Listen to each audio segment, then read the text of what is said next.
잘한 종족전을 하려고 합니다. 저에게 또 고마운 사람이 한 명 있어가지고 지금 윤중이 형 C조 들어간 순간 제가 이미 D조라고 생각하고 있거든요. 제가 테란도 제일 성적이 안 좋아서 누굴 뽑고 싶은 생각이 많은데 제가 뽑는다면 그런 거 상관없이 나 뽑을 건데 내가 뽑아. 어차피 뽑을 건데 내가 누굴 뽑는 게 뭐가 중요해. 바로 가서 뽑아주시죠. 와, 변수 없이 박승빈을 뽑아버렸어요.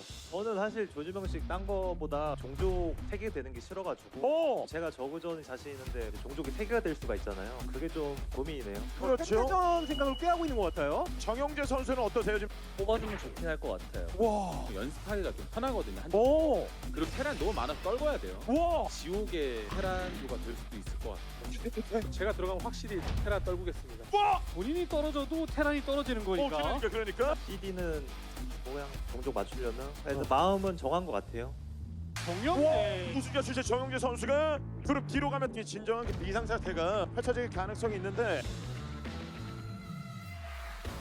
이재호 선수가 그룹 뒤로 가면요 4테란이 만들어집니다. 저는 D조를 가고 싶습니다. 테란 4명 되면은 관중분들 한 명도 안 올 수도 있어요. 무조건 토스 한 명 껴있어서 사테란은 무조건 막아야 돼요. 해외 흥행을 위해서. 해외 흥행, ASL 미래 그리고 관중까지 종합적으로 아쉬움은 없고 최종 운명 둘다 붙여줘. 와, 이시죠. 장윤철의 축하드려요. 이죠. 텐텐테만이 있습니다. 장윤철이 가장 잘하는 종족전. 저그한테 진짜 많이 떨어졌거든요. 오. 저는 대만족이긴 합니다.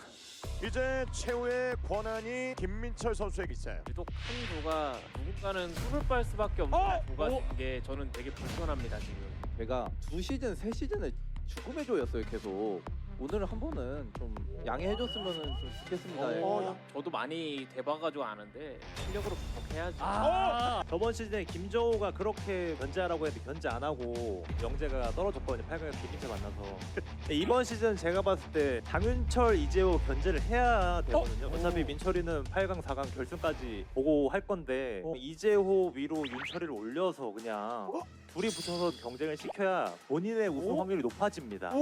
윤성대 선수를 차라리 노재욱 선수랑 바꿔서 자기 조의 저그를 없애버리고 저그가 다른 조에서 떨어주면 좋잖아요. 저그전 안 만나고. 괜찮을 것 같기도 한데요. 오, 김성대도 만족합니다. 이재호의 의견에. 저는 꿀을 빠는 구조도 구조인데 어중태 셋이서 태태전하면 재미가 없어요. AS를 위해 성대가 재욱이랑 바뀌면 재호가 너무 좀 괜찮아지는 조예요.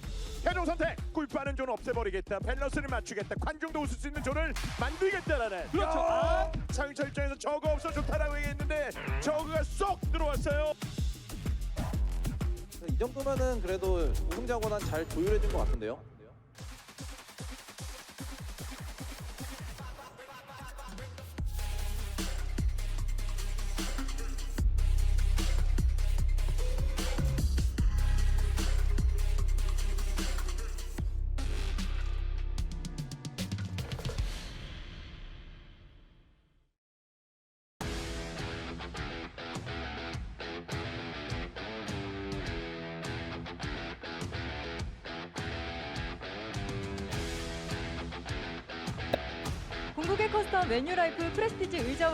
Hello and welcome to Group D of the round of 16 of ASL Season 17, brought to you by Well New Life Ultimate Custom Prestige Gaming Chairs.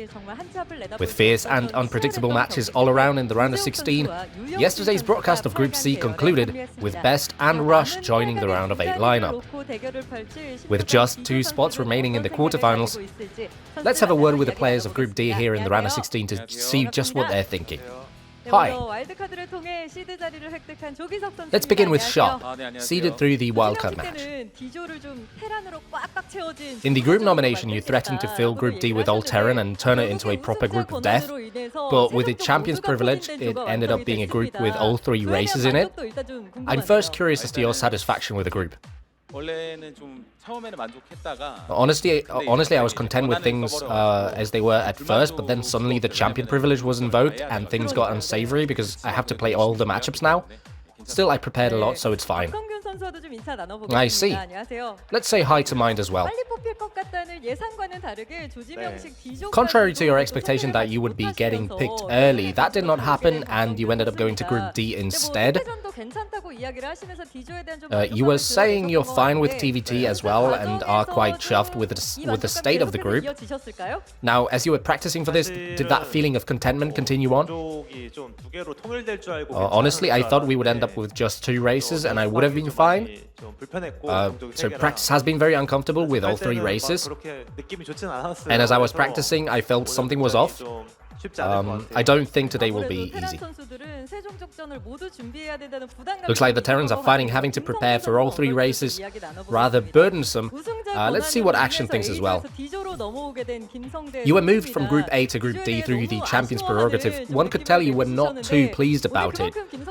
Still, I expect you've come having prepared a lot. How was it? I was pleased with the group. I likewise practiced a lot this time, though as I was practicing my win rate wasn't too good, which was a little worrying, but looking at yesterday, I realized practice win rates are not everything, so I'm looking to engage today with confidence. And which matchup was most problematic in your prep? All of them. All of them? Yeah, they were all difficult. But I have confidence. Confident, good. Let's turn to Snow. Unfortunately, Group D didn't end up being a 3 Terran group. Still, you seemed content with how Sulky turned things around here. Any changes in your level of satisfaction right now? I think it's a group that all of us can be content with. And I guess we all are, methinks. Snow looks quite pleased. Let's take a look at the discussion points we have for Group D Sharp. Please grab the mic. You've snatched a seed through the wildcard matches quite a lot in the ASL, in Season 7, Season 9, and now Season 17 for a total of 3 times. However, since you've been ending your runs in the round of 8 and the round of 16, I bet you're personally determined to perform and get to the round of 4 this season. What do you think about this? I always say this, but I'm most happy and enjoy playing when I do it in front of an audience. So bearing this feeling in mind, I do want to advance today. A sign of sincerity from Sharp, as many people look forward to seeing what you bring to the table this time. Let's take a look at the topic for Mind. In a head-to-head against Sharp, you are slightly on the back foot, but your versus Zerg and versus Protoss are really good. I think that if you go up against Sharp and manage to win, it should be an easy group for you to advance through. What are your thoughts on that? In today's group, I think if I win the first game, my chances of advancing go up. The first game seems very important. Sharp is really good at TVT, and I usually don't do as well. I think the first match is the biggest crisis. Mind keeps emphasizing the importance of the first match. Let's talk to Action now. If anything, you are head and shoulders above with your excellent versus Terran, having the second highest win rate in ASL in this matchup. And when it comes to you and Sharp, you guys are neck and neck. However, you have unfortunately lost to him in the round of 16 with a 1-2 and in the wildcard match, missing out on securing a seed. How much mind are you paying to that fact? Well, I did lose in the wildcard, but I didn't get eliminated and I made my way into the round of 16, so I guess it's not that big of a deal. I will get my revenge today and take him down. Action has his mind set on payback. Let's take a look at Snow's topic. If we had to pinpoint your Achilles heel, it would probably have to be your versus Zerg, with a 38% win rate in said matchup in ASL. However, your only Zerg opponent in this group is Action, against whom you have an 80% head-to-head win rate. It's almost contrarian. Nonetheless, with how good you are against Action, you must have come with a confident mindset today. Oh, actually, I wasn't aware of that. 또 이악 물고 해야 될 것 같긴 한데 I guess I'll have to play my heart out, you know. 김경모, 박준호한테 떨어져. In any case, I have been knocked out by Gamo. I've been knocked out by Baxter. 집중해서 해야 될 것 같아요. So I need to 당황하지 않고, focus. 방심하지 않고. 알겠습니다. Oh, you can't let your 자, guard B조 down. 아무래도 Got it. 마지막 16강 경기이기 때문에 선수들도 Well, 다소 긴장한 것 같아요. With Group D being the last one in the round of 16, I bet the players are ever so anxious. 여쭤보겠습니다. 김성태 선수 Let's hear 먼저 what 말씀해 resolutions or determinations they have here today. Action. 이번에 준비하면서 열심히 준비했기 때문에 As I was preparing this time, I did it diligently. 33살에 종아리 맞으면서 So this time, you know, I practiced with Calm and he put me through the ringer. So I will win. And also Terra asked me to mention him. So I'll win and give him a shout out. Can't wait. Sharp. 가장 좀 중요한 날인데 Today is a very important day. 중요한 날. I will win and elaborate on what day this is. 박성균 선수. Looking forward. Mind? 오늘 일단 뭐 쉽지 않은 조인데 This isn't an easy group today. Listening to everyone talk about their practice, it seems they've all been losing a lot, and so did I, you know. It won't be easy, but I think if I do well, I can advance. 장현철 선수. Got it. Snow? 편하게 한번 좀 해보겠습니다. 오늘도 I'll try and play comfortably, play relaxed. 좋습니다. It would be great if I moved on today. 비조 경기를 Cool. 앞두고 있는 4명의 And that does it 선수와 for our 함께 chat 이야기 with the 4 players 나눠봤습니다. ahead of today's Group D. 떼철 선수는 As we wonder who's 어떤 going to 선수가 snatch 될지 those last 2 비조 round of 경기 8 지금부터 spots, 함께 만나보시죠. let's kick things off.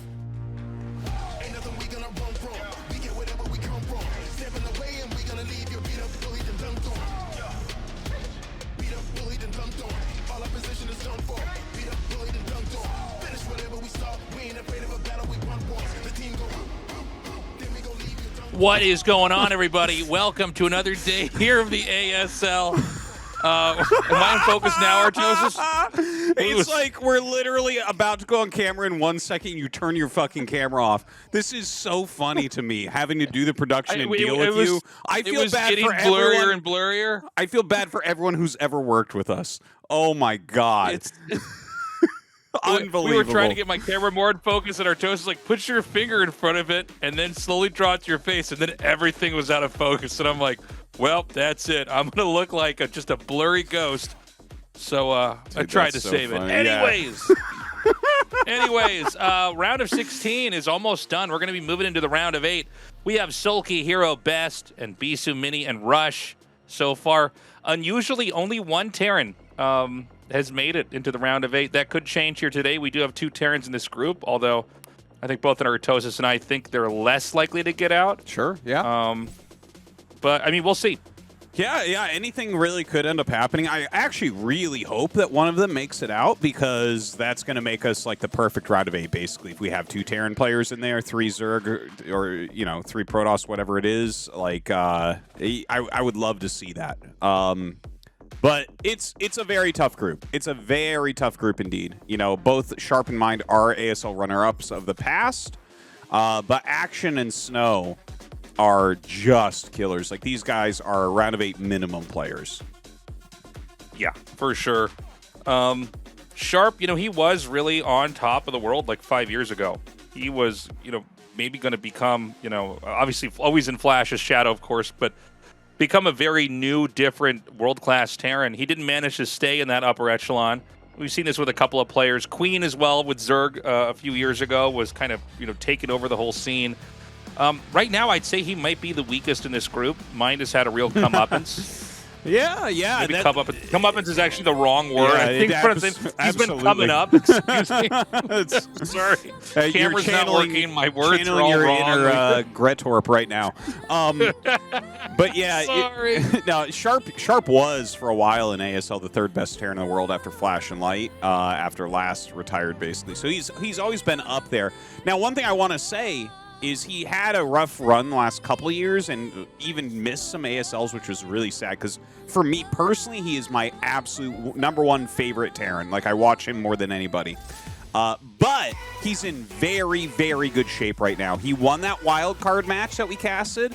He looked great during it. I felt like he had a lot of things figured out. So I don't want to underestimate him here. I think he is in good shape. But of course, he's going up against Mind, who... This was my favorite Terran for years and years and years. He still plays brilliantly, might have the best overall decision-making of the Terran players. Not as optimized as a lot of them, not as good micro and macro as a lot of them, but the moves he makes are oftentimes on another level. Yeah, let's remind everybody that Mind was a god in the past, pre-StarCraft 2. Yes. I know that you hear us talk about Stork, you hear us talk about Bisu, Jaedong, Flash, but there's a couple players that were really up there that, you know, if you were a competitive StarCraft player or a fan, pre-20... When did StarCraft 2 come out? 2010? Mind just a few years before that was incredible. Yeah. So... Yeah. No, it's cool to see that he's back and he's looking this good. No, I love these two players. I love that we're going to watch them play. I want them both to get out. Screw this whole Snow narrative that he needs to win. Okay, give me these two Terrans in the round of 8. They'll probably both die, but I want them there. Well, we need him, to be honest, Tastosis. Every once in a while we have it really lopsided. Terrans have had a couple good runs in the last ASL, so it's bittersweet, but it'd be a little bit cooler in the round of 8 if we had more of a balanced representation of Terran, Protoss, and Zerg. Anyways, guys, we're going to go into Game 1. This is a TVT on Apocalypse with Sharp versus Mind.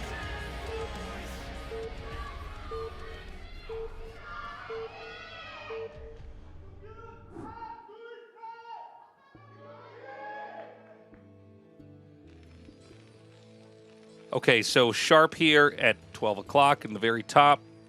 And in the bottom right, we have Mind. What clock? What a clock is this? Is this about 4 o'clock? I always call it 12 o'clock and bottom right. Bottom right. It really, you know, when it comes to spawn locations, it really only works if it's 12, 6, 3, and 9. After that, it's like, wait, what? Now you have to like imagine a clock with hands on the screen. Yeah, and this is why we can't get the Fortnite players to watch any Star 1 because they can't even tell clock positions at this point. These young people, have you seen this? Like, no one knows how to read a clock with hands anymore. Oh, I guess that's probably true. There's probably almost no point. Yeah. It is annoying to read a clock with hands, to be honest. I've been teaching I my would much kids. prefer to just know exactly. This can't be lost. This can't be lost information. Like, clocks with hands, like, have to still be able to be used. I like clocks with hands, actually. I like giving myself a little challenge. Like, what time is it exactly? I'm like, oh, is that 19? Okay, yeah. You like learning from the hardest clocks, Tastosis. That's right. I only read the hardest clocks. That's why my watch is one with digital hands. Clocks take no skill. Yeah. Oh my God, that's so true. I remember learning cursive as a kid in school and being like, "This is so important." And then somewhere in middle school, it like just went away. Nobody was using it. I was like, "Well, that was weird. What happened with cursive?" Anyways. We got both players going for barracks early on. Nobody doing anything crazy like a quick command center. No barracks out in the more forward position on the map. This is a map that I think it's not, and you correct me if I'm wrong, Tastosis, because TVT is certainly not my forte. It's obviously important to control the center. Not that easy to control the center, but drops are on this map are just so big, and drops in TVT are so impactful. Yeah, you really got to watch out because your main is so big. If the map is divided somewhat in half, that definitely becomes the case. For this particular map, that high ground, the battle will be over that. So it'll be a vulture war over getting the high ground, and if someone holds the high ground, they're almost 100% to win on Apocalypse. It's just like you cannot break up into siege tanks and mines. So that kind of forces both sides to really look very heavily towards, okay, how do I control that? Do I go straight like 3-factory vulture and try to just own the top? Do I do an anti-vulture build or like a wraith opener, which will allow me to go into 5-factory and take that over? Whatever it is that you decide to do, you must hold that area. And if you hold that area and you don't let your opponent take it, like they could siege below it and control more of the map. So you have to watch for that too. You actually want to push down. Basically, if they have like a straight line down the center that they're dividing, it becomes kind of interesting and might even become slightly Sharp favored, because on 3-player maps in Terran vs. Terran, that other main becomes the giant point of contention. You never really get 3-player maps that go into Battlecruiser because they get decided by how the bases get chopped up. Because if you look at it, right, the odds of them being on even bases is almost 0%. Right? Like, someone's going to have a little bit more of the map, and that bottom left main and natural will go to whoever's kind of controlling that area. And once you have that, it's like, yeah, it's just you completely overwhelm your opponent. You know, when you get to late game, it's fascinating to see how important scans are here. I was watching this video of Nada and Flash talking about scans and the role in the game, and like you basically want to be scanning the whole time. Like your entire hotkey layout a lot of times can just, half the hotkeys can be scans, at least for Flash they are. Because that positional play is so important once everything's cemented. But right now we're still in the early game. He does kill an SCV. But if and when we do get into that late game, it's going to be interesting to see how the map's controlled, especially like you were saying on a map where there's an uneven amount of bases. There's just one other spawn to take. You can't have it purely cut in half. It's 3-player maps I think are really healthy for Terran vs. Terran. They just make better games. Now taking a look at what's occurred here, Sharp already got 3 SCV kills with that initial vulture, so he's actually like pretty grossly ahead. He slowed the command center. He slowed the second factory. Got that economic advantage as well, and they're both going 2 add-ons. Two non-add-on factories, right? So this is kind of like there's a little bit of rock paper scissors. Like, how many vultures do you end up making? Because it takes 8 vulture shots to kill a vulture. So there's all these things where it's like 3 Rex, 2 and 4 super duper Rex, anything less than 4. So you can see, like, right now we have 5 vultures coming down here from mine. One of them is badly injured, but we have 5 vultures for Sharp already, so he can't really attack in.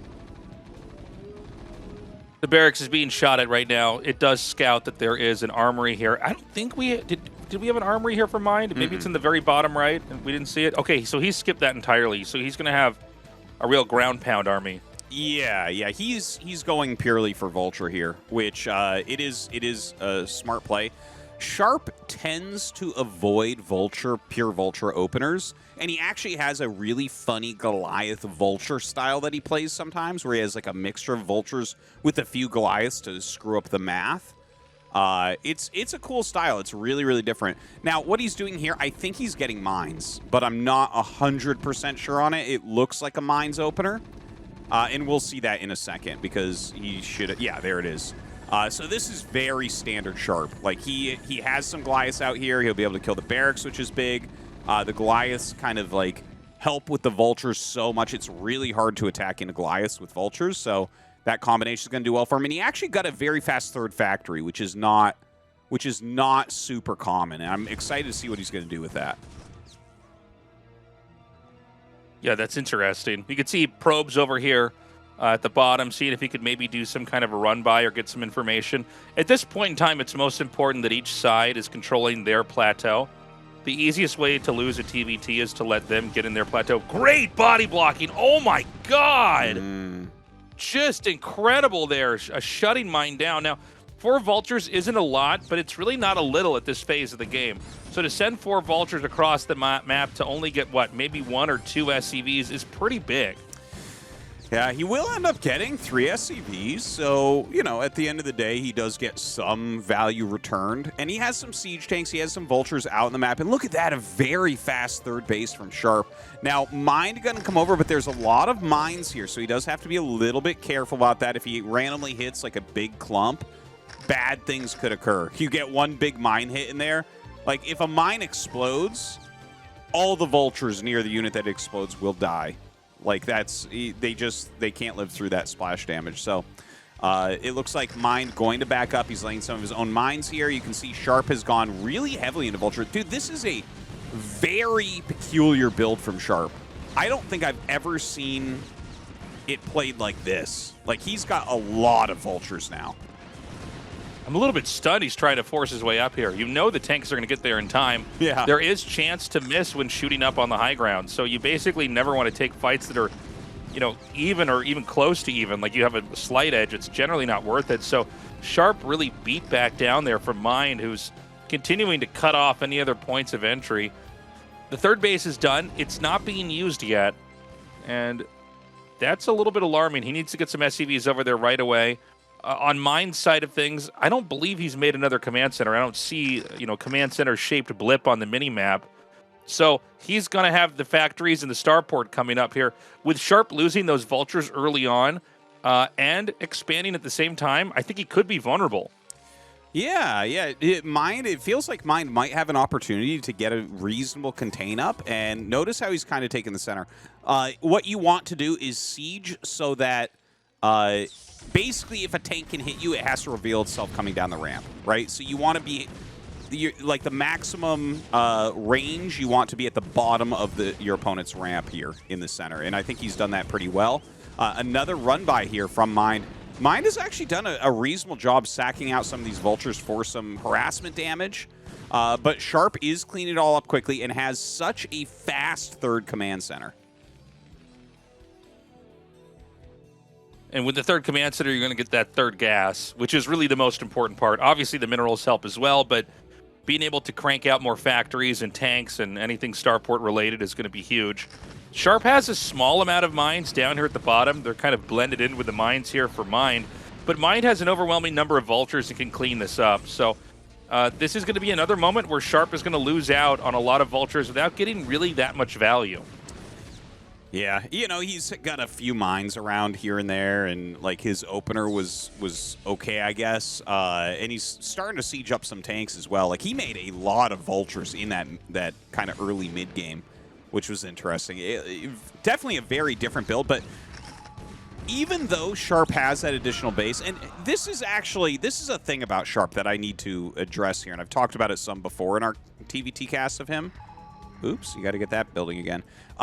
Sharp is actually better from behind in a Terran versus Terran. Like, his openers always put him in what you would consider a behind position, and then he fights back. And it's like really weird. Like, he never has map control at the beginning. It's super, super, super rare because he doesn't do these Vulture openers. So he's got this weird opener here where, okay, he has a very fast third, but, like, Mind actually has more siege tanks and he has map control. So, looking at that, it's like, well, I mean, are you okay, Sharp? Like, even though you have that extra base, if he just reinforces his siege line nonstop, you're not getting through there, I don't think. I don't think so, yeah. That main base is looking so tempting to drop in Sharp's position here. I mean, I almost feel like it is an inevitability here. Sharp is going to try to come around here. He's going to get shut down again, but once more, Sharp is going to try to take a fight on the low ground. Now, he might barely have enough. There are just a few more tanks over here, but if you get the mines planted up here, that will take these tanks out. So that was a tough call there for Sharp. He does actually pull it off, which is going to create some instability on the southern platform. Not that anybody's fully in control of it, but Mind no longer has this kind of tight surround that would have, at least on the ground, kept Sharp on 4 bases. So Sharp is now 1 base ahead. There's going to be 1 drop coming in here, like a very small drop for TVT. It looks like it's going to be a couple vultures. He wants to try to kill off a couple SCVs if he can. Yeah, and good defense from Sharp.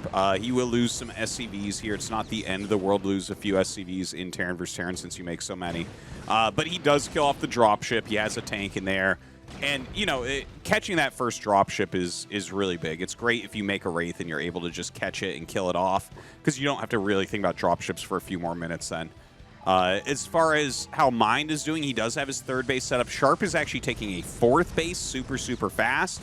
But, like, it feels like his siege lines are kind of weak, right? He's got, like, just a few siege tanks kind of blocking that 4th in this weird little almost random outpost. And then he's got a few tanks on the high ground, but it really feels like a more standard, solid Terran versus Terran coming out of Mind. 2 dropships are going to slip by over here. We saw that there was 1 mine planted where Mind was trying to take his own command center. Kind of interesting to see him close in on that position. Meanwhile, the 3rd base is going to be dropped. I don't know if he wants to commit to this. I think they're just barely out of range. That's actually kind of wild. If he can get 1 mine in there and have that connect, that'd be huge. But the tanks remain, and just wedged back in this spot like this, it's really hard to get there. The command center, the scanner, the refinery, they're all these obstructions that make it tougher to actually reach the tanks. And so this is a lot of SCVs being killed. This is a lot of SCVs on the refinery that aren't mining. Mine needs to get in here as quick as possible and take this out. Yeah, he will be able to take it out. Does lose some stuff, takes a bit of damage there. I can't believe that mine didn't hit. That is so annoying. But mine did make like 3 Wraiths earlier, and he just revealed them, killing off those dropships. So at least he gets the dropships that will slow Sharp down some. Because like you said, right, like dropships are something that are very, very powerful on Apocalypse, so you definitely have to think about that and how you're going to defend that mass. So anytime you're killing dropships, you're like, okay, that puts off the inevitable doom drops that we're going to see. So that Wraith takes out that other Wraith up there. This game will eventually become a fight for who controls the bottom. All of the bases on this map have gas geysers at them, so there's not a base that's really, you know, irrelevant in TVT. Like if there are mineral only expansions in TVT and one player has them, I mean, it's something is better than nothing. But the truth is that you really want the gas bases. So on this map, I don't think it's necessarily the case, and I'd be interested to hear your opinion, Tastosis. I don't think it's necessarily the case that one side gets 2 bases, the other side gets the other 2, necessarily just because of the shape of the map. The 2 lower center middle bases are really close. So it seems like that could be easily contested if we get in a situation where that's what's going to happen. Basically, whoever has a good flow onto the 3rd high ground should be able to take that whole part of the map, because the high ground controls basically all 4 of the bases in the quadrant. You can see right now Mind just has a way better flow to that. So right now, even though like Sharp is up in supply and his 3rd base is quicker and his 4th base is quicker and his 5th base is going to be quicker, like these are all really good, high-quality things he's done. But, like, Mind actually has better map control, right? Like, he can rally his units super fast to that bottom platform, which might allow him to break through. But Sharp is making a play for it right now, right? Like, he wants to clear this platform. So Mind has to figure out how he wants to approach this, because if Sharp takes that, he wins. Correct. Now, the further that Sharp moves down into the position over here, the more tempting a drop is in the main. There's always going to be a yin and yang as far as presence goes on the map. But he does come in here and completely seal off that location. I think Mind, I mean, might try to actually just push through up to the top. I only see 2 or 3 tanks up here to defend, some spider mines as well. So this is looking pretty bad right now for Mind. I mean, a game where it seemed like he had a pretty decent position, he's pretty much lost control of. Yeah, Sharp, it feels like he really understands what he needs to do in this kind of weird mid-game. And look at that, drops off in Mind's base. I think Sharp is, like, he's killing it right now. Mind is just kind of being a bit outplayed, even though Mind might have had, like, a slightly more powerful, more standard opener in a lot of ways, got some map control. Sharp doing a great job of, you know, taking those additional bases, getting these drops off. Like, and again, like, you can... You're killing some units, there's some SCVs being lost and everything, the game doesn't end. But this stuff does add up over time. That will accumulate for sure. Mind can try to fight back, but he's got less numbers. He is completely in the dark on what's happening in the bottom left. I like the 1 tank over here shelling these factories. It's just annoying enough. It'll buy Sharp a little bit more time. Sharp has always been very good at being active in TVT and kind of taking control of the game, and we're seeing it here now. I think Mind played a little bit more of a methodical game early on, but he doesn't have a whole lot of options right now. There's counter tanks over here to kind of keep the main safe. Sharp is going to fly through with a bunch more dropships, and keep in mind, it's not just what's in those dropships, it's everything that's over here just below it. Yeah. He can ferry all this stuff in here. All the depots, the factories, the command center, everything is going to be in a pretty dangerous spot here. He can unload what's over here now. He can immediately pick up again, and so the drop countering the drop comes in here from Mind. He's going to try to take that on. Does Sharp have enough to try to drop on top of that again? He actually might. I think Mind is going to be able to clean this up. Like, he did that counter drop. He's getting his units down quickly. By the way, Mind only has +1. That's crazy. We're 18 minutes in, and he does not have +2 attack on his siege tanks. Dude, that's shocking. That's insane. That's not even like a thing. Yeah. That's not a strategy, or there's no idea behind that. Like, oh, well, I wanted to use the money for this instead. You have to get +2. It's basically, in this matchup, out of all matchups, it's probably one of the most important upgrades there is. Yeah, because it allows your tanks to sorry, it's like no, you're fine. It's like +1 attack for zealots in PvZ. It's just like you have to get it. It changes the game, you know. And that's shocking because I feel like he's done a lot of good things, but like realistically, the latest people generally start +1 attack at high levels is like maybe 8 minutes in. And now we're 19 minutes in, he doesn't have +2. It's like, oh man, like something was missed here for sure. And that just makes Sharp so much more efficient with these tanks.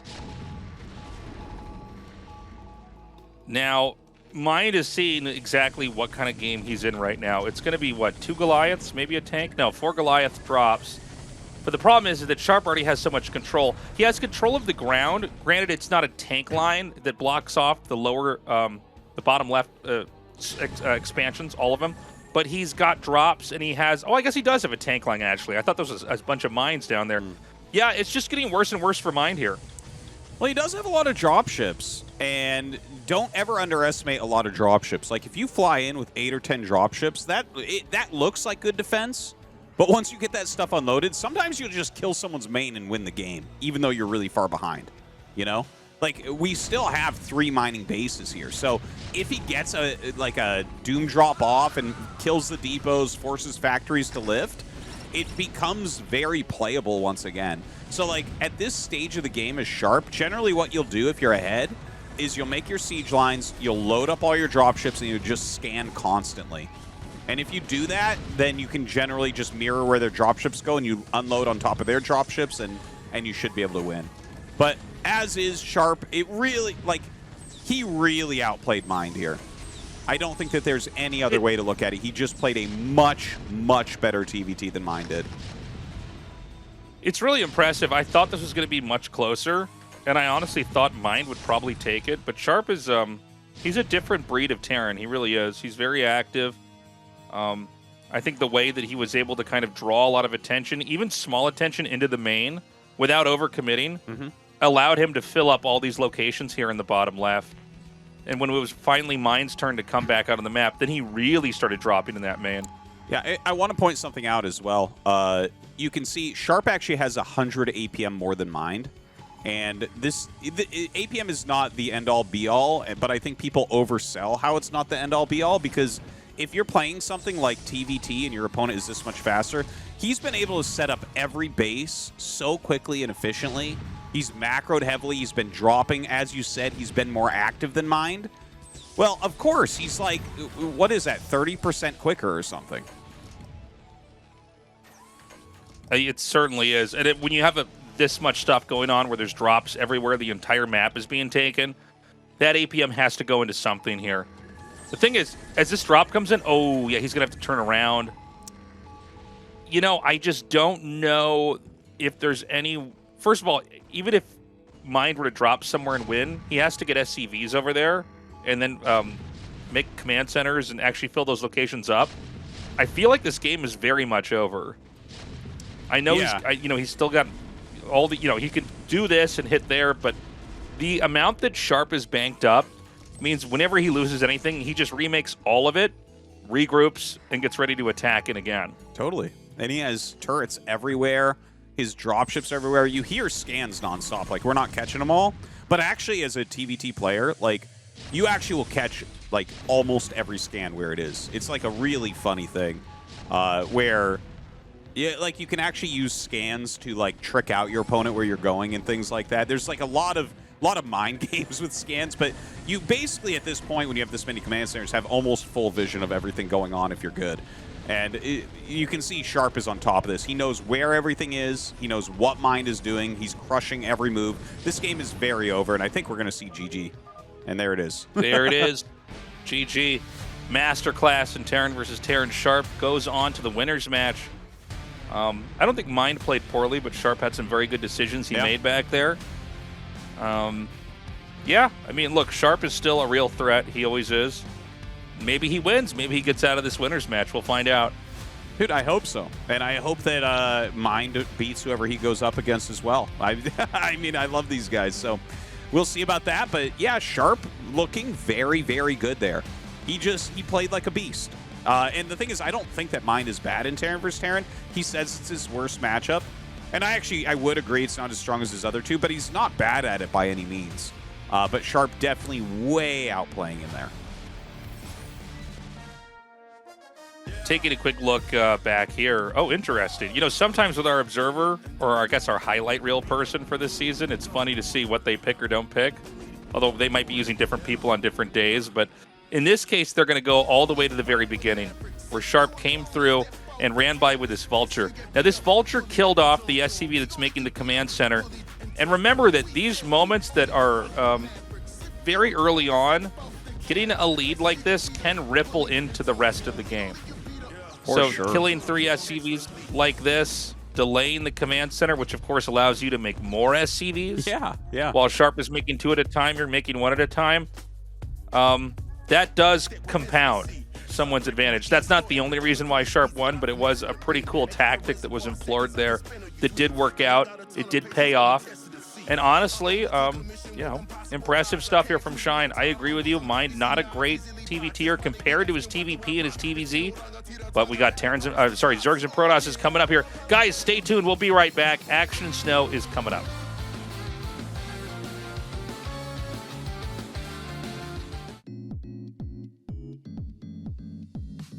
불 좀 켜줄래? 내 의자 좀 보게.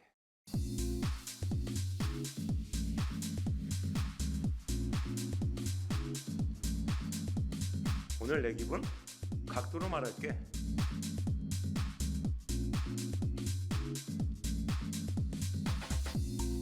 이 바퀴 내 무게가 다 담아질까?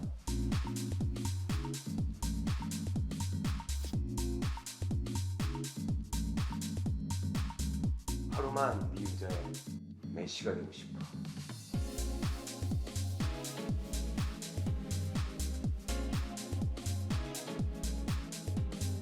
알고 싶어 너의 커스텀 값.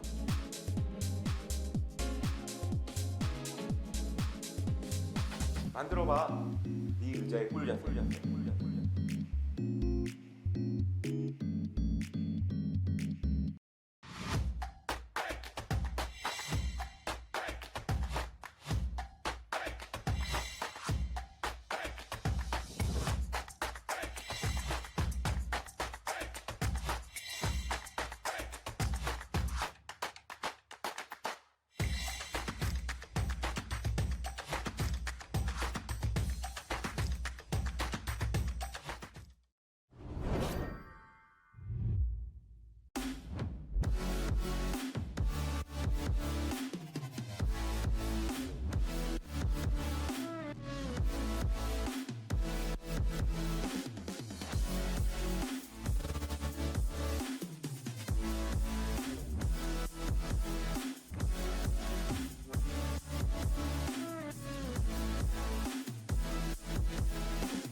You pull your hair on the back slick. You know I like it like that.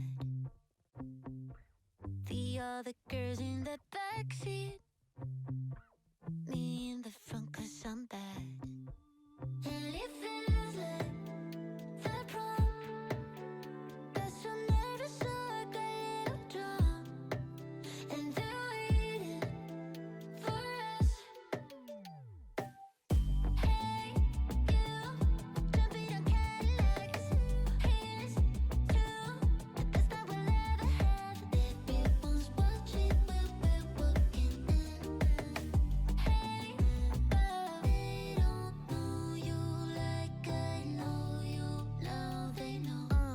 Now we're sharing this cake. Eat a straight from your lips, no plate. I'm first class, looking like a Barbie. All my friends, they really try to warn me, but I just want none of this with you. Want none of this with me.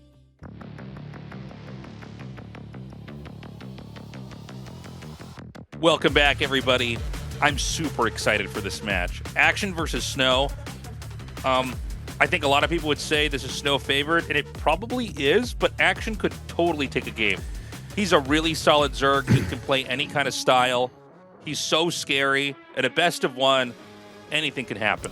Yeah, best of one, this is a very volatile matchup. You never know what's going to happen. You know, one misclick and you lose your probe and he happens to be going 3-hatch Hydra, like that could end it. And Snow is completely on fire right now. Like, everyone's talking about him. He's playing so well and might even be the favorite of the ASL in a lot of ways. But Action, I don't even remember the last time he lost in the round of 16. He's like Hero -1 round. You know what I mean? Like, Hero's the most consistent player. Like, he's in round of 4 more than anyone by far, even Flash. And then after that, it's like, okay, well, Action's always in the round of 8. Yeah, he's a ASL survivalist. Doesn't seem to matter who he's up against. He gets deep in the tournament. Yeah. Action is very tough to deal with. Snow's had a lot of totally crazy, beautiful moments. It does seem like at times he shows what the race is for Protoss is most capable of, if that makes sense. Mm-hmm. Like, he'll show us the limits of Protoss in a way that nobody else can. Yes. Especially with Reavers. Reavers can play a huge role in PvZ. Also, Snow's really cleaned up his push games, PvZ, in the last couple of years. That was usually one of his weaker points, but he's really brought it home. He's completed the picture. This is going to be a fun one. We're going to go onto the map, Apocalypse. Let's get into this. A best of one with Action versus Snow. The winner goes on to face off against Sharp in the winner's match.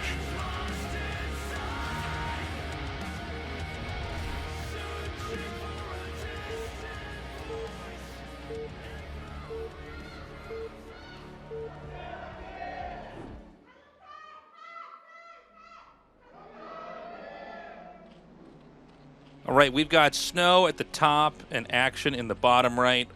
Before we get into this, guys, if you love StarCraft, if you love ASL, if you love us, please consider going to the Patreon, patreon.com/ASL English. Consider signing up for a year.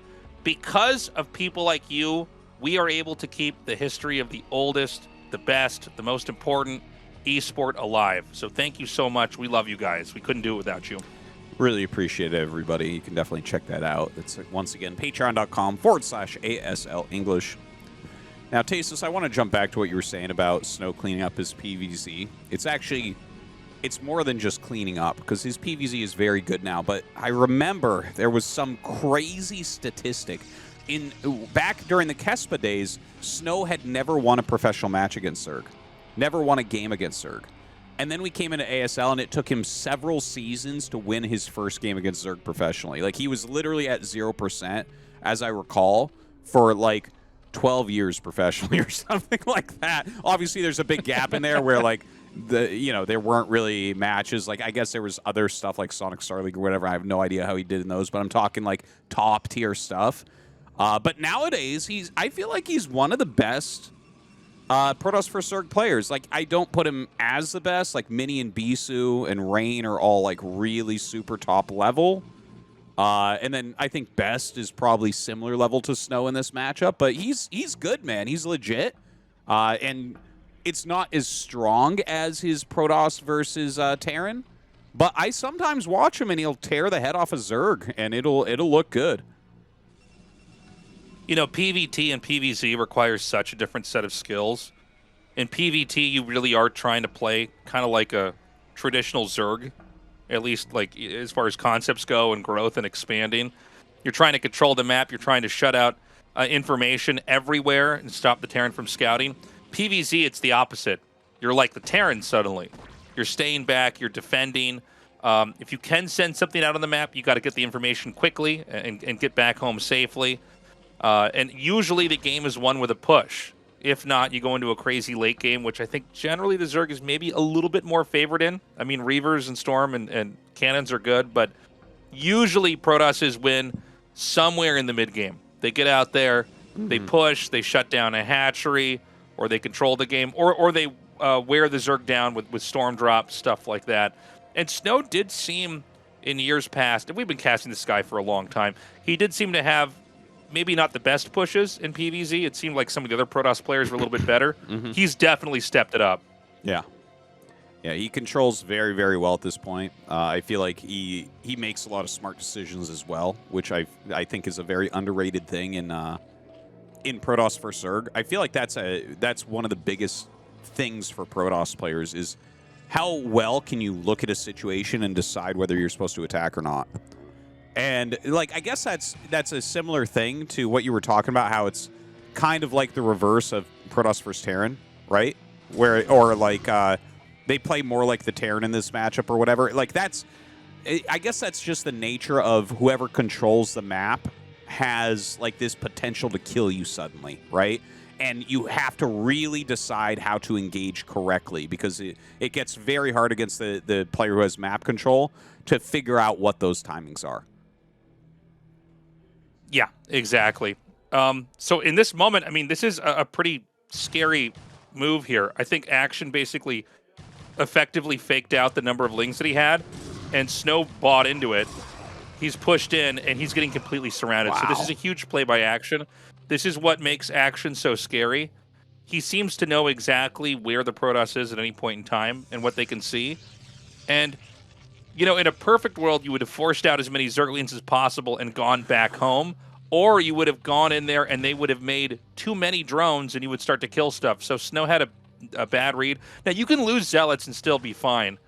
But it's just one of those little victories where, you know, if you're going to do any kind of push later on with the Zealots, you're not going to have any kind of, or the same kind of potency.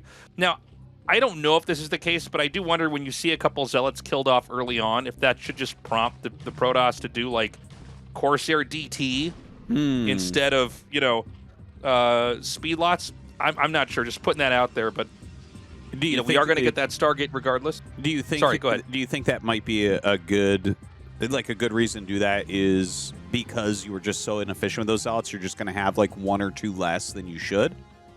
Like that type of idea? Well, yeah, that just occurred to me while we were casting this. I thought, well, you know, because I'm seeing more people go for DTs, and yeah. I mean, I think you can do a premeditated Corsair DT build, but it also makes me wonder if you have a game where like the pressure backfires, if you should just go into DT anyways. Yeah. Well, that stuff certainly exists in like Terran vs Protoss, for instance. Like if you lose an early unit, you might completely kind of look at how you want to approach the mid game differently, right? Like you might. It can trigger things like, oh, now I need to go, you know, a more turtley approach because now I have less units I can't put any pressure on. So I could see that being the case. So he's going to put pressure on again. This is even more scary, especially when you see the lings coming like this from the other side. It can look like there's a setup to get sandwiched. There's not, though. Action's so good at this poker game on the map. Oh, and then he's going to just run in to see what's going on. Okay. So instead of just immediately running in, he basically made it look like he was going to do a sandwich and then dives in. So now he sees that Citadel's going to finish. Now, the Citadel basically always finishes at the same time, but he can check what is going to be made as far as tech, unless Snow can try to hide it in his natural. I got to say, like, I like the move from Action. He is getting a few probes, but Snow is instantly counterattacking, right? So, like, you lose all your Zerglings there. You've got to make more, which already is kind of cutting into the drone count a little bit. One thing we can say is that Snow does not have that +1, so the Lings can actually still fight reasonably well, but that's 5 Zealots he has to deal with. Yeah, I think this was the right call because the cannons weren't attacked at the natural, which means the Zerglings can't get back out. And so he sends him back over here, and he can basically camp behind the minerals. Oh, no, he loses the Corsair. That's a problem, but he does see the Hydra Den. He does get some scouting done with this. And it's really annoying for the Zerg to try to fight this. You're basically fighting in a narrow area where the Zealots are always going to have favorable trades. You know, Zealots kill Zerglings so quickly. And you always have the opportunity to poke out and try to kill a drone if you can. Yeah, I like him popping one Hydra here so he can just start poking those Zealots a little bit, force them to come out and actually have that engagement rather than go single file. Snow's still going to pick up a drone kill. Does reasonably against the Zerglings as well. So I think the counterattack was pretty good. It was unfortunate, as you point out, that he lost a Corsair, but it looks like Action had already decided this is not a Mutalisk build. Yeah, which was probably the right call. He's going to stay back. He's probably getting the missile attack inside the Evo chamber. Notice there's no sunks.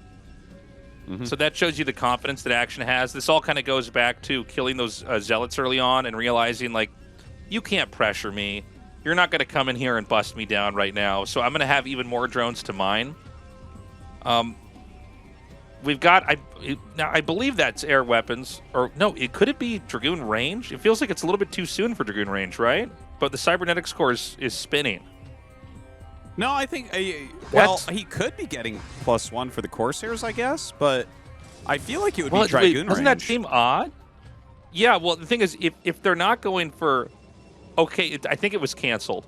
So that might have been an upgrade that had started before he had scouted, and he was going back and macroing, and he just wiped it out. Okay, I was just curious because you really can't get Dragoon range right now. You either get it like early on, and it's some really brainy, cheesy move, or it's the last thing you get. Yeah, it's like after the Robo started.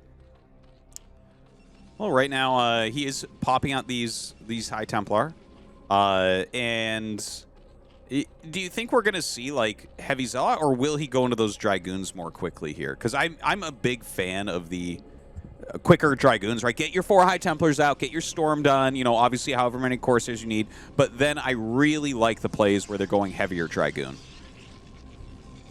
Well, you have to. I mean, there's no other way to play. Occasionally we have these weird pushes where they come out and it's like just Zealots and Templars. Dude, I hate that play. I like whenever I see that where it's like, okay, you've made 40 Zealots this game. What are you doing? Stop. You know? By the way, I got to correct myself here. He did get +1 air weapons. Okay. So that was that finish. So I guess he just committed to it. I guess the truth is you can go for Mutalisks off this and try to just overpower them in the middle of the map. So just having 5 +1 Corsairs isn't going to hurt to keep your Templars alive. He is going to push out right now. Now, this is one of these pushes we were talking about where, like, you know, there's no Dragoons here, but it does seem to be built at a time where, first of all, there's no Sunken Colony, like we were saying. So the Zealots can actually just beat down the Hydras. Normally, you're turtled up in a position where you really can't do that much, but Action's really paying because he was a little bit greedy, to be honest. So we've got the Hydras going to wrap around here and try to deal with this, but if there's no Overlords, the DTs can just kill everything. He killed off every Overlord. Okay, another one does pop out, and he does have that Overlord speed. But that felt like a beautiful attack from Snow. And also, Action, I think, was slightly out of position. The Zealots had a perfect little line that they ran down to surround everything. Whereas if, you know, the Hydras had been a little bit to the left there, then it would have been much less surface area and a slower kill there for the Zealots. Yeah, he's not able to really get in there and do that much. The Overlords are all grouped up here. This is going to be a real nuisance for the Zerg. You're going to have to try to deal with this. The one Lurker is going to save the day. I like the idea, though, going in there and trying to kill those Overlords and maybe doing a dive with the Zealots. We've got the Robo done. I think the Observatory is somewhere. He needs to, there it is. He needs to start this push coming up here. Zerg just now finished a 4th base. I wouldn't mind seeing a push up onto the high ground. We see Lurkers coming from Action. He wants to try to fill that high ground area up. Conversely, the Protoss could also try to push the bottom base, but I think he'd be at risk of a counterattack from the Zerg. Yeah, yeah. Now, does Action want to try, like, a containment on the high ground of Snows, or does he want to just, like, zone everything out and hold his bases right now? I think both are fine. I think it's a stylistic question. Okay, so, like, Snow either the more knows that he has aggressive to contain or the more, like, let's turtle up a bit? Well, it depends. Like, if he can do an aggressive contain, he'll go for it. But with Dragoons on the high ground, he knows he can't go in there already. The Corsair's doing a little bit more damage to these Overlords. Yeah, I think for now, you wait. I think he just likes to camp out over here with these Lurkers. It's too hard to get up to the high ground. It's too hard to get to that base that's at the very bottom. Really good Corsair harassment. He's killed way more Overlords than I actually suspected there, so just fantastic movement and finding that from Snow. Now, this does not look like any sort of breakable position. I think Snow just has to continue to macro up, continue to play a big game. The one thing I am wondering about here is, will Action go into drops? Because obviously this main base is so open for drops. Oh my god, this Storm is so good. He melts this away. I was actually watching a tutorial video that Snow put on his channel, and he was saying, like, a lot of times what you want to do is attack in and never commit. You storm, you hit, you run back, let the storms recharge. By the way, you're getting the answer to your question, Tastosis. This drop's going to come right in the main. This Overlord that's up here, this is literally to draw the Corsairs away. Yeah. Oh, but he turns back. Oh. I wonder about that. Huh. There are a few cannons, and it looks like the Zealots are going to kind of have some units there on the ground to catch everything unloading. He has his Corsairs into a better anti-drop location right now as well. Snow, once again, attacking down here. Looks like he's going to be able to clear some Hydras. Has plenty of Storms in here, so I really like this roaming. He's kind of sharking about and catching a lot of units for free almost. I don't know about this push here from Action. I don't know what he thought he was going to gain from this. There's still an observer in this group. I mean, the Zealots, Dragoons can basically fracture off and hit whatever they need to hit. More Hydras are going to come in here. And as long as Snow can reinforce, he should be fine. He's got Dragoons, he's got Zealots. I was wondering, are these Overlords full or not? Yeah, a little bit unsure about that. It looks like he dropped a few units out, but nothing came out of the other one, so I don't know.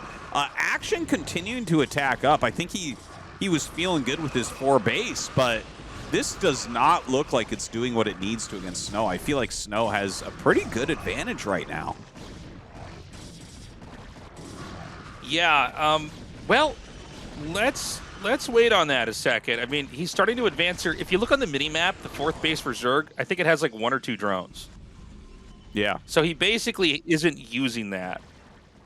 Now he's got the lurkers on the high ground, and this is where Protoss suddenly has a timer on how long they can be in the game.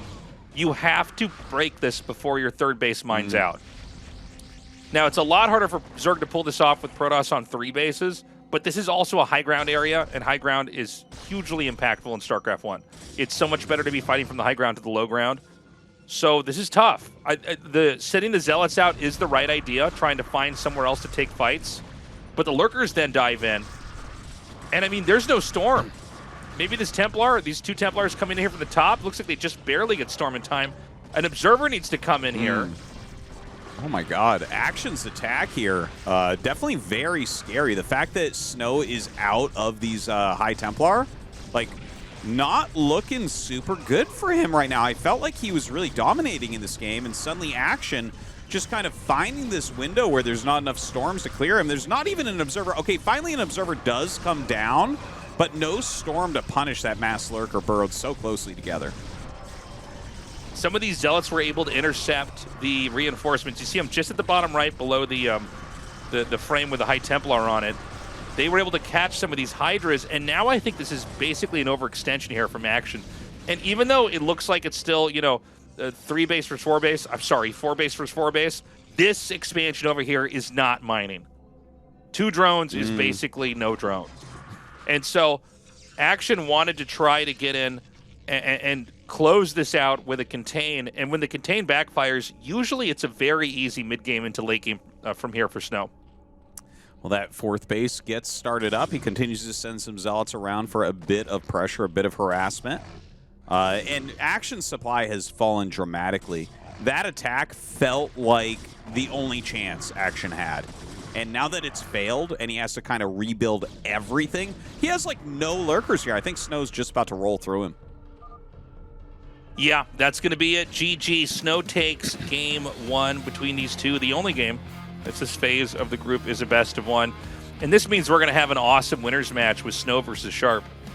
That is actually going to be very, very fun. Sharp does better against Snow on ladder than most Terrans because he does play that kind of like aggressive style where he can get vultures in sometimes. So I feel like this could be a good match. Obviously, I think, and I think the whole world probably thinks that Snow is going to be favored here, but maybe Sharp can make an upset. I would love to see an upset. It's going to be hard to imagine, though. Snow is so scary. I mean, PvT, he is literally of all time the best in the matchup. Yeah. So this attack in here, we had the Corsairs hitting the Overlords, which, you know, this actually matters more than you think because you can get supply blocked pretty quickly here when you have this many Overlords up here. The 5 Zealot run by, this is what was so smart because he gets it in the rally point. And so a lot of the Hydras that are reinforcing are getting hit. This prompts Action to try to dive in, and this almost works out. Snow stayed super patient. The storms come down, the lurkers are softened. He's still, with the Corsairs hitting these Overlords, I don't think he lost all the Corsairs just yet. Or actually, maybe the last few were picked off. but there's just not a whole lot. By the way, a supply block now, action is. With that last Overlord getting hit. So now he can't remake stuff. The Zealots are still intercepting in the middle of the map. The Hydra's coming through here, especially the ones coming from, you know, the natural and the fourth base. He starts to clean this up again. And I think we might even have more Overlords killed off here once the rest of these Dragoons and Zealots come down. Look at that Storm. Hits all 3 Lurkers. Yeah. Yeah, they were super clumped up there. You know, I think if you try an attack like that, like a heavy 3-base Lurker Hydra, and doesn't work, you're going to be in trouble. And he certainly was. We're going to go to a quick commercial break, and when we come back, the winner's match, Sharp versus Snow.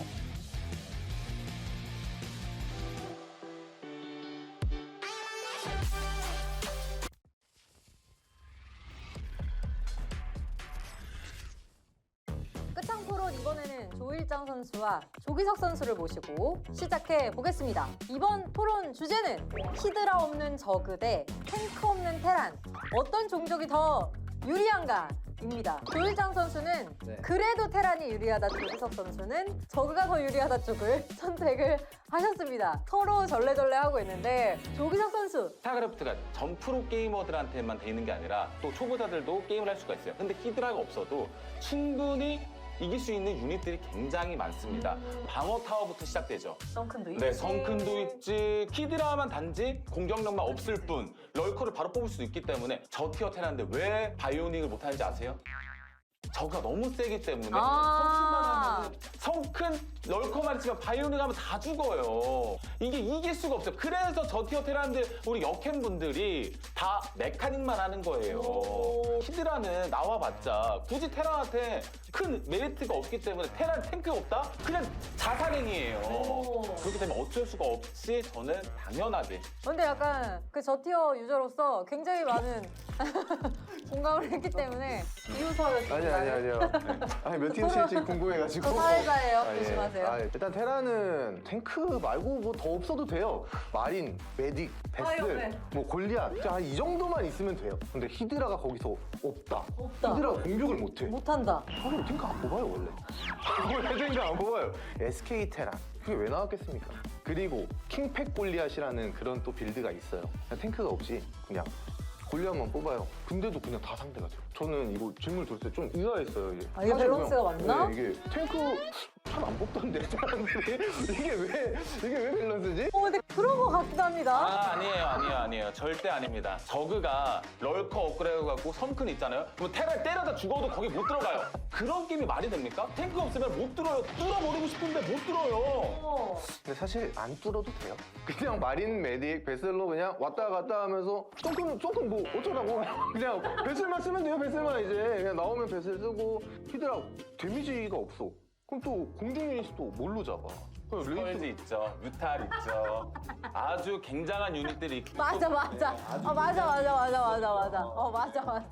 그런 것들은 이제 그냥 발키리 그냥 뚝딱 하면은 그냥 요즘에는 백샷도 이제 잘해가지고 뮤탈과 스컬지는 그냥 다가가지조차 못해요. 근데 히드라는 정말 스타 유닛 중에서 정말 좋은 그런 핵심 유닛이에요. 히드라가 곧 그 중심이다. 히드라가 있어야지 공수 이제 밸런스도 좋고. 지금 왜 히드라에 강조를 하냐면은 히드라로 마스코트거든요.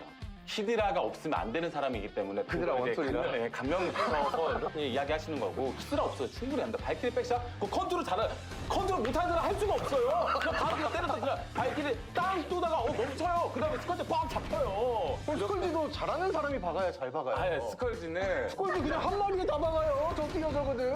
토론이 굉장히 지금 과열되고 있는데 잠시만 좀 이렇게 좀 과열된 분위기를 진정시키도록 하겠습니다. 이게 지금까지는 조기석 선수의 주장이 조금 더 와닿았습니다. 마지막 변론의 기회를 조일장 선수에게 드리겠습니다. 저는 이제 그렇게 생각해요. 바로 럴커로 이제 뽑을 수가 있다. 그러면은 이제 사실 히드라가 뭐 없어도 되는 유닛이라고 생각을 하는데 히드라덴도 짓고 뭐 그러면서 이제 럴커로 변태까지 이제 해야 되는 그런 없어도 되는 유닛한테 그런 것까지 줄 필요가 없잖아요.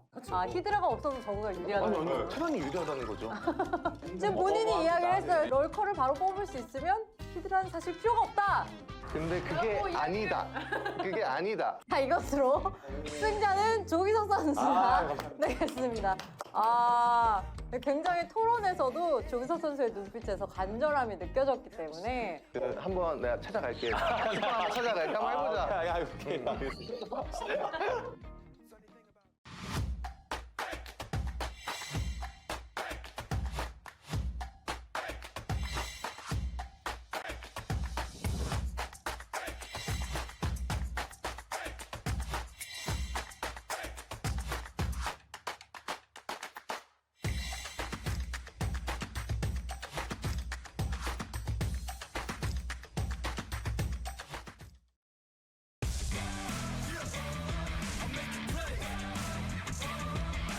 Welcome back, everybody.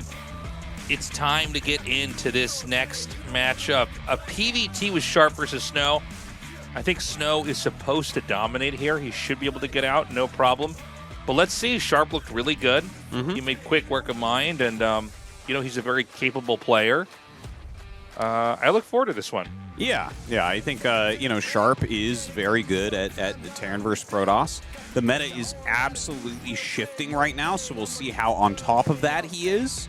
And actually, like, everything that's happening in PvT right now is because of Snow, by the way. Like, the whole meta shifted because he showed how strong Reavers truly can be, and no one's at his level yet, but like, that's why everyone 5-facts right now. But we'll see what his follow-up to that is, because people have figured out good ways to play against it. Now, we're going to be going into Retro, Citadel, and Dark Origin. I can't believe that Snow vetoed Troy. What world is this? Well, they clearly know something. I mean, there's got to be a reason why that is happening, because it's happened more than once, and I don't know, Artosis. That's odd, but clearly they're ahead on something that we don't know. Retro is where we're going to do this, guys. Game 1, Sharp versus Snow. Let's get into this.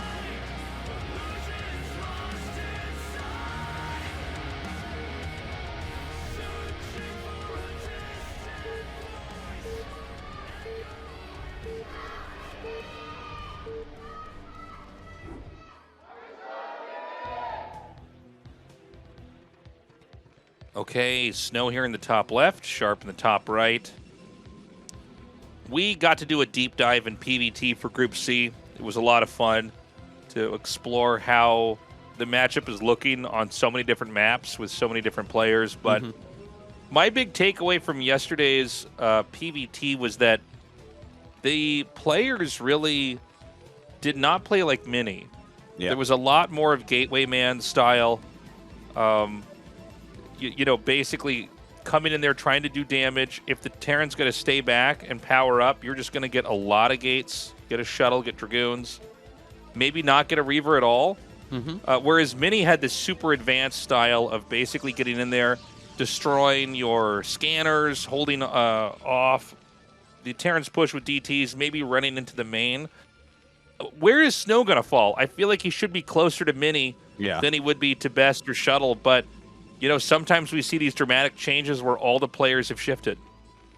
No, I think you're right. I think it's very heavily a stylistic thing, even though, like, the first person that I really saw doing heavy speed shuttle meta was actually Best, but he always feels better when he's just macroing out tons of gateway units, whereas, like, it's very rare. Oh, we like that sign. All right. Oh, excellent. Thank you very much, guys. Excellent. Thank you very much.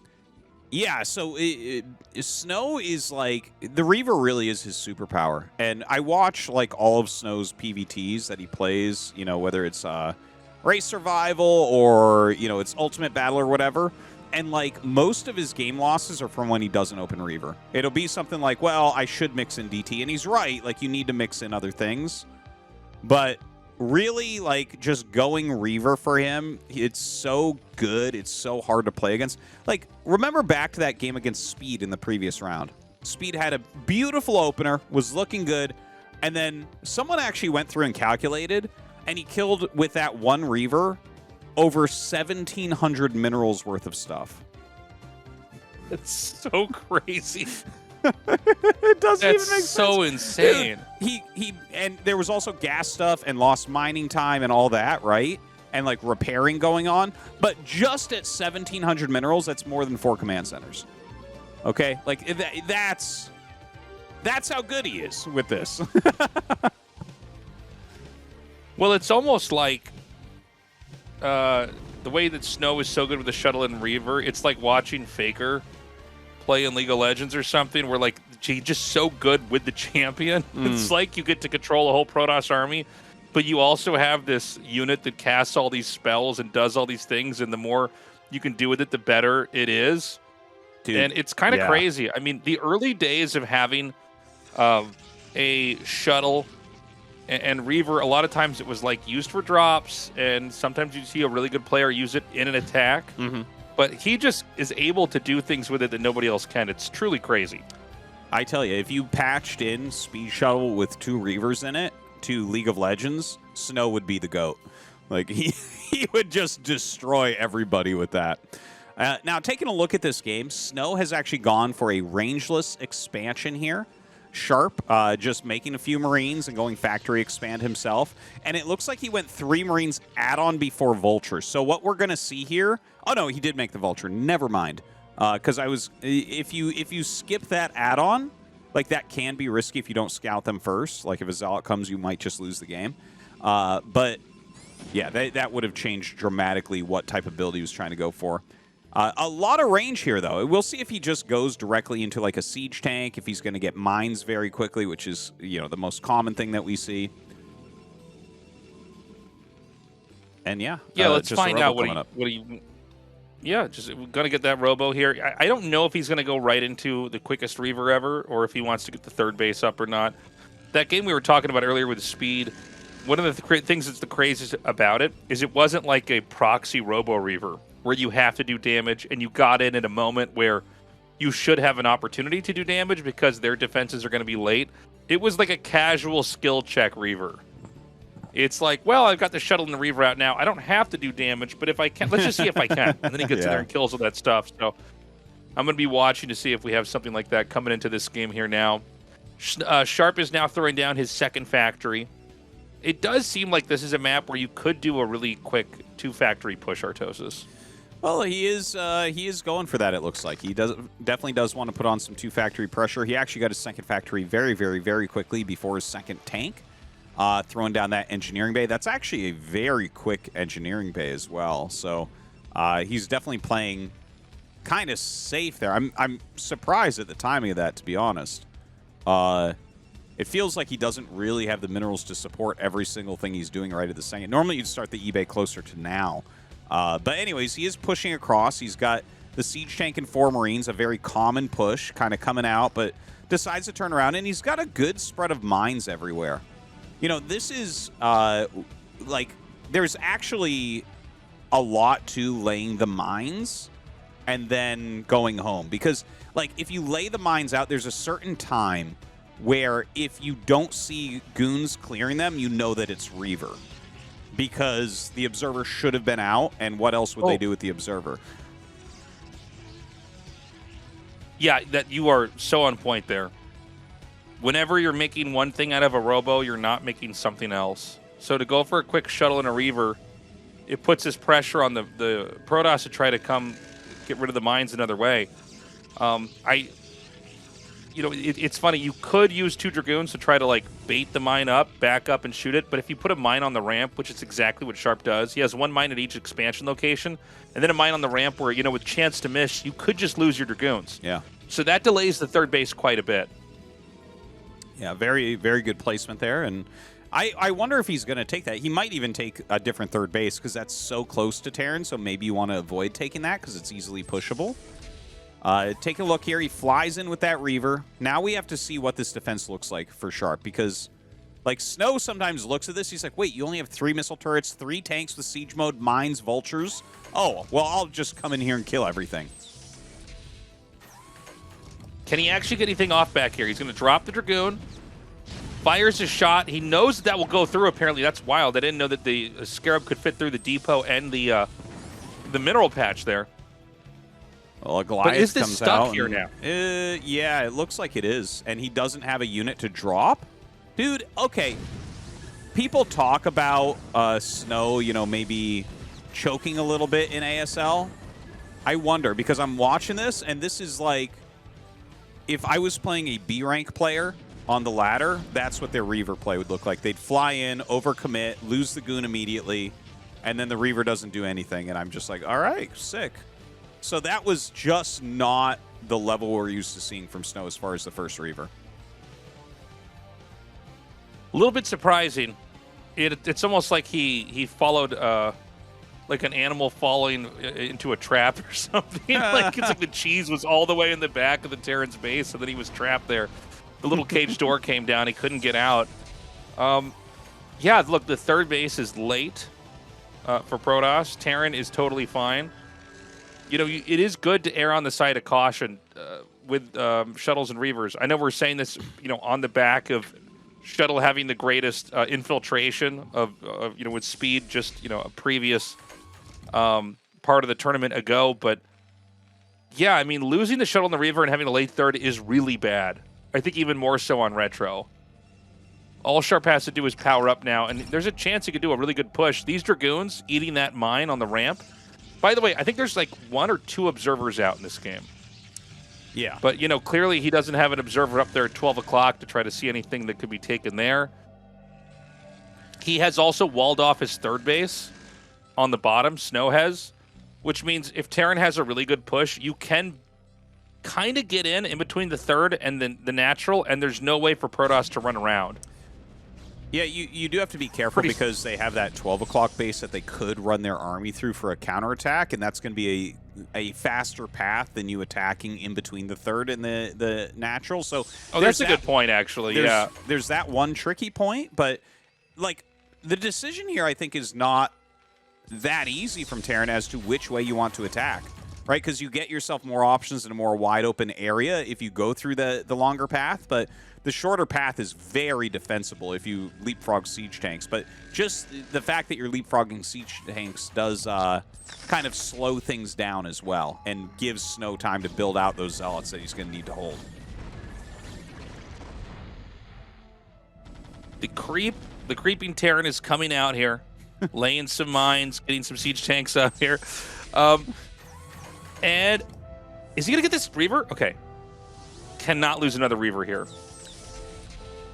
Yeah, he's just going to try to put this Reaver a little bit further back and buy time.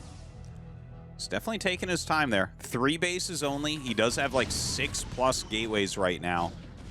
Don't know if he has the Citadel, but I would imagine at this point that he does. You can't do this with just Dragoons. Dude, Sharp is doing a very good job here in Game 1.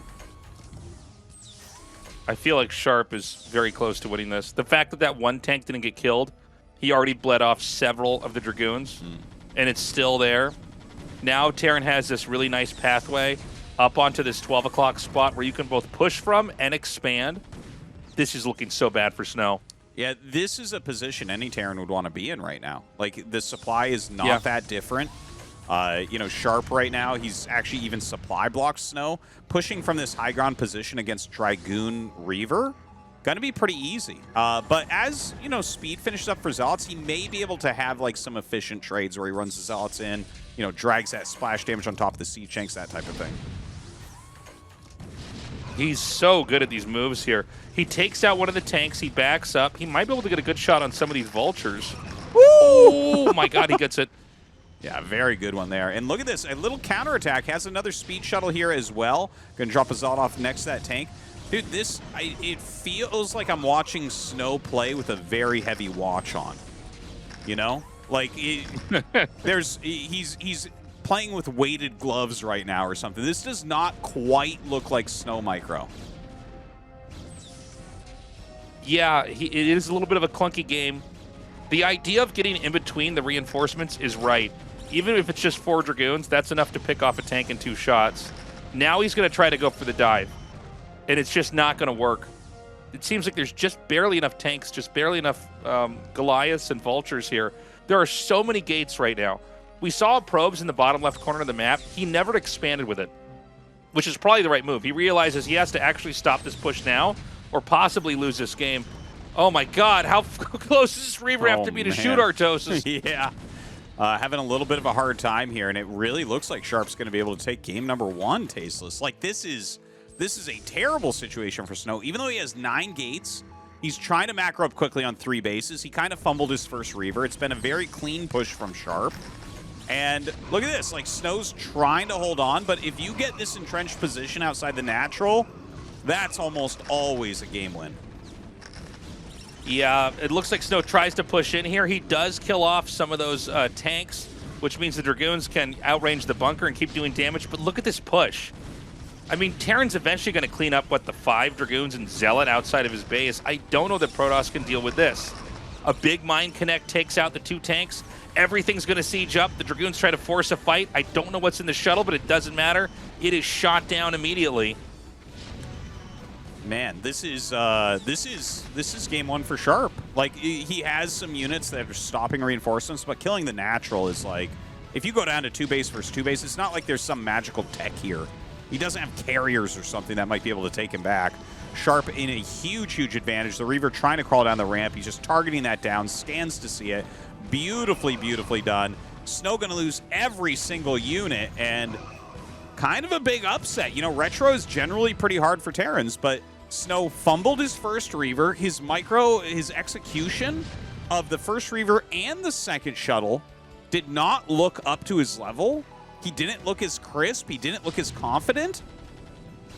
I tell you, this is a fantastic play from Sharp, of course. Well, I mean, great play from Sharp. Really bad play from Snow, honestly. Not the kind of Reaver control we're used to seeing. He had his moments for sure. Yeah. I think a lot of that goes down to losing that first Reaver. You can't drop your shuttle, the Reaver as well. I mean, you can give up on the Dragoon or the Zealots inside. That's usually a trade-off, but you're so close on Retro. You're so close that the punish is too much. And I think Sharp also was really patient moving out. He didn't overextend. He didn't dive. He just sort of stuck to his guns, and it crept out.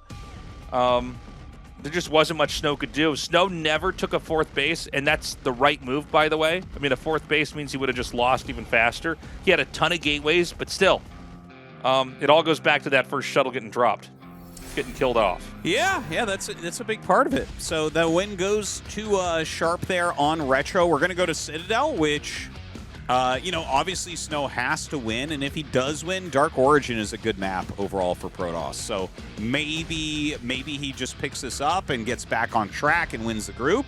But if Sharp wins here, the group really goes into a crazy spot.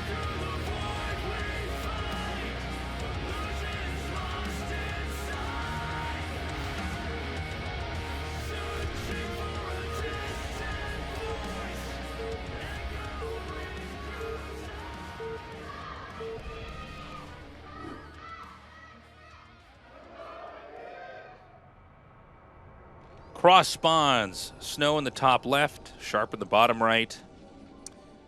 Tasteless, I want to throw this out there, okay? So yeah, basically, for you know, I know that we have a lot of viewers that just watch ASL. You know, it's pretty time-consuming to try to follow all the different content that comes out of Korean pro gaming. Believe me, I know. I try, and I can't do it. So I'm sure a lot of the people watching have a hard time with that as well. But basically, guys, between the online pro leagues that they do, the ultimate snowy day, the ultimate battles, which are 9-game series. Taiwan. Yeah, nice. What's up, guys?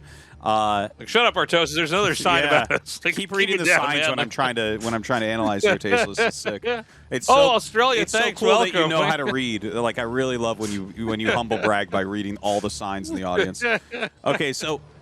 You know, he dominates things like Ultimate Battle, right? It's like 9-game series against the best players in the world. And, like, he generally wins with 7-2 or better against the best, like, light, royal, rush, everybody. He dominates pretty much everything online, okay? He's got, like, the highest win rate out of everybody right now. The hype is real behind him, but he hasn't been delivering recently in ASL. And I wonder if he's getting some sort of mental block. Is his confidence not keeping up? Is the pressure? Because earlier seasons, when no one was expecting much, it was like, oh, yeah, Snow, yeah, he has good PVT, right? those were the seasons where he was getting deep. He got second place to Rain. He got, he had some very good seasons earlier on, but now he's actually like 10 times better than he was then. And we're watching games like that where I'm like, that could have been any Protoss on the ladder. Literally, he really actually did not play well that last game. No, he really didn't.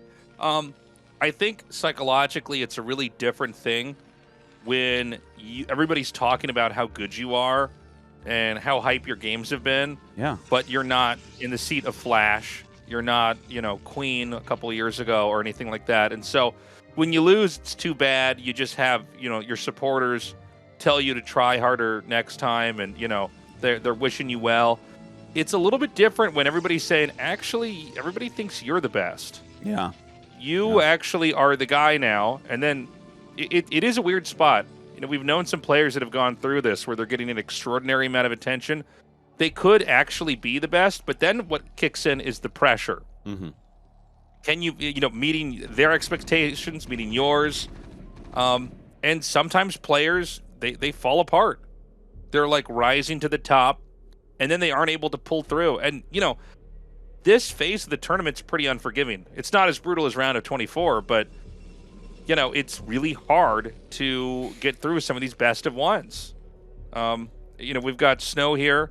He's down in a game right now versus Sharp. It is best of 3, but it's not like when you get to best of 5s later on where there's at least like some room to recover. You have a couple games to try to catch your footing or figure out what they're going to do. Mm-hmm. We'll see, Artosis, but I think you're right. I think Snow looked a lot better in some previous ASLs. Hopefully he'll have a turnaround for his own sake in this game here now.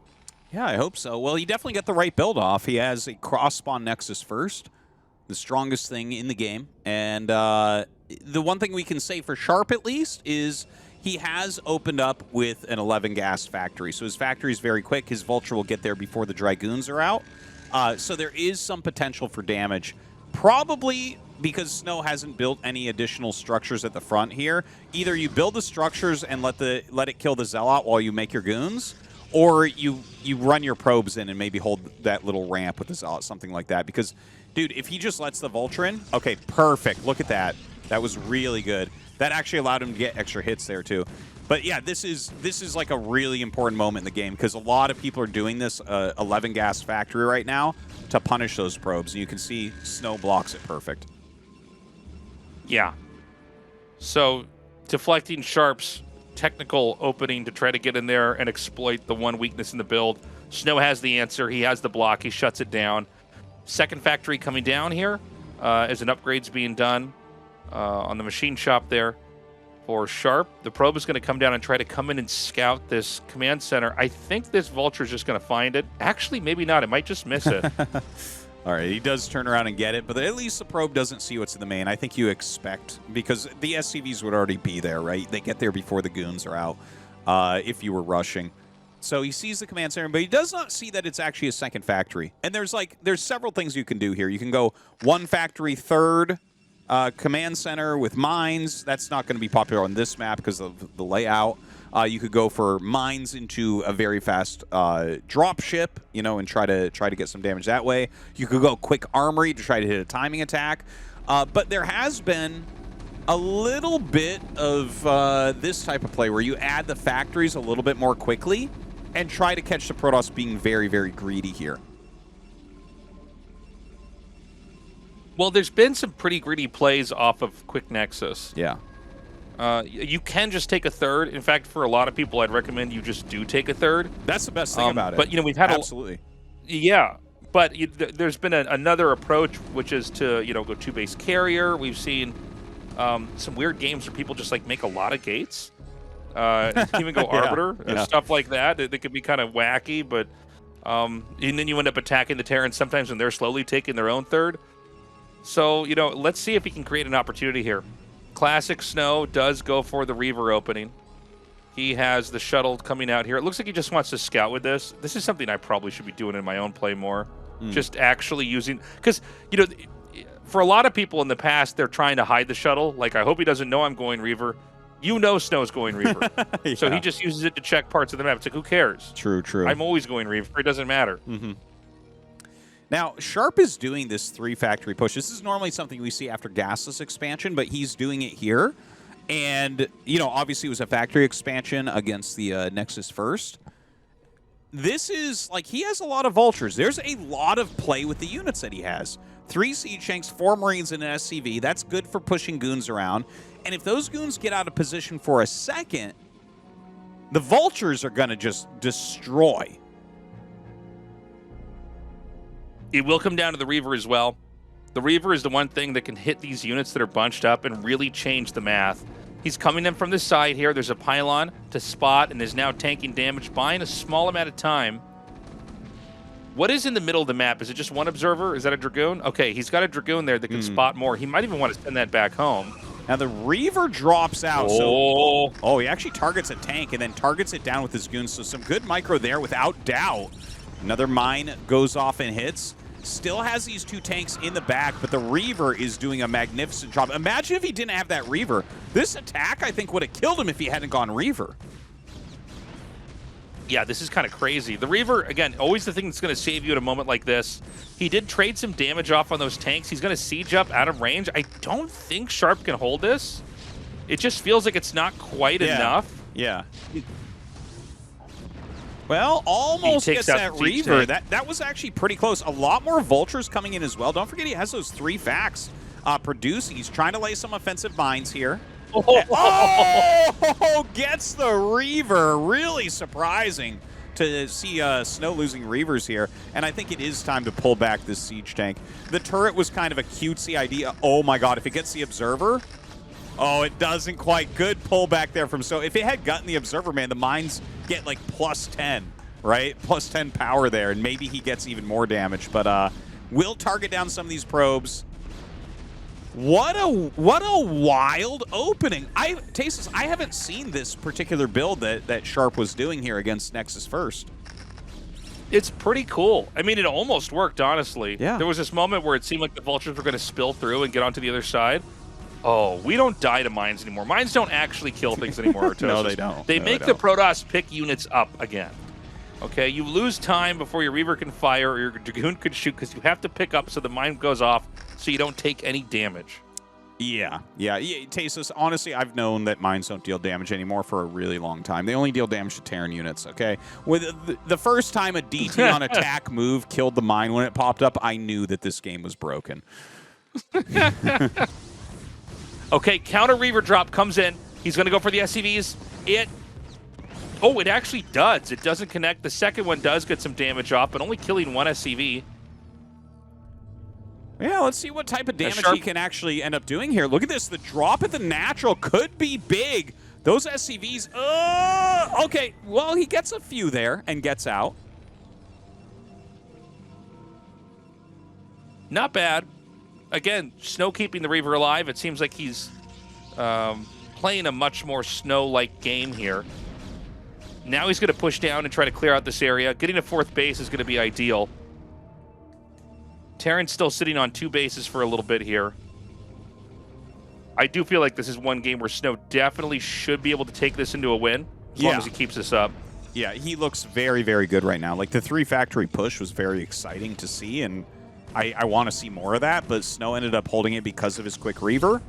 And, like, I liked what you said about how, like, you suggest most people go 3rd Nexus with the Nexus first build. I definitely agree with you on that. Like, this is the strong thing about Nexus first, I think, is how quickly you get your 3rd Nexus. Because 2 base is, like, good, but 3 base is where you really can hit your macro with every race. Yeah, well, when you're on 3 bases, then you have the option to throw down gates and try to, stretch the game out with fights over and over and deny them their 3rd. Or you can go to a 4th and a 5th base. You can tech onto carriers while playing a pretty steady game. There's just a lot more choices. 2 base is a little bit more dramatic, and I think at some of the higher levels of play, it looks really good because some players are not used to kind of dealing with the tightness of that play. Does that make sense? Yeah, absolutely. The Vultures running in. Do pick off that probe there, that 4th Nexus. Almost done. Yeah, Snow's in some pretty good control here. This is not a position that Sharp should be feeling good. And look at the supply differential already. 40 supply difference. Yeah, it's kind of crazy. this is the problem that Terran have when they go for 2 bases and they don't kill the third. Is it's a much smoother late game for the Protoss. Yeah. I wonder if with the 3 fact, if he should have just tried to get the third instead of tried to push when he saw there was. Well, I guess he didn't know if there was going to be Reaver or not, right? So maybe that's the thing. If it's only goons, maybe he can kill you. I feel like if there's one person who always gets Reaver, it's Snow. Yeah, that's certainly He true. always gets Reaver. By the way, this is just going to be 3 Stargate Carrier. This is like probably the most straightforward way to try to end this game. Terran can sit on 2 bases for as long as they want, but the longer they wait, you know, the closer the carriers are going to be to winning the game. And so you don't want to push right now because Protoss has so much they probably flatten you. But at the same time, if you wait for too long, then the carriers are going to kill you, and it doesn't matter what you do. Yeah, and it's a perfect play from Snow. I don't think carriers are particularly good on this map, but it doesn't really matter because it just turns it into math. I actually, at the Tasteless LAN party, I asked Snow about this, and he said there is no counter to Nexus first cross spawn into carrier. It is the strongest thing in the game, he said. So, like, you can see... It makes sense. Yeah, it's just... because you're already kind of mathematically ahead, like... You know, you can kind of grind out and build your supply up against anything else, but against carrier, you're forced to attack. Oh, damn! That was insane. Well, he takes out the Reaver. Now, again, you can win fights without Reavers, but the Reavers are a huge part of what, you know, allows Snow to hold these kind of pushes. I almost think Sharp might just want to go for it. Yeah. I don't think there's any other option. He just needs to attack. There is no way to win a macro game against someone on 4 base here going carrier already. Carrier is the only thing that forces Terran to attack. Right. Yeah, otherwise Terrans would just turtle forever. Yeah. I mean, even Arbiter, you can EMP or make a bunch of turrets or whatever. You know, carriers suddenly it's like, oh, you better do something or this is going to get out of control. Yep. It's really the only thing that outscales Terran Max. So, like, I mean, you have maybe a little window, and that's it. And the thing is, I don't know that he has a window. He's macroing really well. And 154, that is not bad supply, because you got to consider he probably has, like, 45 SCVs, right? So, like, his army supply is actually very, very high. Sends the initial couple of Zealots in there to see if he can soak up some mines in the front. There's actually not that many mines here. We saw him kill a Zealot back there, I think because he wants to free up more supply. Maybe for another round of carriers. They might have just now popped out. And look at what Snow's doing. He's basically buying time. Yeah. He's not going to dive in. Now, these 2 Zealots, more supply. He needs 1 more carrier. Oh, yeah, you're actually exactly right. That's that's exactly what he was doing there. But this is how you do it. You force a Terran to leapfrog. You force him to siege and unsiege multiple times. And it buys time. When he has 6 carriers, like, you need to have, like, maybe 18 Goliaths to deal with that, you know? You have to, like, turn all your production into Goliath for over a minute to be able to deal with this. And if you don't have that when you get there, they just kill your whole army.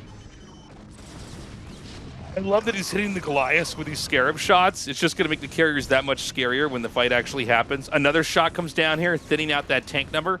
And all he's doing is backing up, trading out a little bit over time. Terran is not even halfway across the map, by the way. He actually needs to attack move. Like, he needs to stop sieging and just go. You know, you're going to eat a couple big Scarabs during that, but, like, this is too slow. He's killed enough of the goons, he can just attack move, and he needs to get up there. He needs to start killing bases, rally Pure Goliath, and then maybe he can find a win like that. But this is the way he's doing it now. Like, you got to look at this and say, okay, what are you doing, Snow, behind this? Because this is like, you're literally only slowing it. You're not taking any actual good engagements here. Terran does have a command center started at the 3rd. Question is going to be, is there enough for Sharp right now to actually come through here and maybe smash this base? I see, what is it, like 8 Goliaths here? Is it a little bit less than that? Not quite enough for what he's going to need right now. And look at that, he does keep hitting the Goliaths with Scarabs. He's very, very good at that. He's going to do 1 more. He's going to shoot it right in the middle. Oh, Tastosis, it's so sick. Dude, it's becoming really obvious. And then when the carriers... yeah, he's like, that's why I wanted to do that. Now, he's going to get that first tank there. you want to kill off the Goliaths if you can. That'll just force the Terran to turn around. Sometimes if they're really low and they're running away, you'll try to target down one of their tanks because there's, you know, more than one way to win the game from here on out. You can win with the carriers just killing everything, or with your ground army killing everything. A lot of times when the Terran loses all the tanks in the initial push, like the one we're seeing now, there is literally no way for Terran to ever catch up and both have enough Goliaths to kill carriers and have, you know, vultures and tanks to fight the ground. Yeah. And I think we're there right now. So he's going to basically win both these fights. We'll probably see Sharp tap out here. GG, there it is. All right. Good victory there by Snow. You know, I think his initial hold was really good. He was microing well during that. When his 2 Reavers blew up to the siege tanks, like, you know, that part where like, whoa, well, he had already won the game at that point, basically, right? Like, he already was in a very, very good spot. But I do want to say, once again, that is uncharacteristic. You literally never see that in his online matches, so I still wonder about what his mentality is going to look like. But we're going to be going into Dark Origin for map number 3. And I definitely think this is one that Snow can put the screws on to Sharp. I think so. That was just a much cleaner game. You know, going back into game 1, Snow didn't need to try to fly in there and do some Harlem Globetrotter stuff with that shuttle and Reaver. Yeah. Like, Snow is just better if he keeps the Reaver alive. I think it's almost like he's trying to win too hard because he's had these moments look so good, but, you know, conservative play is probably key here. Just get into the mid game, get your Reavers out, play it from there. Neo Dark Origin is our map. Let's get into this.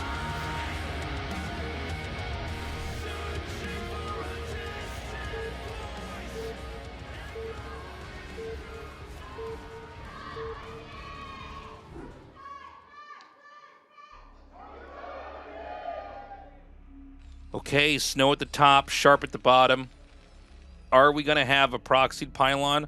I feel like Snow sometimes does it. I feel like he does it a little bit less than other Protosses. But I would be surprised if we don't have a gas steal. I just feel like you have to go for gas steal these days. For sure. On maps like this. Right, there's just no reason not to. It's the amount it dictates what Terran has to do and kind of like shoehorns them into one direction. It's really just... It's so powerful. That I think was actually a good improvement for StarCraft 2, making the 2 geysers, so that moves like that are not so good. I remember trying to offensive gas people when StarCraft 2 came out. It was actually... yeah, it's like half the price of an expansion. It's like, wait a minute, what am I doing? Oh, man. Yeah, it was a bit much. But yeah, the Snow sends out his probe immediately, so he's definitely going to be taking that gas.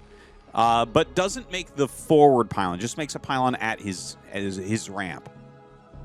Yeah, now, keep in mind, Sharp is one of the players that will actually, more than any other Terran in ASL, try to deny the gas steal, or at least has in the past. We've seen him put SCVs on ramps. We'll see him take the gas before the barracks. Let's just see if he has anything like an SCV cancel or something of the sort, where he might just want to try to come in there and grab it. The probe comes down. We'll start harassing this SCV, and Sharp does not try to block it this time. But yeah, historically he has been one of the only Terrans that really does like to block it. I'm glad that he stopped doing that because it made him kind of predictable. If you make those, if you do something like a double against old Sharp, if you do double proxy gate and send your probe up, you win because he'll just put the gas down and like his racks will be laid. He'll have less SCVs. So kind of learning to play this other alternate style where you're going to allow them to do this and just kind of figure out what they're doing and fight back. Yeah, I agree with you too. I mean, think of what Mini did in his game that we saw where he just went like, what was it, like Gateway on 8 or 7 or something, and then just manner pylons inside the main, and it's like, oh, that is nasty. It is. But Snow does the gas steal, and this is going to be him taking his own gas at his main. So almost exclusively, we've seen Protoss players do gas steal into expand if they're not proxy gating. But this is another way to play. It's technically viewed as a little bit older, but as I've said a couple times in the cast here, old is not necessarily bad for styles of play.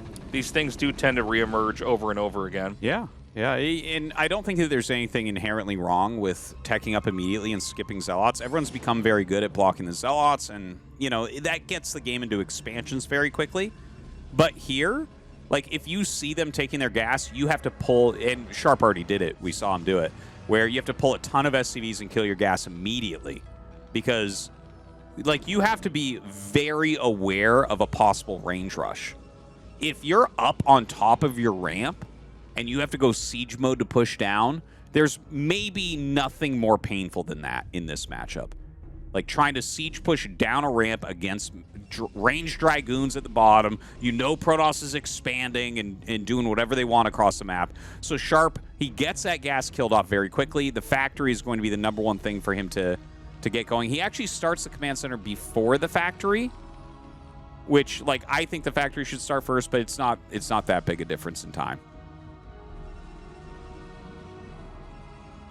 Now the Dragoons are going to come down here, and this might be a little bit of a slower game. There was no high-risk tech here from Snow, which I think is probably right. In the old days, a lot of people would do gas steals and then try to do something crazy, and I think it just doesn't work versus Terrans anymore. Terrans are pretty sturdy, and capable of being behind on their tech and kind of getting information and putting pressure on. And so instead, it's just going to be a game where both sides agree to expand. Yeah, that factory coming up, I think we'll probably see a second one. He's going to have to throw down the engineering bay probably pretty quickly this game, since he actually doesn't have intel as to what the tech is. SCV trying to come up to get a little bit of intel, but very good spacing. You can see his probe was up covering a couple ramps. The Dragoon kind of in a position to block anything from coming from the 4th or the 3rd ramp there. And yeah, Sharp is playing exactly as expected, right? Getting the 2 racks. He's going to get a turret up to make sure he doesn't die to DTs. And the game, it looks like the game's just going to, like, normalize super fast. We've got a little bit of Dragoon pressure here.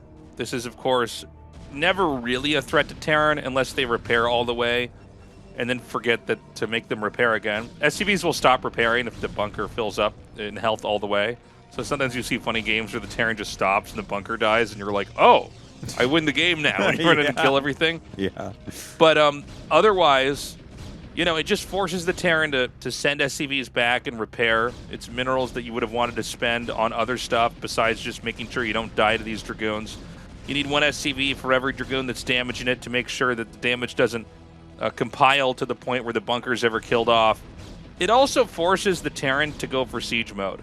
We do see games where they'll get a tank out and try to, like, come out and shoot the Dragoon and run back, but usually it'll just force siege mode. You got to be careful because, like, just like this, you can see the Dragoons will try to run in there and gun down the tank. And, you know, if you have 4 goons, it does 2-shot that tank. So against 3, generally, you can do that move that Sharp just did. But I hope for his own sake he's getting siege. Yeah, it looks like he is. So he will get siege and be able to push this back. Yeah, this is what is so annoying about a build like this and why you have to kill that gas really quickly, because they put so much pressure on with the goons, and they can do whatever behind it. You can see that he went 4 Dragoons into a 3rd Nexus in Robo. So that's, like, pretty much as greedy as you can be. Right.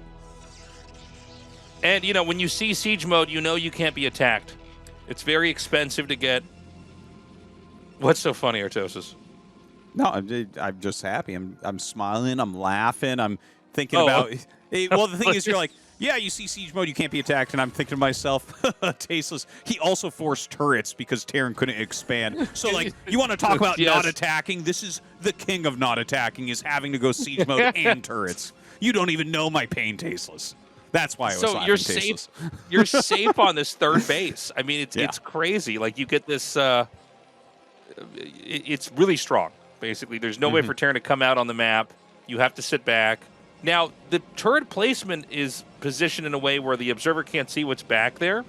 So instead, you know, you're doing a little bit of guessing, like, does he have an armory or not? But a lot of the responses are kind of the same. You know, the 3rd base has been up for so long now. You're able to power up. At this point in time, you're probably trying to figure out, okay, am I going to take my 4th base right away? Am I going to try to get into my definitive tech? Like, will he go for Psystorm with shuttles? Will he go for Gateway Man, by the way? we were talking about this earlier. We kind of never got there, but you know, does he just go Mass Zealot Dragoon with his Shuttle Reaver?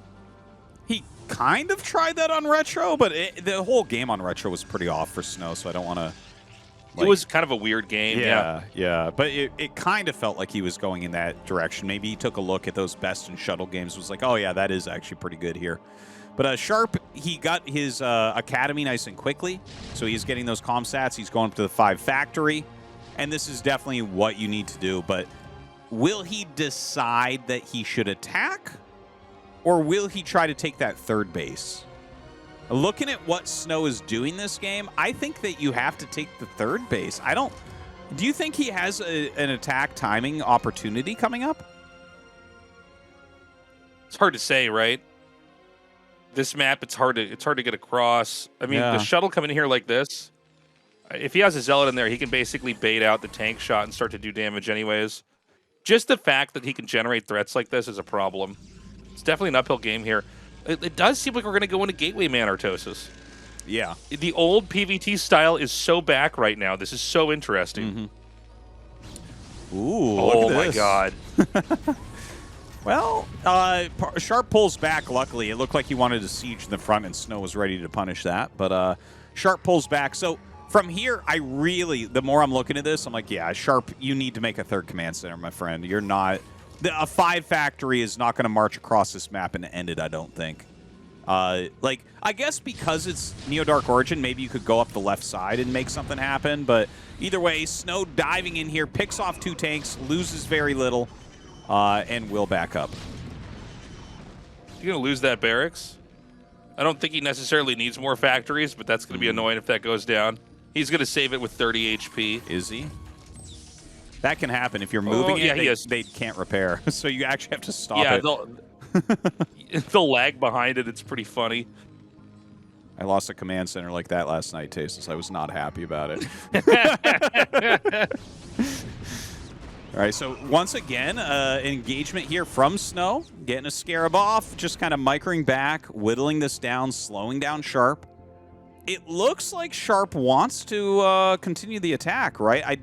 I don't... Is that a command center in his main base above his gas? It might be. It looks like the size of it. I think it's his eBay. Oh, maybe it is. It's not moving. Oh, no. I mean right above. I don't think it's... There. Yeah. Oh, yeah, that's it. I thought you meant the thing floating above the minerals there, the 3rd. So he is going to be able to get that unless Snow does a bust. Now, I got to say, I've been kind of inspired by seeing what Best was able to do on this map across the bridges, where he just makes it look easy. Yeah. Oh my God, here we go. Another Reaver shot. Ooh. Very painful. You need that anti-air just about everywhere. Snow taking a 4th base. Yeah. I think he's kind of realizing that Sharp isn't really coming across the map. And, you know, the one thing I really want to see from Sharp here is not just adding his starport to get his +2/+2 upgrades, but he needs to add more factories, like, right now, I think. Like, the important thing is that you bring your army production forward in time, because you have to have the opportunity to counterattack if you get attacked here.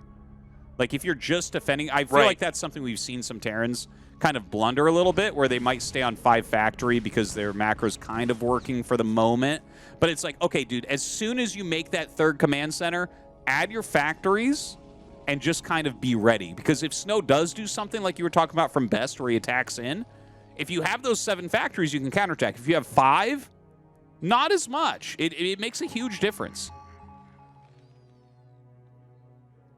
The 3rd CC is going to land. Now, there's a point in time where, like, it's ideal to hit, and it's usually, if you're perfect, it would be right when the base starts, because the player hasn't managed to get any resources off of it yet.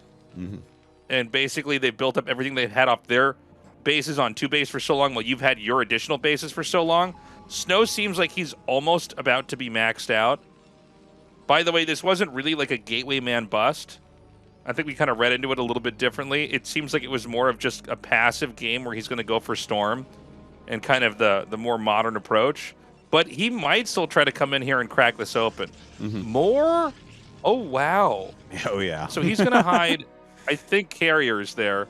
He could go Arbiter, but I think the idea of putting 1 Stargate here and then having the other Stargates somewhere else. Because if you just see the Stargate, yeah, and maybe you can't find the Arbiter tribute now, you would be like, oh, he's going Arbiter because you have one. Yes. So very, very, very advanced, smart stuff there. It's actually even important that the scan location, if you scan the main, you'll scan the Nexus, and it will reveal both the Stargate and the Templar Archives. And that's actually really important because you put those two together, and like you said, you're like, oh, that must be Arbiter then.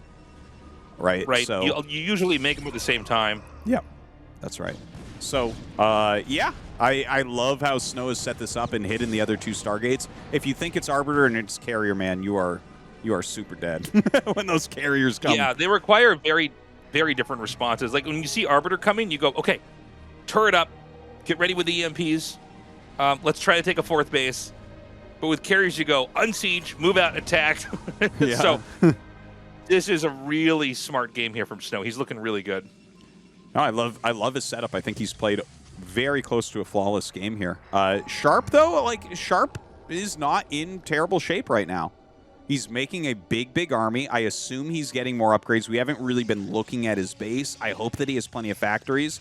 Like, if you figure out that this tech switch is happening, what you want to do is just be getting your upgrades and go, like, really heavy factories and just go for it, you know? Like, you cannot sit back because this is a great carrier map. So this dropship's going to come up. I don't think it's going to do too much damage.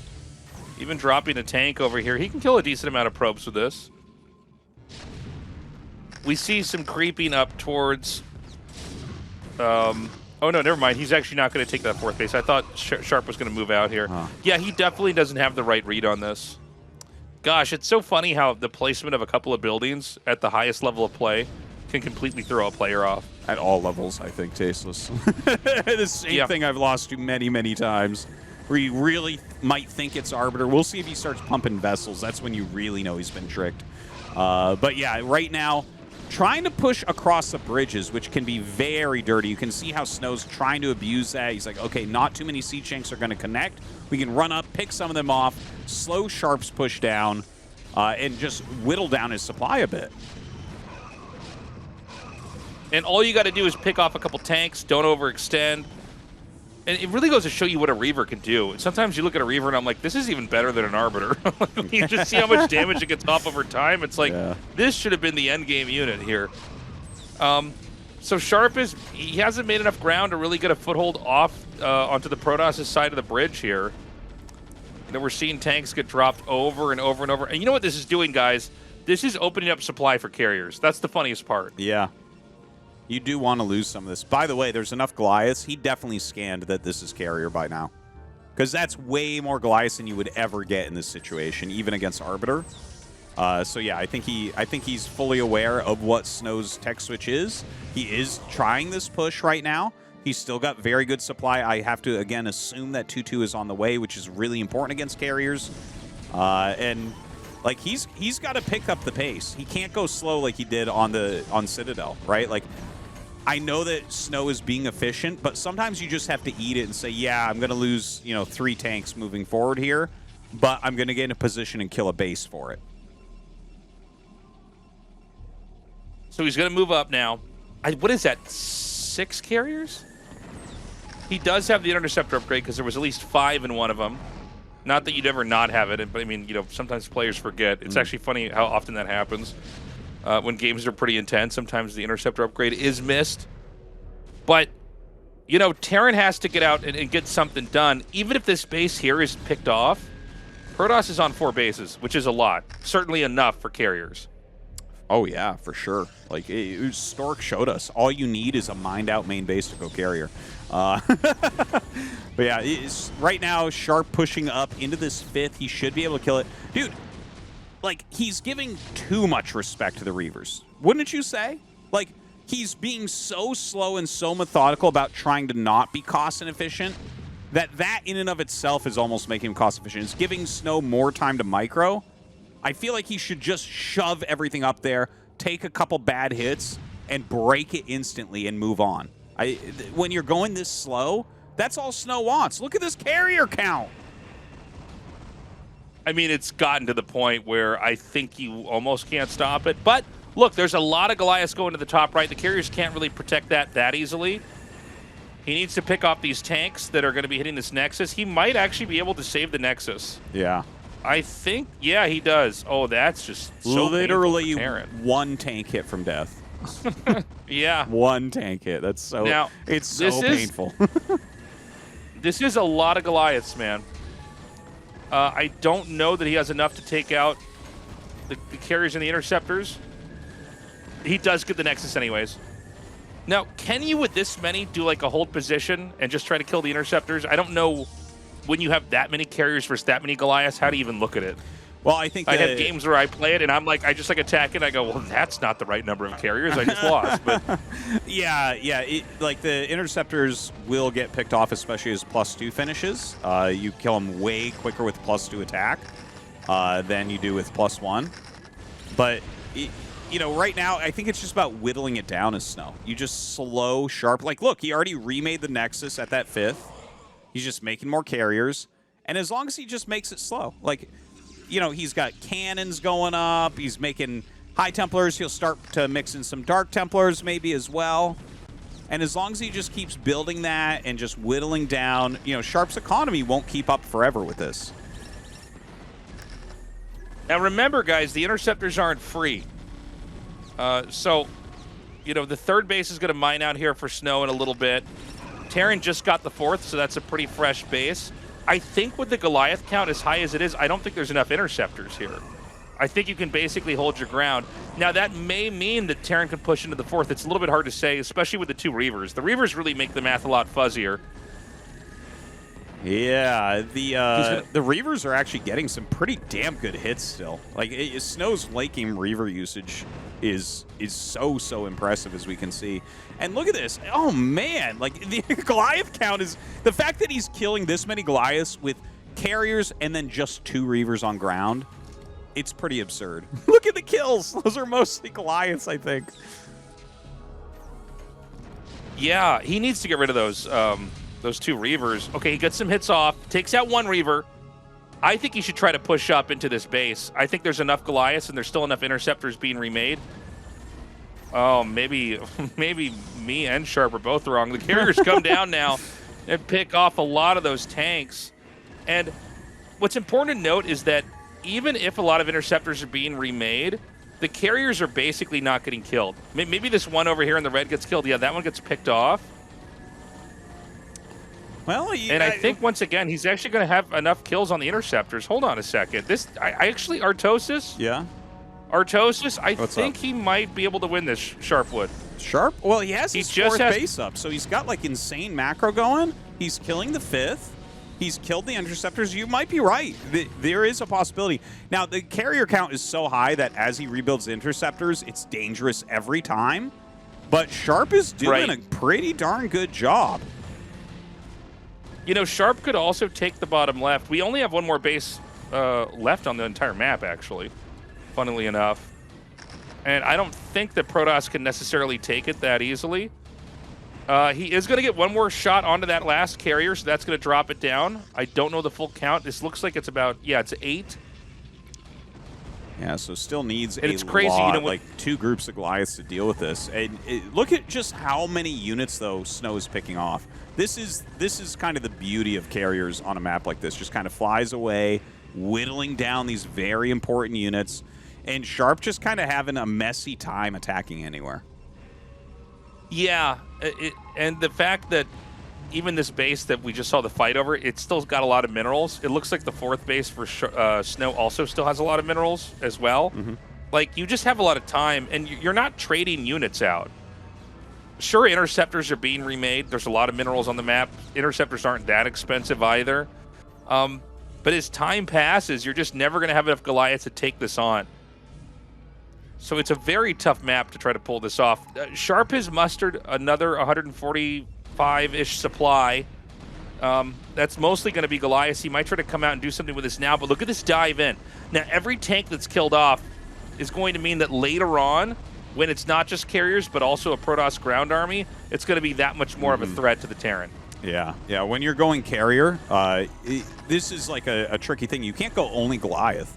You actually have to make sure you still have tanks. Like, generally, the rule would be, like, make sure you have about 12 tanks with your army. And then you can kind of fill in with Goliaths and whatever vultures. But, you know, looking at this, his siege tank count is kind of small. And look at Snow come over. Maxed out right now, doing storm drops, picking off tanks as he can, whittling things down. I love the cannons. I love the High Templars spread around. He's just making every area really hard to attack. He's not invincible, but it's really hard to do anything. He's going to try to dive on this carrier. I think it's going to get away. Oh, it's in the red, and it does get out. Now, top right is eventually going to mine out. There is no base over. Oh, my God. Oh, my God. Okay, hold on a second. He's going to try to come forward here. Yeah, he's got some siege tanks in there. There's a lot of Psy Storm. If he tries to dive forward, it could be a little bit of an issue. I know these moments where I see the carriers that far down, I feel like this is where you want to go for his fourth base. Yeah, I'm thinking the exact same thing as you, where I'm like, okay, leave some Goliaths down here, but take like a big chunk of your tanks and just shove top right. The thing is, Snow has made that a gross area as well. He's put down cannons and he has High Templars up there. So like it's like a slow push anyways if you do that. There's just a lot of things that Sharp needs to do here. How many carriers are there right now? Is this 6? Yeah, I think it's 6 or 7. Because 1 is really badly damaged. I can see our observer can't quite click on it. 6 carriers total, so that's actually not that much. When they have the +3 attack, it's kind of crazy how much damage the interceptors do. But look, Protoss is not able to mine yet from this base that's been reclaimed over here. Okay, so a couple more carriers are going to join the mix. And mine almost whether taken it's out. Reavers or Templars, he can basically just kind of hold this ground here. I think this is going to be a slow, painful death here for Sharp. It does feel that way. Sharp is picking off carriers occasionally, which is important, because if Snow were to hit like 12, I mean, at that point, you can just kind of attack, move, and, you need to have like 36 Goliaths with 3/3 upgrades to really have a chance at that point. But yeah, he's really abusing now, back and forth over this unwalkable terrain, just targeting things down. Going to start taking out some command centers, and we just haven't seen Sharp get any traction, really. And Snow just keeps expanding as well to that 5th base over and over. Yeah, he's going to hit this base up here, but there's just enough minerals back at home. Now, notice that Snow's minerals are not that high either. He has to remake a lot of interceptors. It's really easy to go unappreciated in a game just how much the Protoss is spending. But I think, the truth is you don't need that much money. When you get this high in carriers, as long as you have like 1 base mining, you're fine. Yeah. That'll support you remaking carriers unless you really mess up and lose like everything. And seeing these isolated groups of Goliaths fight, they're not getting anything done. They're maybe killing 1 or 2 interceptors. Yeah, if that. Anytime you catch them like that, it's really, really big for Protoss. You need a real big mass of Goliaths to actually do anything. Even this is too small, and Snow knows. He's just immediately pushing in, targeting things down. Sharp is trying to walk forward and get hits on the carriers, but you can see how Snow pulls back, for instance, where it's like, okay, now you have to walk down the ramp, but I'm flying to the left. Haha, you can't target me. So really great control here. Good tactics on these carriers as well. The rest of the army here from Snow at the bottom left kind of just retreating. Again, buying time for his carriers to do all the heavy lifting. There is an expansion being taken in the bottom left, and if Terran can't kill this game is over no matter what. I think it's already probably over. Yeah. Because the carriers can just keep killing off whatever comes out of these factories. It has to go down this weird funnel to get anywhere. And you can just kill off everything that's here. Yeah, I mean, I think we're going to see him tap out. I don't think there's any winning this. No, certainly not. And he's going to just kill the rest of these bases, too. Like, he's going up. This is the last mining base here for Sharp. Snow is, well, he's only actually mining for 1 base right at this second, but he keeps retaking that 5th base. 1,200 minerals is plenty to remake all those interceptors. So he's going to kill off this economy. And Sharp, basically just has the army that he has right now, and that's it. He's got to make this work for him. Yeah, this is probably going to be GG. You know, there was no attempt to go for Wraiths, not that that would have necessarily worked. It was really just, you know, almost like an arm wrestling match, a tug of war between the carriers and the Goliaths, and I think this map is just better suited for carriers. You can see the Goliaths can never really get an engagement that's going to be good for them. There were periods where the Interceptors were wiped out, but there were also plenty of moments where the carriers and Interceptors were remade. Snow was able to use the map to control the game really well, and there were too many positions that were just out of range for Sharp to deal with. I mean, in the end, it's still just a 4-base Snow. He still just has that other top right base, probably barely mining at this point in time, but barely mining is all you need. Yeah, he's used up most of his bank at this point, buying a lot of High Templars as well, just to help storm down those Goliaths as if they were Hydras. And he's doing a good job about it. Very little left over here for Sharp. He has utilized the defense matrix really well there. But his overall Goliath count is just short, right? If he had 12 more Goliaths right now, I would give him like a real chance, but he doesn't. GG, and Snow will end up winning this group. It was a little bit of a bumpy ride, though. He didn't look quite as strong as we expected, but you know what? He got the job done. He got the job done. A really frustrating loss there for Sharp. Snow survives. He gets that second to last spot in the round of 8. Another Protoss up there. And a deserved win, man. He looked so strong. He had a couple moments he was shaky in his PvT, but I think he came back. He played a little bit more conservative.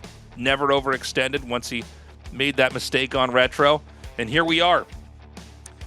Yeah, really, Sharp is playing fantastically tonight, so I could see him maybe getting out and going in second place. I would love to see that from him.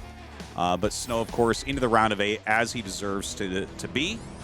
You can see this is, I guess, the finishing move that we're watching as he kills off the economy. I'm not sure that this is that impactful. He already kind of had the game, but obviously a strong move here. This is why it gets so scary against these carriers. If you're out of position for half of a second, they can target down a command center.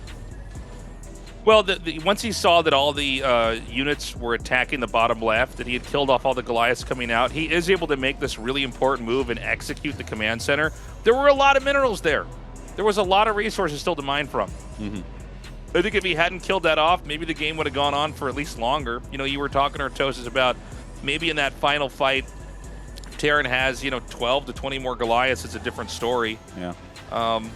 It was a close game. I mean, it was brutal. It was Snow just ahead the whole time and Sharp trying to catch up, Sharp almost catching up, and then Snow eventually propelling further along enough to the finish line that there was no way to recover. Well, I think we're going to jump over to an interview here, see what Snow thinks about his performance. Here we go. You're watching the final round of 16 Group D here at the ASL Season 17. Let's have a word with Snow, who's advancing through in first place. Congratulations. Thank you. Many people are surely finding it hard to believe you're doing so well, but it's been 3 seasons since you've returned to the round of 8. You must have been hungry for those quarterfinals all the time. Now, having advanced to the round of 8 in first place today, I would like to hear how you're feeling. For starters, with how that first set against Sharp went, I thought I wouldn't be advancing today. It didn't go too well still. I have advanced, thankfully. And it's only fitting for me to work harder now, to prepare hard now. And the first game against Action, well, you've managed to defeat him once again. You used your Corsairs well. Your Corsairs and your Zealots, taking down a ton of Overlords at his 5 o'clock and seemingly won with ease.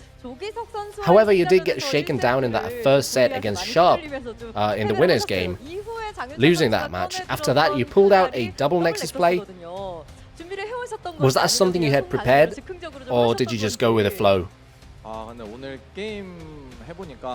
As I was playing today, it seemed I wouldn't be able to win. I played that first set and I knew it was foobar. Foobar? What exactly went wrong? Just none of the things I was going for worked. My hands wouldn't move. So left with no choice, I pulled out this finisher, this lethal weapon. And after giving him a taste of his own medicine, in the third set he went fast goons into a third, and then carriers. Is there a reason you skipped the zealot going gate first and instead started with a dragoon?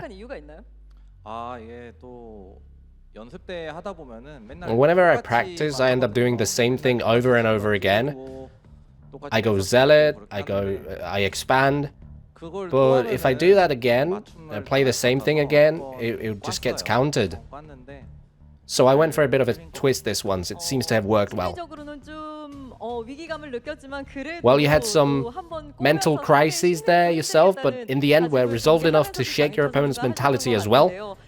The round of 8 is a best of 5. It's an extended series. You have to prepare for a best of 5, and there is a high chance it will be a PvP, as among the opponents you can run into, there is Bisu, Mini, and Rush. I have a feeling I'll be playing Mini this time. Some kind of a premonition. Oh yeah. Yeah, that'll be the draw. I won't get to play any more Terran. I'll end up having to play a PvP. That's the feeling I get. And you feel it'll be Mini rather than Bisu?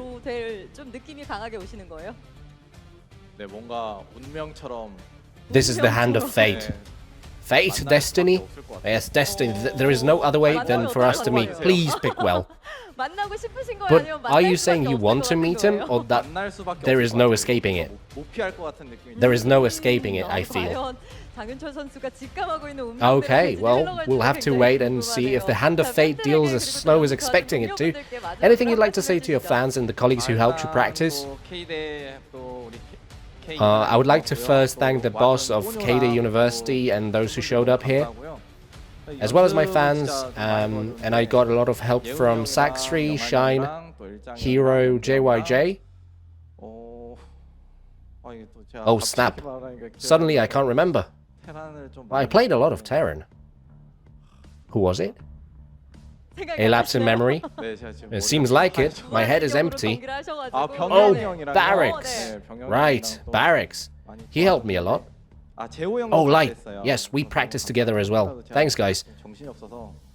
I'm all over the place, so in case I forgot anyone else, please don't take it personally. It's been a while since I've come to the studio. I'm not in my right mind. I will work hard. Once again, congratulations on making it into the round of 8. We'll see you in the quarterfinals. Thank you. And that does it for our interview with today's first place finisher Snow. Let's now take a look at the special events we have going on. You can participate in a match prediction event on the AfreecaTV website with a power bank up for grabs for 2 people who correctly predict the quarterfinalists. And additionally, we have a special deal on Well New Life gaming chairs. You can purchase for 40% off through the mobile app or the online chat on AfreecaTV. The promotion lasts until the end of ASL 17.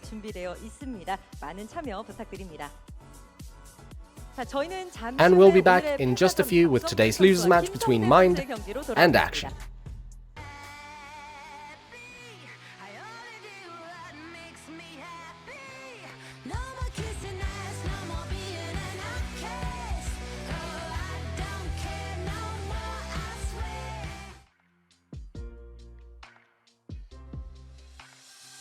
불 좀 켜줄래? 내 의자 좀 보게.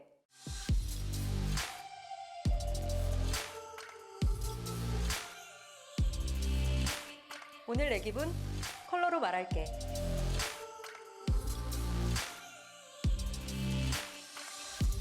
이 의자, 내 아름다움이 다 담아질까?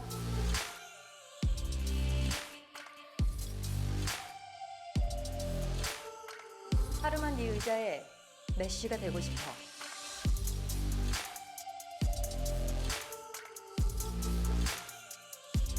알고 싶어.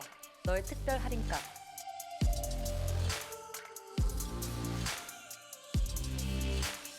만들어봐. 네 의자에 꿀자세.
What's up, everybody?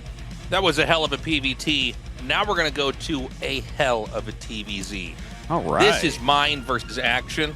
And I feel like this should be Action. I don't know. Action every season of ASL grows on me. He's so tricky. He's so perfect in so many ways he approaches the game.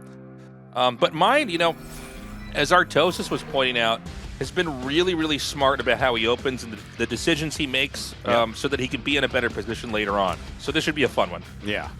We're going to start in Radeon, go to Blitz, Y, then Troy. Looks like Citadel and Dark Origin taking out some smart bans, I think, from them. Could be wild if we get over to Troy at the end, and I wouldn't be too surprised to see that. All right. I'm just about ready to see how this goes. I have a lot to say about Action's play recently. But I'll wait till we start because I know this will cut me off. And as I say that, it's like just not cutting me off. They're like, no, we'll just stay on this extra long this time. Super sick. We're going to be going to Map Radeon here for our first game. Remember that the loser is out of the ASL, and the winner will go on to face off against Sharp here. Oh, wow, this is going on for a long time. Dude, yeah. I had so much to say. What is happening? And I'm like, well, I better just save that because, you know, it's going to take me like 45 seconds to say everything, and then they hold that forever. Shut up, Tastosis. The game's starting. Let's go.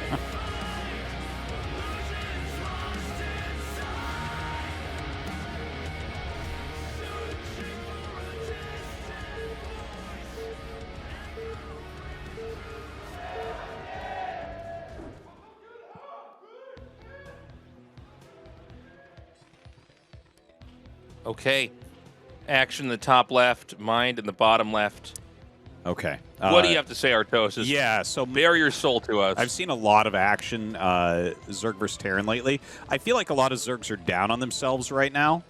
I think Zerg is kind of an emotional race for the top Korean pros. Like, if you look at it, the Zergs actually, it's like you would think the Terrans whine, but they don't, really. They just kind of, like, they buckle down and practice hard and figure out what they need to do. But the Zergs sometimes get in really negative mindsets where they think everything's impossible.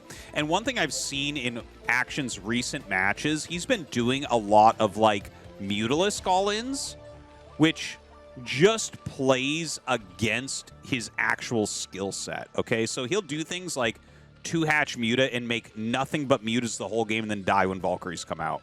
And he's, like, making some good tactical moves, and he's got good micro and everything, but he's not really putting in the effort to get up to that Defiler play that he's probably the best in the world at, honestly. So I feel like we might see from Action some weird build order choices where he's like, no, I'm just going to all in here. And it's like, dude, you never win with all-ins. The way that Action wins games is with macro. Yeah, he gets into these positions where, like, he's got really smart early game. He is very good at setting out false information that's pretty subtle if you're not really paying attention to it. But then, yeah, he gets into just a really good macro game, whether it's Turtle macro or he's, like, doing Contain macro, like what he tried to do against Snow. Yeah, he's very scary in that sense. It's interesting you pointed out he did more 2-base Muta stuff. I guess looking back on it, you're right. He did have a lot of stuff that I guess was not really what I default think of when I think of Action. Well, I honestly just hope that he plays his game. You know, the game that we've known and come to love from him. Like, I think he's one of the best crazy Zerg players in the world. I think he's one of the best Defiler players in the world. And I think, you know, he's good with some of the 2-base stuff, but, like, the amount of times I've seen him over and over choose things like 2-hatch Lurker or Mutalisk all-in and fail is shocking. So, yeah, I just want to see him play his best game here. Well, as far as Mind goes in this game, he's going to throw down a command center in a second. Looking over at Action, we can assume it's going to be a layer, but we don't know what kind of layer game it's going to be. We were just remarking about the fact that, you know, 2-hatch layer doesn't seem to be his strongest suit. I think the turtling style suits him a little bit better in this matchup. Let's see if he goes in that direction this time around. Well, this looks like a macro approach, right? Like, he would have gotten the layer about 8-9 seconds quicker if it was going to be a more aggressive play, but this will probably just be like third hatch in main. We'll see if he goes Zergling speed or not. But should be, looks like it'll be him playing like a more macro-oriented style, and I do hope that's going to be the case. These positions would not be good for like a heavy Muta all-in. Maybe if top right was mined, I would be like, okay, you know, that rally distance is so short for the Mutas. You know, maybe that's a good choice in that case, but here, absolutely not. I think you're right. The fact that we have these minerals for the expansion of mind over on the right side at the bottom, but there's no way to get to the minerals in the main. Oh, hold on. He just like did this run-in with these Marines. This is actually kind of crazy. Oh my god. Dude, that's insane. I wasn't even damage. really looking for this. I was looking at the expansion. Wait, what happened? That's an absurd amount of damage. I'm sorry, everybody. I wasn't even looking for something like this to occur. Was it because the Overlord was driven to the side? He knew that while the SCV was being chased by the Zerglings in the main, he could take the Marines at the expansion and just make a beeline up to the front and kill all the drones? Basically, yes. Basically, yes. You really have to send a Zergling out in the front. The thing is, every single Terran right now sends the Marines in front of the barracks to push back the Zergling that's supposed to be sent. Action didn't even try to send it. And also on this map in particular, like it's hard to get the Overlord over your opponent's, you know, natural area to spot all this because, like, look at this, it's vertical, right? You have to go in this kind of weird direction. It takes some time. So that was a great punish by Mind. Mind did a lot of damage there. He's going to be very happy with his position. If you get damage like that early on, you have a wall in behind. You don't even have to make a bunker. You just feel great. Yeah. It's so much easier to win with this. I mean, we see Zergs that do so well, not losing any drones and getting the mutas out. You don't have a lot of drones when you do this build to begin with. So the number of workers that have to be remade to even get that engine tuned up to where you can get the Mutalisks back out gives the Terran enough time to have enough defenses. And now we've got a second push coming. Well, hold on. He made a creep colony, and then he canceled. Is it a fake? It looks like he's going to back up again. Yeah, okay. That makes more sense. I don't think that you need to be walking out and doing anything right now. He's going to run in with the Lings. This is probably to try to stall out some missile turrets. If he can do that, it's fantastic. It's worth losing like a couple Lings here to just run in. Well, he's going to see where the turrets are, what's been started. And sometimes you can slow down a turret, and that allows the Mutas to come in for more damage. I don't think nothing big will come of this, but a good move, a good try. Mutas are going to head down now. It's really important with the first move in. Where exactly are you going to try to stab into? And can you make it work? Because every passing second, Terran is going to get more fortified on each side of the base. Well, more Mutas coming down for action. I really want to see if he's going to be taking that third base soon here while he has the Mutalisks out doing their harassment. He does have a couple more coming down, which is important. You definitely need to get above 6. And even more rallying down. There goes the drone. Okay, so this is good. This is what I want to see from action. Because, like I said, you know, I've seen a lot of his games going like 2-hatch all-in type of things. But here, he's trying to recover from what's happened to him already in this game. The Mutas really don't get much done. A scan confirms they're still, you know, hanging out just outside of where they could attack. And again, another turret's going to be made just behind this. You can get in here and try to hit SCVs. It's kind of hard. The turrets are positioned where like they can pretty much hit all the Mutas coming in. Mm-hmm. When they're stacked like this, as we've seen in so many games before, the damage is distributed pretty evenly. So it's hard for any one Muta to get picked off. I like the stem. I like him taking... Oh, what? It lives? Wow. That's hilarious. Wow. That is a clutch Overlord right there, staying alive. That's always frustrating. He's now scanned up there twice. You know, you do have to utilize some scans to figure out what the tech is, if they're still making mutas, that type of thing. I'd actually really like to see the main base. Okay, so we see the Hydralisk Den is made. Haven't seen the Queen's Nest yet, right? So not exactly sure, but he could be rushing up towards... a containment, but an add-on on the factory here for Mind. That is a very important moment. Like, the fact that he's getting that and we don't see the Queen's Nest is very good for Mind. It gives him a lot of opportunities. Either it could be like a mass lurker play against which you definitely want the siege tanks. But also, if it's just like a slightly slower hive, sometimes you can do a siege tank push. We've seen a lot of games that end right in the mid game. When the tanks get out there, oh, I love the Marines coming across the map. This forces all the mutas to go back, totally taking the pressure off. And the drones are stuck in the middle. Just like we saw earlier on in this game, a couple of stray Marines can actually come out and do quite a bit. I love the fact that it even splits them off. You're going to have to try to chase them down. Now the drones can come across the map, but also at the same time, Mind is able to push up to the north. Look at this. Oh, dude, that's so annoying. And now he's going to catch those mutas coming back. None of them die. Very quick reaction there from Action. He's going to have to pull back. Those Marines have +1, and that's a big swarm of Marines right now. Oh, he only has a single sunken. Looks like he's getting ready to make lurkers, but it's not quite time yet.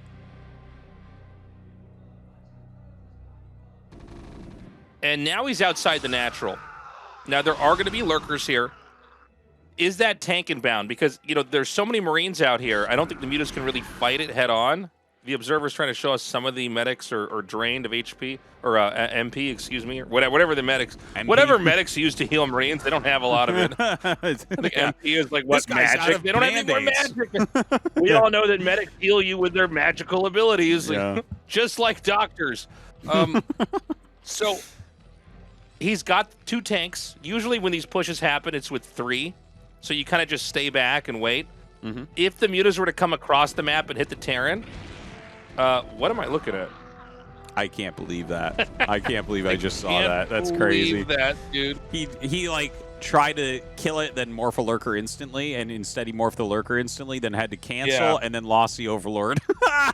It's so mighty painful. Morphin Hydra Rangers over here. Oh my god. He's the only Animorph, but his version is the egg version.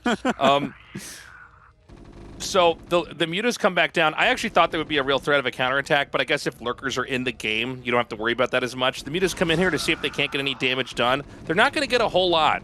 These mutas are all pretty softened up. Yeah, going to try to pick off a few as they fly out. They're going to go for the tanks. That's what you need to get if you can. Because his hive is a little bit late. Like, he had to give some things up. See, the Defiler Mound is not done. He's even getting a Greater Spire. And that can actually be a good, like, kind of stopgap to stop a tank push like this if you're going to be late on everything else. Now, he gets an Irradiate down. I actually thought he was going to go Valkyries because he was working on an Armory, but it looks like he canceled that out. Love to see the Science Vessel. Gonna siege up here. And I think there's just enough. He should be able to get into Guardians and stop this. I think you're probably right. The Sunken colonies are spaced out in such a way where the tanks have to siege, nut siege, costing a lot of precious time before the Marines can ever get to the hatchery after the Sunken colony is taken down. He hasn't morphed the Mutalisks yet. Keep in mind, it's going to be pretty obvious when that morph is coming. He's actually going to stim in. Oh, the lurker's just out of range, Tastosis. It's actually not helping. Yeah, you really need those lurkers in such a position so the tanks don't hit, but they protect the Sunkens from the Marines. Now, Mind trying to get in here once again. Dude, this push is just doing so well at the moment. He has so much potential with it. The Guardians are morphing. It's okay to lose a few units here, but can he keep those drones alive? That's what you really don't want to be losing. Look at this. Every lurker popping as it comes out. The Defiler not ready in time. He's going to get this natural hatchery before the Guardians finish. Pure pain here for Action. Beautiful play here by Mind. One little fact there, you know, the tanks, they do damage faster unsieged. So That's it's smarter actually, to just let them... That in StarCraft 1, that's not true. That's true in StarCraft 2. That's not true in StarCraft 1. No. Oh, okay. I was going to say, you could kill the hatchery more quickly with it unsieged, blow it up, than trying to siege up again. But I guess either way, you get out more quickly. Oh, that's crazy. I probably said that many times in my cast. That's so funny. Good correction, Tastosis. So, I got to say, looking at this game, like, Action's pretty dead. Like, maybe there's still a little bit of play because he has Defilers. Like, maybe he can go into a very grindy mode with Dark Swarm and Plague and Hydra Lurker, that type of thing. But this is This is about as tough as it gets. I think all of this, Tasteless, comes back to those 4 Marines that moved across the map, because Action was like... I think so. Action was about 20 seconds behind of holding everything beautifully. And those 4 drones at that early in the game slow you by more than 20 seconds. Yeah, you can really see how the Guardians are not helpful in protecting this base in the top right in moments like this. Even the Wraith now coming out. We don't have any Scourge out at the moment. I think we're probably going to see Action tap out in a sec here. Yeah, really looks that way. Even Marines getting up here and killing a few extra drones off. Every drone you lose at this point is just another nail in the coffin here for Action. And GG is called. That is going to be it for game number 1. Mind takes down Action. Really, again, like, I think that his follow-ups were good and everything. But if you kill, like, 4 drones early on with your first 4 Marines, it makes the rest of the game so easy for Terran. You know, you just macro, you don't miss your depots, you defend a little bit of mutas, and you have this super strong attack, and that's exactly what we saw. Yeah, smart moves from Mind. He had some other great plays in between there, but, you know, early game hiccups like that on the Zerg's part, it really does affect everything that comes after it. So we're going to have to see a tighter game here from Action if he's going to come out with better results. We're going to go to Blitz Y for map number 2. All right, Blitz Y. I think this is a pretty fun and not fully explored map in this matchup, so we'll see what they're going to end up opening with here on a 2-player map. I really just want to see Troy between these two and see what that looks like. Because TVZ, I feel like it's more reasonable than when a Protoss is in the game, you know? Well, let's see. We could go into Troy for sure. I mean, I think Action, again, he looked really strong back there. It's just that he was so beat up from that little Marine rush that came in. With Blitz Y here. Oh, all right, we're ready to get into this, guys. This is game number 2. Can Action pull it together and even this out? Or is Mind going to go up in a TVT against Sharp? Let's find out.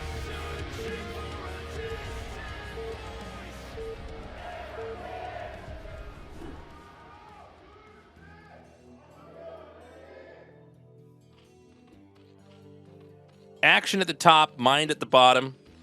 Another map with only 2 spawns. Could we possibly have a forward barracks here for Mind? Or is it going to be just another, you know, kind of passive game here to start things off?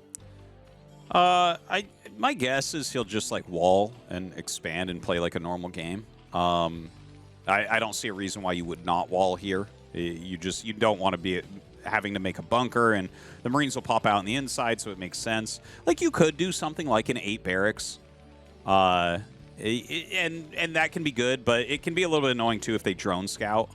You know, they drone scout, and it's like, okay, you have to pull maybe 2 SCVs down to block, and you already cut an SCV to make the 8 racks, and so yeah, I feel like this is a very solid play for the map. Just go ahead, make the wall, expand, play a normal game, because, you know, I think Mind's standard TVZ is really good.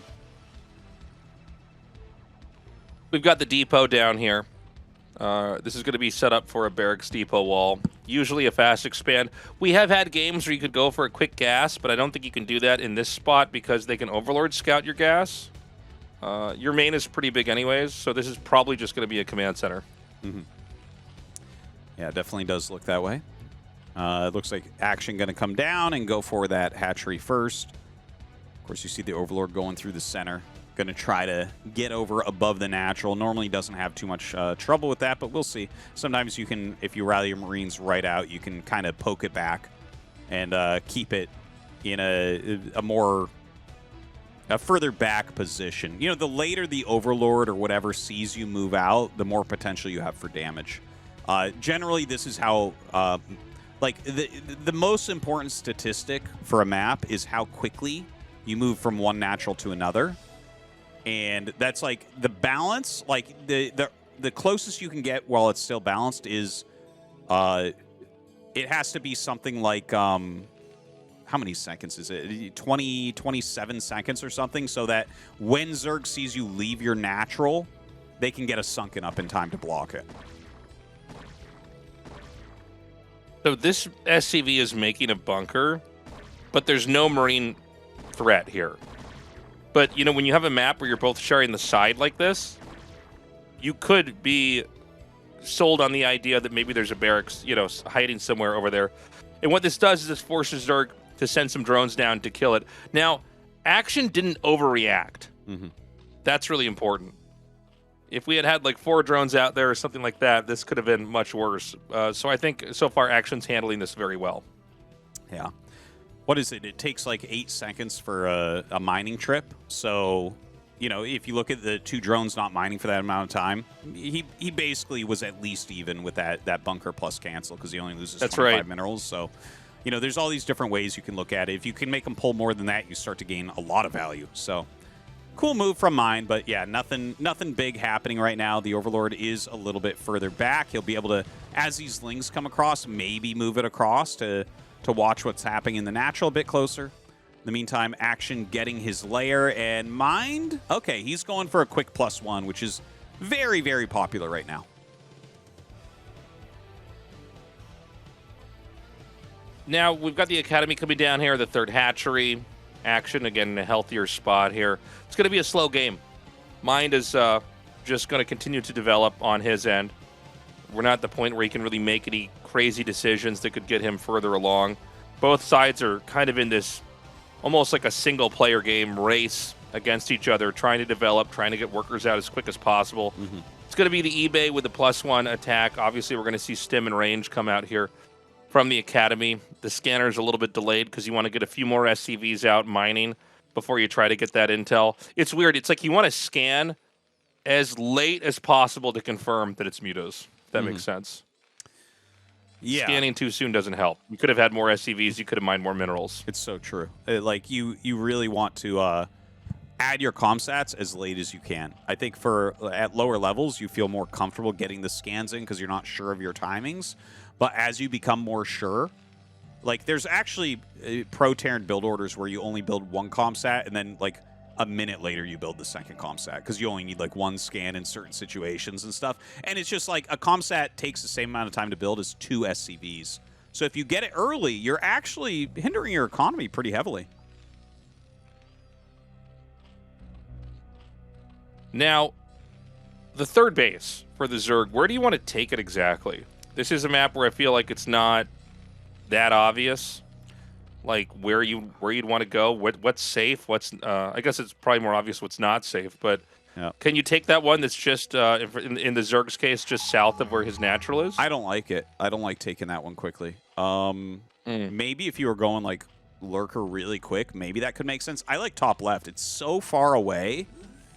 It's like that's one of those bases. It reminds me of some of the StarCraft 2 maps that we've cast over the years, Tasteless, where like you look at the shape of the map, and if the 2 players are on the same side as opposed to diagonally across, like the corner left base or corner right base is always invincible for Zerg, right? It's kind of similar here, not as bad as in StarCraft 2, but it's just so far away. So, in my opinion, I think that's probably the best space you could take as Zerg for your 3rd. So you're taking it more over the distance and less over, like, it's hard to get into? Because a lot of times Zerg take a 3rd base just because there's, like, only 1 tiny ramp to get in there with, and so you put 1 or 2 lurkers and you're totally safe. Well, we'll see that 3rd base in a little bit. Action does have his Mutalisks out here. He's going to try to come in here and dive and do a little bit of damage on any SCVs he can hit. Again, a few kills already here, microing nicely, but the 4 missile turrets are really, really well placed. In fact, they're slowing the mining down a little bit on some of those bottom patches for Mind, but he wants to get those hits, and you can see how much damage already has been put on those mutas. Now, Mind is moving out. There is no 3rd base from Action yet. He's making more Sunkens. He's making more mutas. This kind of looks like some of the muta all-ins that I've seen Action do, where he's like, yeah, we're not even going to expand. We're just going to make mutas. I don't know that he's going to do that, but really the timing for the 3rd has already occurred. What? That's insane. Whoa. So that's why it's so late. Dude. Yeah. Tasteless, that's where the 3rd base is supposed to go, you silly man. Yeah, that's where you're supposed to take it. My bad. Wow, okay. Dude, that's crazy. That's I don't even know if he's going to see that. You don't actually fly over that area ever as Terran. this does so many. Yeah, not in this matchup you don't, because the mutas would kill your building. The other two matchups, you float something there. So this is one of the trickiest things I've almost ever seen. He's going mass sunken. He's being very aggressive with the mutas, as he should be. And if you're scanning his mind, you're going to keep checking these other expands, and you're going to be like, is this an all-in? You know, like, what am I playing against? And there's only one place that you can attack. Dude, this is a wild strategy coming out of Action. I love it. And he's going to go for that hive tech now. And yeah, I mean, you only have one way to get in, and that would be through what I think is now 7 sunken colonies making.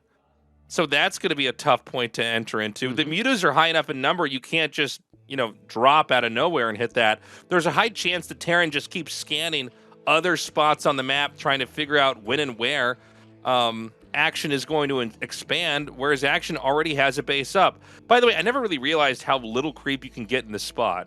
Look at that. Yeah. I was playing this map yesterday and trying to build turrets down there, and I'm like, what? There's like no room at all. But right now the mutas flying in, doing some more harassment. Dude, this has to be so confusing looking, because when you see that many sunkens, you think, okay, like, that looks like a kind of crazy Zerg type of way to play. But where is that third base? Because you can't really do anything but all in off 2 gases, Zerg. And I just keep hearing scans. I'm not sure exactly where they're going down. I feel like he should have checked 9 by now. Maybe he scanned to the top left there. Dude, do you hear the comsat? It's over and over. He's really trying to figure out what's going on. Yeah. This is such a smart move here from Action. Now, look, Mind is not dead. It's just Mind doesn't even know what kind of game he's in right now. By the way, the Zerg never stays on 2 base forever. It's not like, you know, these PVTs we see where the Protoss, like, goes 6-gate Arbiter and it's like a really late third. It's like, no, you actually have to get a base up. And he knows that his opponent should have had his base up a while ago. Yeah. So Mind is sitting here with his army, and he has nowhere to hit. I mean, unless you want to go into a meat shield of sunken colonies, which doesn't make any sense. I mean, with lurkers behind it. Yeah, as soon as you add lurkers, because, like, sunkens eventually won't hold Marines, unless it's, you know, some absurd amount. But, like, putting 8 sunkens there, eventually you'll have enough to break through. But as soon as you add, like, 2 lurkers to it, oh, forget it. Forget it. That area is invincible. You need a nuclear missile to kill that. Here's what he's got to do. He's got to get do a slow drop drone into the Terran's main in that little part that sticks out in the top right and make a hatchery, and then Nidus push into the guy's main with defilers. If he did that, that would be the most ultimate move of all time. Dude, imagine if we had Mini's Comsat sniping play as well as Action doing that this season. But that's something so crazy. Only Shine could try that. And Shine's out of the tournament already. 2 drop ships. Now, this is where the big reveal could be. Assuming he didn't see this already. Okay, hold on. This angle's pretty good. The sunken colonies can't really be optimized. The lurker in the back is going to be a real threat. Oh! But the Muta's going to fly in. The Mutas should be able to eliminate all this. And there's a Nidus there anyways. Oh. Yeah, I guess the Marines actually unloaded pretty quick there and did a good job. Oh, my God. Is he going to get that? Oh, no. It looks like he lost most of his Marines up at the front. Right now, Action desperately trying to hold this base. He has to hold this base if he's going to win this game. 100% has to. Oh, there's 2 lurkers here. I didn't even realize there was one underneath that other one. I'm like, how is that lurker standing and shooting? That's insane. Now, I mean, the reality is that Action does, I think, hold this. You know, there should be more dropships coming, but I don't see them here yet. Here comes one. The vessel's going to be pretty handy in this situation. You can irradiate down these lurkers. But Dark Swarm is here. The only issue for Zerg is that there's so much surface area to work with. Yeah. That you can kind of play keep away. Even getting this extractor is actually pretty big. Huge. That's all you really need. You don't need the mineral patches here. You need the gas. It gets the radiate down. The radiate even killing some drones in there as well. This is terribly painful for Action. I definitely think Mind has an advantage right now. The game is not over, though. the type of comp that I think Action is going for here. Oh, well, that's not going to work. The type of comp I think he's going for is going to be like a Hydra Lurker Defiler, which is the most grindy, cost-efficient thing you can do against SK Terran. So we might actually see Action kind of push his way back into this game. Okay, so the Lurkers are going to come down here. Oh, God, the angle is just such an abusable spot for Marines. They can kind of hit and run wherever. He doesn't have enough lings. Well, I guess he does just barely have enough lings over here to overpower this. So I think this game's just going to go on. It looked like for a little bit this was going to be a moment where Action was going to lose the island and then have a really awkward game where he's just sitting on, like, 2 bases for a long time. By the way, we saw a Greater Spire was made. Oh. I'm not sure... Yeah, we didn't have it on camera for like more than a second. It was in the top right corner. I believe I did see that. Okay. I don't know if he made that because he was losing his sunks and he thought he might need Guardians, but I don't know what else they could be used for otherwise. Like, it could be good at defending a base like this as well, I guess. Like, mobile defense in a way. But I think at this point, since he lost his mutas, it's pretty worthless. Like, maybe he made it earlier with ideas, and then this drop came in and ruined those ideas. So I don't think we're going to see Guardians. That was a very good moment for Action right there. Killing the dropships, having enough lurkers. So he's secured his 3 bases with 3 gas. And now we kind of move forward. The game goes on. Yeah. Mind started a third in the bottom left, but that's pretty late. 14 minutes, that's a pretty late third for Terran. Okay, I think I might see why you could use a Greater Spire here, actually. Okay. The place that Terran would take for the 3rd base could be hit from Guardians from the middle island base. Oh, maybe. Does that make sense? I was hoping you'd say something I'm only stupid half like he wants confident. Devourers. Like, I was really I was crossing my fingers like tasteless. Oh, you Protoss player, you. But no, that seems kind of reasonable. Yeah, I mean, the other base that Terran is taking is so far away. It feels like if you just got a couple of units over there, just like what we see over here on screen, like you could do a lot of damage. By the way, how does Terran ever push up through this middle area on this high scaffolding thing that's in the middle of the map? That should become a no man's land on both sides. So it is going to be Hydra Lurker Defiler. He's going to take that hatchery. I think that's a really smart 4th. What I think you need to do is mind here. You have 2 options. One is to start massing dropships. Oh, battlecruisers is not it. Battlecruisers is not going to work for him. But you could start massing some dropships and like try to bomb the main base or the 3rd. Or you start massing tanks, because this Hydra Lurker Defiler with mass plagues and everything, like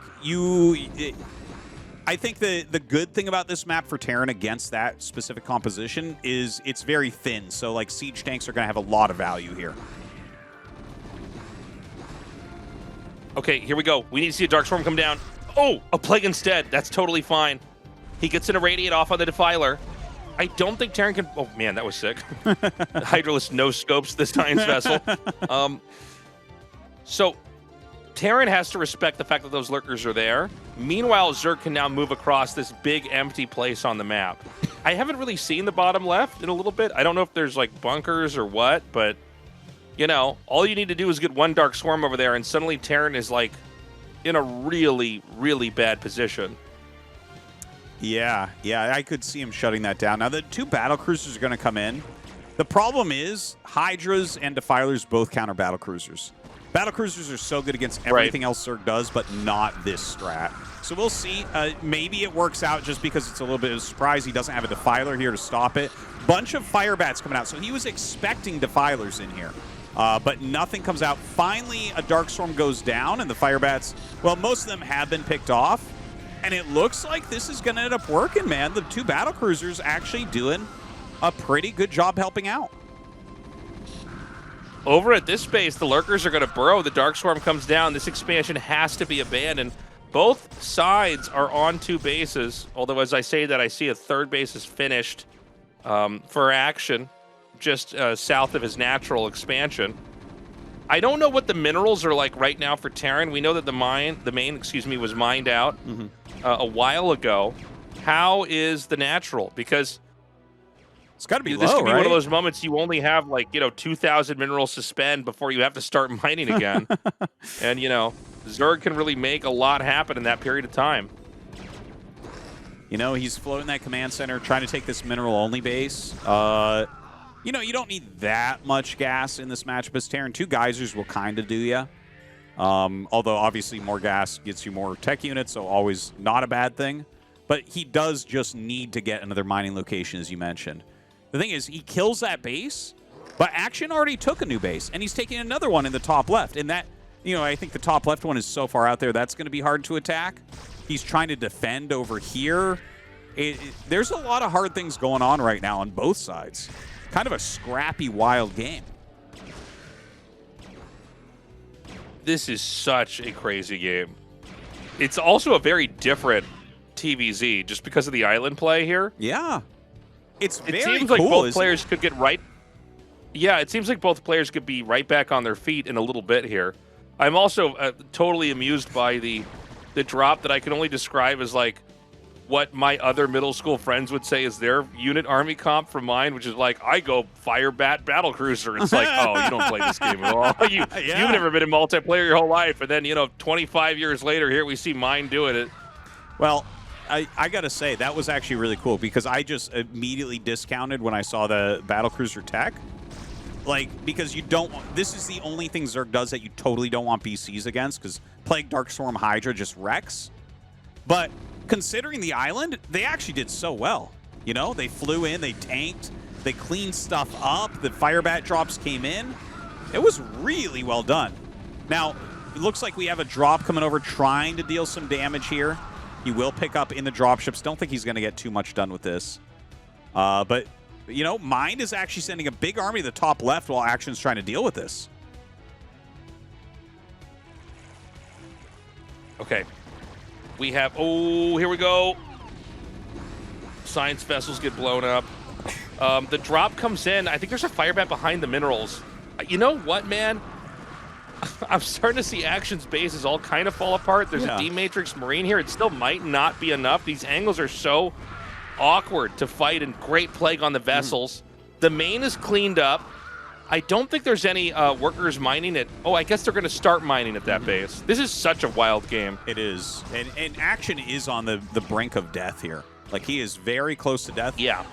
If he can stabilize for a minute, he might be able to actually start a comeback. Like, again, this unit composition that he's playing is notoriously hard to kill and can be very cost efficient. But it feels like Mind just barely has enough of an edge that he's going to be able to finish. Yeah, it seems like that. Yeah. Every time, you know, we're right in the death throes here of Action. He does manage to kind of come back and make something work. We have this 41 HP battlecruiser over here. He's got to be careful. That's like, it would be so good to send that back and repair it instead of let it die over here, but it goes down. I guess it's one of these moments where, you know, Mind is so taxed as far as trying to just keep up with what's happening. Again, all Terran had to do was get a third base, but they're on 4 bases now. Zerg is barely able to get any drones to mine minerals for more than a few seconds on these bases. And dude, the Firebat meta. It's been really common right now for just mass Firebat in the late game. Like, you know, a lot of people are starting to do this, and look at how efficient they are. GG. Man, a disappointing tournament here for Action. I really thought he was going to be a player to move on into that round of 8 once again, as he generally does. But he's going to finish last place in his group, unfortunately. A well-played series there from Mind, though. Yeah, it was a great series. I mean, Mind played, I think, a really smart... You know, it's like we were talking about earlier. He knows how to create these opportunities for himself. I'm really impressed with Action coming in there with that island play. Mind, once he figured it out, he was able to recalibrate and deal with it. Action took out the third base, and it looked like Mind was going to be in jeopardy for a little bit. But at the end of the day, you know, Mind stabilized. He got not just a third, but a fourth, and then he started massing those Firebats, dropping the main, dropping the island, and cleaning house. All right, we're going to go to a break. Coming up. No, Artosis, we're going to go to a break. TVT, guys, we'll be right back.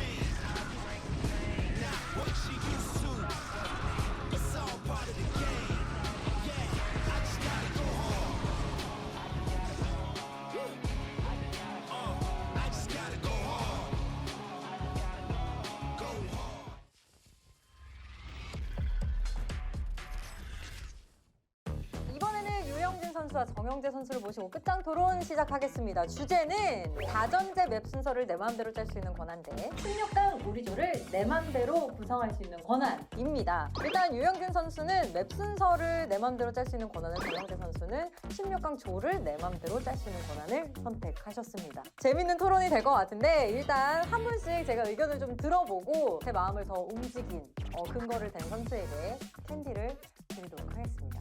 정영재 선수의 의견을 좀 들어볼까요?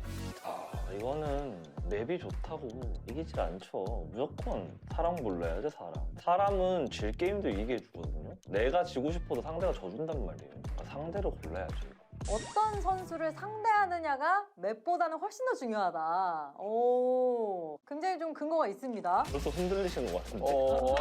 너무 많이 주시는 거 아니에요? 자, 유영진 선수 반론하시죠. 근데 일단은 16강은 그냥 전향인 조에 들어가서 올라가면 그만이고 그 이후에 이제 8강으로 올라갔을 때 맵 순서가 굉장히 중요하거든요. 이게 결승 같은 경우 봐도 1경기 이긴 사람이 다 이기잖아요. 그런 것처럼 그게 굉장히 중요한 건데 16강에 만족할 선수도 아니고 좀 더 높게 보는 게 맞지 않나. 근데 데이터가 맞아요. 있긴 있어요. 결승전에서 1세트 이긴 사람이 우승한다는 그 징크스가 아직 안 깨졌거든요. 제가 1세트 다 졌거든요. 2번 했는데.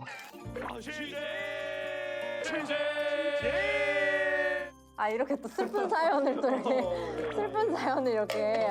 다 주시죠, 다. 근데 또 우승자 출신이기 때문에 이 아픈 기억을 모르시잖아요. 1세트 안 지셨잖아요. 뭐. 저는 태태전이라서 맵이 중요하지가 않았어요. 네, 좀 토스전이 좀 중요했었거든요, 저는. 네. 근데 그때 동전 던지기를 했는데 딱 현재가 1번 나와가지고 그게 좀 영향이 있어가지고. 그러면 일단 유영진 선수는 16강은 그냥 저냥 해도 8강 간다 마인드신 거네요? 제가 떨어질 실력이면 거기서 떨어지는 거고 근데 거기서 제가 올라갈 실력이 된다고 생각하면은 올라가야 되는 것 같아요. 16강에 어떤 선수가 오더라도 내 실력이 올라갈 실력이면 그건 올라가는 거니까. 네, 상대는 중요하지 않고 저는 제 약간 폼이 중요해가지고 폼이 중요하다. 제가 못하는 상태면은 진짜 못하는 사람한테도 질 수 있는 거라. 다전제에서 판짜기가 얼마나 중요한데 16강은 그냥 실력으로 가는 거다. 반론하시죠? 흔들리시나요? 뭔가 맞는 말 같아. 생각해보니까 어차피 16강 허덕일 정도면은 떨어질 것 같아. 뭐야 벌써 끝내는 맞네. 거야? 약간 맞는 것 같아. 자, 그러면 토론 이것으로 종료하도록 하겠습니다. 정영재 선수가 기권을 선택하셨기 때문에 너무 쉬운데? 이번 토론의 승자는 유영진 선수에게 돌아가겠습니다. 굉장히 깔끔한 토론이었습니다. 이렇게 승복을 빨리 되게 또 분명하게 하는 이런 자세도 굉장히 중요하거든요, 토론에서. 그런 의미로 2개 드리도록 하겠습니다.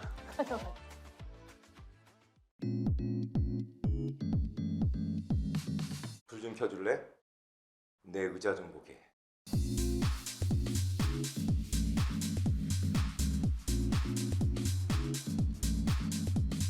오늘 내 기분? 각도로 말할게.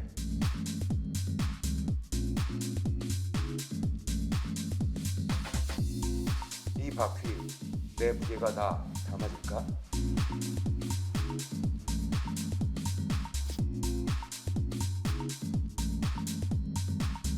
하루만 네 의자에 메시가 되고 싶어.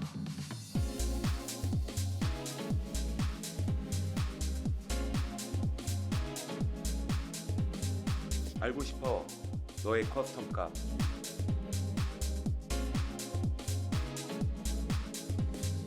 만들어봐. 네 의자에 꿀려.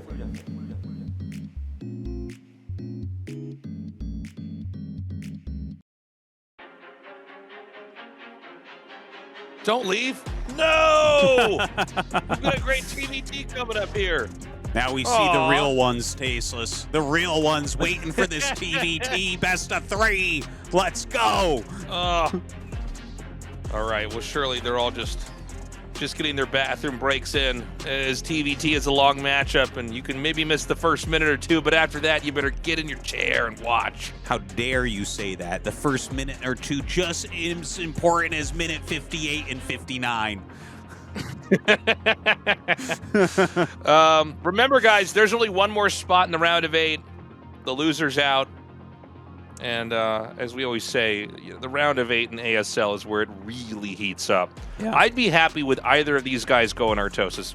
What about you? You're the Terran player. Is there one you prefer? Yeah, so I really like both of the players. I feel like I watch so much Sharp that I almost would rather see mine go up just to see what he would prepare for such a prep match. So I would prefer that, even though I like Sharp a little bit more as a player.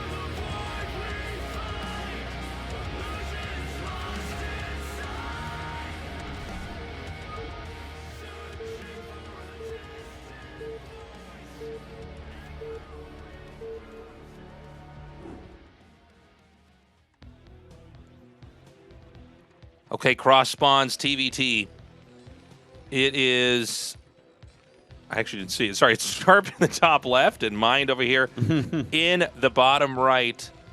Guys, we always do 2 plugs a day for the Patreon. This is our second one. We couldn't do this without you guys. You know, if you have been watching for a long time, you've been meaning to, we hope to give you that extra push to sign up for the Patreon. Do it for the year. Not only are you supporting StarCraft and Artosis and me and keeping the oldest and best esport alive in the English language, but you also get access to our little pre-show. We have a little bit of banter and a back and forth as we wait for the countdown to start. Talk about our lives, what's going on, games we're playing. I don't know, anything. It's sometimes it's awesome and sometimes it sucks, but you should definitely check it out and be the judge of that yourself. So thank you guys so much for all the support so far in ASL. It's been a great season, and it's going to continue to be because we are getting a couple Terrans in there. It's not going to be completely outnumbered, right? So is that like, wait, is it 2 Zerg, 2 Terran, and 4 Protoss, right, in the next round? Yeah. I think so. That is exactly. It's like best Bisu, Mini, Snow, and then, yeah, Hero and Nameless Zerg. I'm trying really to putting yourself on the spot here. Sulky and Hero, and then Rush and one of these 2. So, yeah, Right, I was not like, bad. oh, God, why Okay, am I now doing this? Artosis, go ahead and try to name all the countries in North America. Let's make this. Let's see how far you can go putting yourself on the spot. Canada, USA, and Mexico, Tasos. That was an easy one. Name all the countries in there are all the ones in Australia, the Caribbean, Tasos. Artosis. You forgot all the ones in the Caribbean, Artosis. Oh, no. No, that's... oh, shit. Is that right? Are they part of North America? Yep. Dude, it's a continent. Those are islands. Get wrecked, Tasteless. You don't even know what you're talking about. Man. Those You are don't even just know a what bunch of island smaller is. continents south Dude. of the big continent. All right. So, yeah. TVT, they're both going for what looks like factory expands. Oh, okay. So it was like an 11 gas there from mine. So he's going to get his a little bit quicker here. And yeah, there goes Sharps down. Still pretty fast. We shouldn't make much of a difference in this particular game since they're cross spawn. You don't really have any opportunity to punish even with, half a vulture quicker. So, I mean, in cross spawns, it seems like you always get your expansion up on both sides a little bit more easily. It as far as I understand, you correct me if I'm wrong, but you're just trying to mass up tons of vultures and overpowering them doesn't seem to work early on. Yeah, well, it really matters. Like, you might see a Vulture War. Vulture Wars are very good. Sharp tends to avoid them. He doesn't... He prefers to take, like, an alternate route, basically, which is doable as well. There's so many ways to actually open a Terran versus Terran. But, like, the main things you're looking for is, obviously, you need to make sure you don't take damage as far as your SCV count goes, because that can get out of control. But... really, what you're jockeying for at the beginning of the game generally is map control. If one player gets good map control and can get his tanks closer so that it becomes inefficient for you to do things, well, hold on, Tasteless. Whoa. Everything I was trying to set up, I'm like, ooh, this could be a nice, long, gamer hour bumps and all 10 over my minute skin. battlecruiser game. No. It's a proxy factory going down. This looks very normal, what we're seeing from Mind, right? Like, Sharp was in there scouting. It looks normal. Oh, my God, he's getting an add-on on that factory?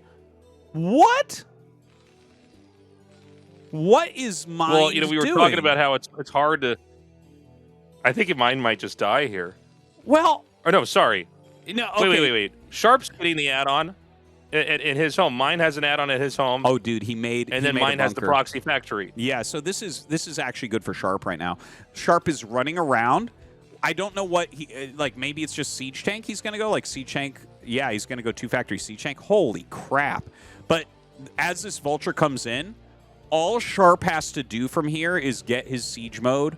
Like, he'll probably bring his barracks back home for spotting, and it's up to him. He can go for. He should go Starport probably. But yeah, if he. Oh, dude, yeah.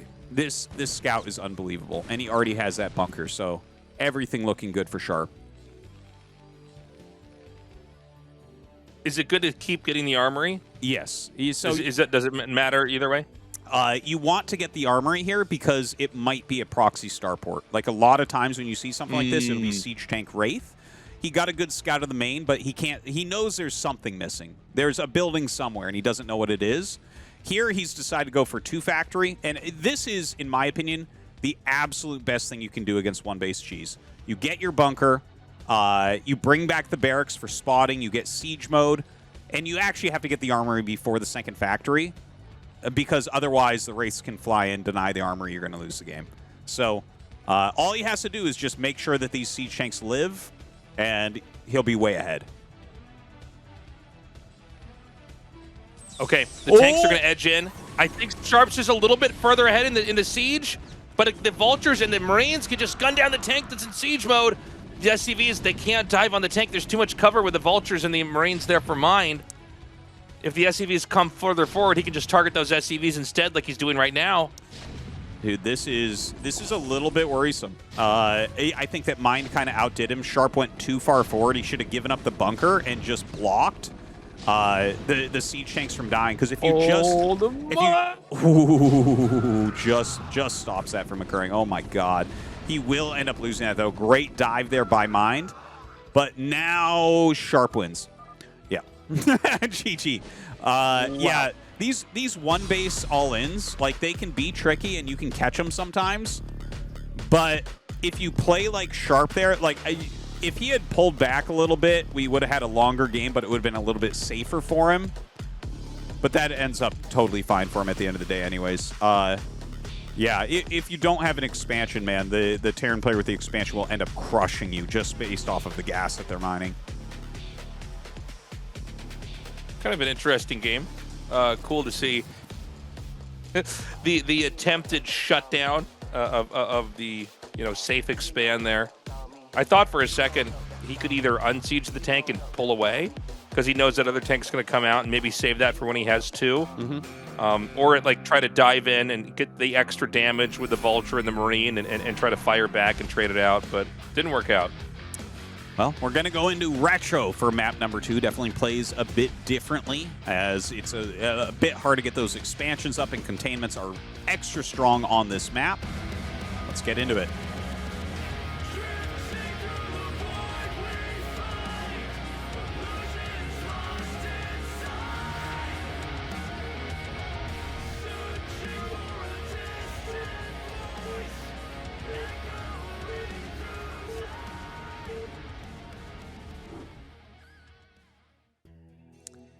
All right. In Both the bottom, players. Yeah, sorry. I'm sorry. Like, I'm gonna intro. In the bottom left, we have Sharp. In the bottom right, we have Mind. And I just wanted to remind people before I forgot, guys, like, don't shut this off after the game, because we are doing the group selection, or not the group selection, but the bracket draw rather, for the round of 8 right after this. So, yeah. Oh, good reminder. Yeah. Yeah. So there you go. The we will know who's versus who, which is going to be so exciting. From Canada, welcome. Couple people still in the audience here for TVT. And the bracket draw, which you guys are going to stay for. Mm-hmm. Yeah, the bracket draw is always kind of fun and exciting as well. It's like, what are these matches going to look like? You know, you're thinking about your favorite player maybe. What would be the best road for them? Who are you hoping for? Who are you hoping against? And, yeah, I'm trying to think. It's like, okay, both the Terran players that are going to be advancing will be in 2nd place, so we definitely won't have a TVT in the round of 8, Tasteless. So you should be pretty happy about that one. Well, we're getting this TVT in right now, Artosis. Got Sharp in mind. The map being retro, I mean, do they... Is there any value in trying to contest 6 o'clock right away as the game develops? Like as Mind? So you're generally going to try to like do a little bit of a containment on this map. If you can hold the center, you become really strong. It's kind of similar to Terran versus Protoss. You know how we talk a lot about how like if Protoss has map control and Terran tries to take a fourth, like Protoss can kill either the third or the fourth. Terran versus Terran is kind of like that on this map, where one Terran might get map control, and then it's really hard to defend your other bases as Terran, because it's like even if you have siege tanks on the high ground, if they bring 12 tanks over, they're going to blow them up. You know, like they can basically nuke your expansion really quick with their fast army movement. So there'll definitely be scuffling. It kind of matters how far out they can go, who gets a little bit of a vulture advantage if that turns into vulture and that type of thing. But here, Mind is going for a gasless expand. So that's pretty good for him. You know, it looks like this is a forward barracks, and oh, he is sending the Marine in the correct direction. Never mind. So that's actually kind of nice for Sharp. He might be able to put a little bit of pressure on with that Marine.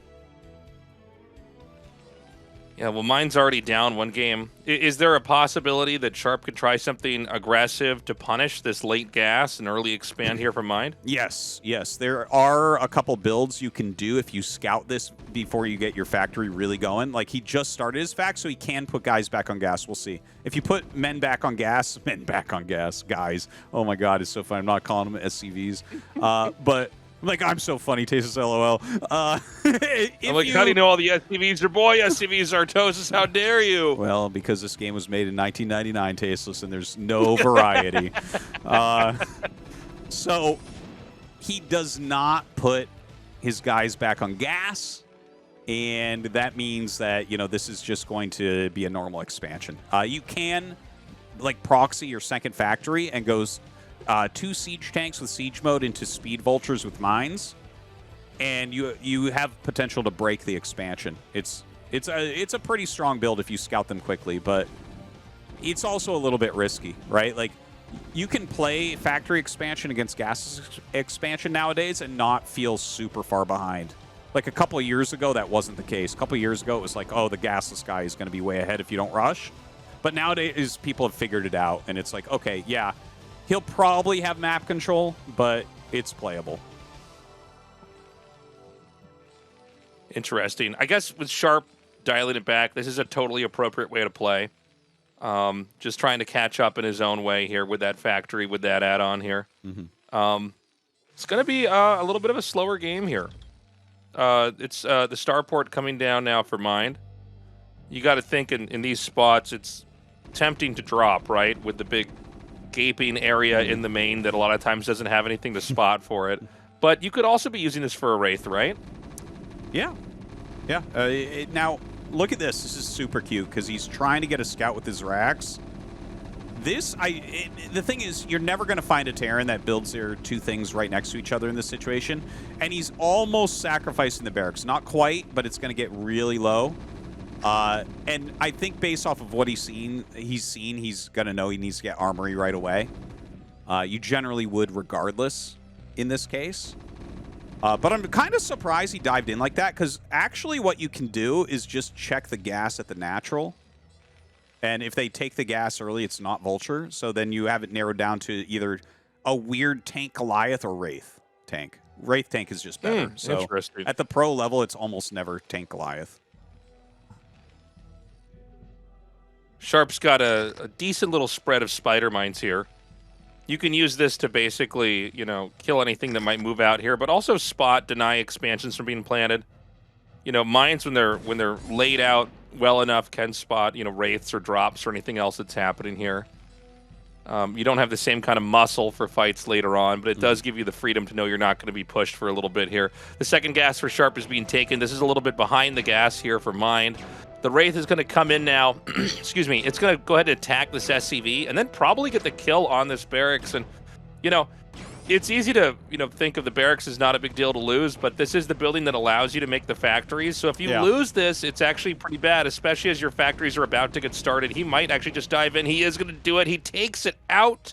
Yeah, this is bad news right now. You're 100% right on that.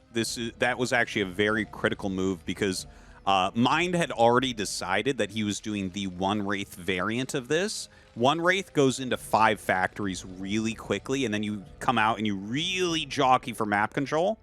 And Sharp has only got 3 factories started, and he has to make at least a couple of Goliaths to be safe here.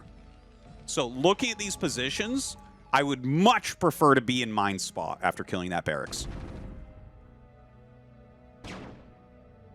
So the Vultures and the tanks are going to move out here, but again, they're not going to have the same kind of backing behind it because of the hiccup in the tech.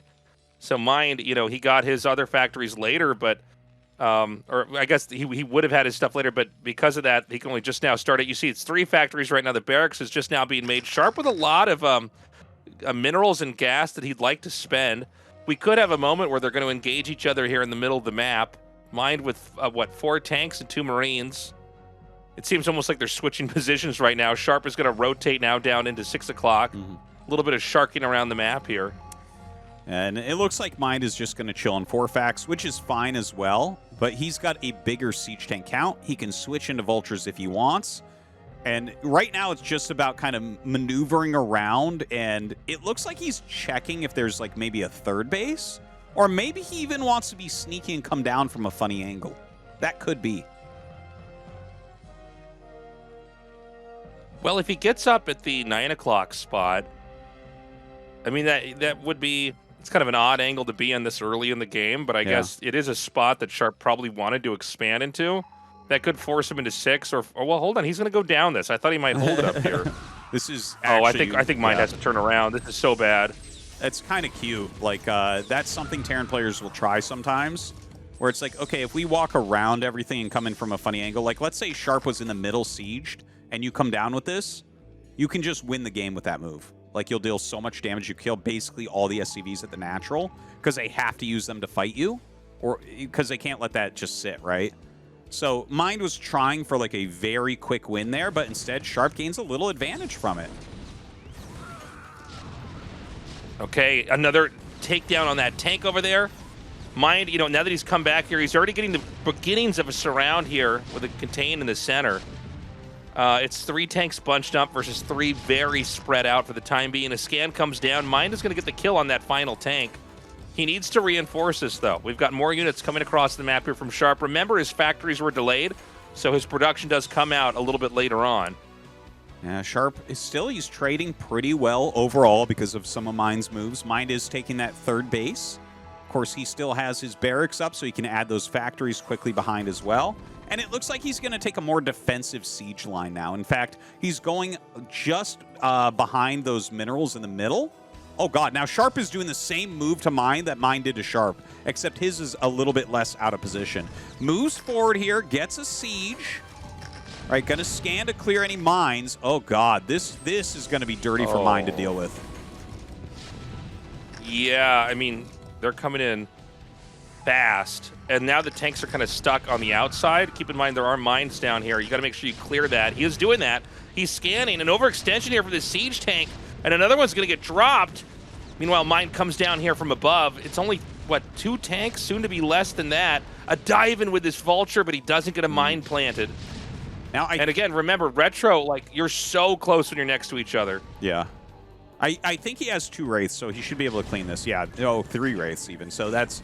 I actually saw him targeting multiple times, like units on the Goliath. As soon as you see that, where they're targeting the Goliath instead of the tanks, it means that they're going to try to clear with Wraiths. So that's a very good play. I don't think that Sharp has more Goliaths coming up. Yeah, he had more Siege Tanks coming up. So you actually have... Dude, this is... He better have Goliaths right there. Okay, yeah, they're coming down. So he's trying to hold that position. It's not the most valuable position because it's not actually hitting anything. So I'm not sure about that. Like, I think Mind has parried this well enough, and he has his 3rd base up in mining. Yeah, he's doing a little bit of body blocking on that tank. It looks like it will get away. Another siege line set up over here for Mind. This is a really peculiar position. We've got like a really forward Sharp who can't really get much done. He doesn't even deny exiting from this base. Mine can just slide right by it going north. At the same time, Mine has a really fragile forward position outside of Sharp's kind of entrance into the middle of the map. Looks like maybe a little bit of a miss attack move there from Sharp. It looked like he wanted to reinforce 6, but maybe clicked in just to the left of 6, and his units all kind of went into his main. So right now, there is a bit of a containment on Sharp, and he needs to deal with that. Oh, actually, Mine already pulled back. Really smart move. Like, this is the jockeying that really matters in TVT, is like, where are you going to set up your tanks? Right? Is it going to be a position that you can continually hold? Is it a position your opponent's going to bleed into? Right? And Mine just kind of sets up a little bit further back, which is safer and harder to attack for Sharp. He gives up the potential for getting into like a winning position right away, but his third base is faster, so maybe this pays off for him. A lot of Vultures coming up here and wiping out 12. Sharp is growing pretty fast on the map, but Mine does have control of the 6 o'clock spot. We were talking about the 6 o'clock spot earlier in this game. You know, if in a map like this, a lot of times it'll be divided from the top center all the way down to the bottom center. So sometimes it comes down to who controls 6 and who controls 12. Meanwhile, this base over here at 9 is being hit pretty hard. A lot of SCVs have been wiped out. He'll eventually reclaim it like he is now, but yeah, I mean, we're starting to get to the point in time where people are trying to stake out their positions on the map and grow out. Yeah. It's kind of funny that Sharp is mining from that top left natural. That's like the last place you would ever scan. And it's completely open. Like, at any point, Vultures could have gone up there and killed every SCV. So it's kind of like this risky sneak expand, but it's paying off hugely here for Sharp. It looks like he's going to be able to get units into position up there. And we'll see if he tries to hold 12, because that's the natural split, would be one of them holding 6 and one of them holding 12, and that's a perfectly split map. Yeah, this is it's one of those situations where it's like, it's good that it's working, but this is the wrong way to play. To have like a naked base there, especially in that spot where it's like, because this is a map where you can't really hide any bases. There's not a spot that's like easy to go by or unusual or rarely taken. It's like, it's because it just rings the map in the corners here. And all expansions have gas as well. So Mine is going to try to push up here. Now, again, we don't have buildings at 12 or 6, but I do want to point out, territorially, it is controlled by Mine. Mine is actually pushing all the way up into the top left, and he could cut Sharp off from having access to this whole upper left quadrant of the map. Yeah, very, very messy stuff going on right now, and Sharp has Vultures in that top right as well, denying that new command center. So Mind is sitting here on 3 base, whereas Sharp does have 4. Look at this, he's sending up a couple Wraiths. It feels like he's just slightly outplaying Mind throughout this. That's like kind of my overall feel, and it was in their previous TVTs as well, where it's just like, okay, he's doing a little bit more. He's slowing your 4th. He kind of hit a base. Right, like he's got the, if you look at the mini-map, yeah, the red looks a little bit better than the blue here, but, you know, we still have a lot of play left in this game, and moving forward right now is Mind trying to break through. Not sure if he, I guess he doesn't have a defense matrix yet. Oh, no, he just got it. There you go. Defense matrix so powerful. Kind of an afterthought there. Yeah, he just hit 100 energy. Yeah, D-Matrix is one of the best things in this matchup because it allows you to suddenly have this damage battery that can let you break a position. A lot of times it really comes down to which tanks fire first, and you know there's a whole pattern of micromanaging and shooting which tanks are more clustered and trying to wipe out the group so that you have more shots because their tanks have been eliminated. But the D-Matrix can really help reinforce that or counteract that depending on your situation. Right now, looking at this, both sides have their +2 upgrades, which is really, really critical. Looks like he was going for a drop maybe, but does have to reroute it into a defense here as he's taking that 6 o'clock base. Really important for Mine to get another base up, in fact. But Sharp, like, look, he's got a lot of tanks down there. He was sieged quickly, doing a great job clearing a bunch of this out. Yeah, Sharp's going to try to advance on this. Remember that Sharp can reinforce his position pretty quickly, but so can Mine. He's right by where the factories are. Overall, Sharp is now growing into the entire left side of the map. He's got that upper right quadrant being milked for every resource that is there, whereas the top right is pretty vacant here for Mind. Sharp wants to try to clobber this position down at 6 o'clock, but the drop's going to come in here from Mind to try to deny exactly that. Oh, you know what? He might not go for it because there's so many tanks there. Instead, he's going to try to break open the center. This is some pretty high-risk stuff here from Mind. Well, unfortunately for him, Sharp is kind of on top of it following the 3 dropships. His SCVs can come out and fight this as well, so I'm not sure you want to go here. Oh, dude. Oh, he loses 2 dropships there. Absolutely brutal. And it looks like he does turn around. It looked like he was making a beeline to the top left, so that was actually kind of a clever move to drop here and maybe take a good engage. He's killing a lot of SCVs, so like there's some value to what he's done here, but oh damn, there's actually a lot more value than I thought. Look at that. He's clearing out the entire army that was dropped here. Really now? Yeah, we're seeing these units inch in one by one. I gotta say, man, way more damage than I thought. Yeah. I thought this was gonna be killed probably in under 3 or 4 seconds, and we would just be on to the next part of the map. So I guess the best that you could ask for from that, now Mind gonna pounce here in the middle. There are a lot of tanks south of the screenshot here. Oh, but they're way too close to that 6 o'clock base, and so they can't actually help this at all. I thought the mines on the mini-map were actually the tanks. And so he's gonna try to push in further here. The Goliaths can gun down the science facility, which can have big impacts later on the teching. Very powerful moves from Mind, huh? Like that all looked like it was going to be really bad, but he definitely salvaged the situation. Definitely still very playable. He has that top right base. He did lose 6 o'clock. Unfortunately, not going to be able to mine from there. But now that he has a little bit of map control in the center, he can kind of leverage the rest of his units at a different location. Does he want to try to attack, top left? Does he try to re-drop a different location? We'll have to see what Mind's plan is here. Okay, the dropship's going to get taken out. This is a pretty meh drop from Sharp. I don't think he's going to get much done. Oh, man, Mind loses all those tanks that were up there kind of controlling 12 o'clock. Sharp is now starting to win on all the fronts. Mind has his little quadrant here in the bottom, but there is so much movement here on the map from Sharp.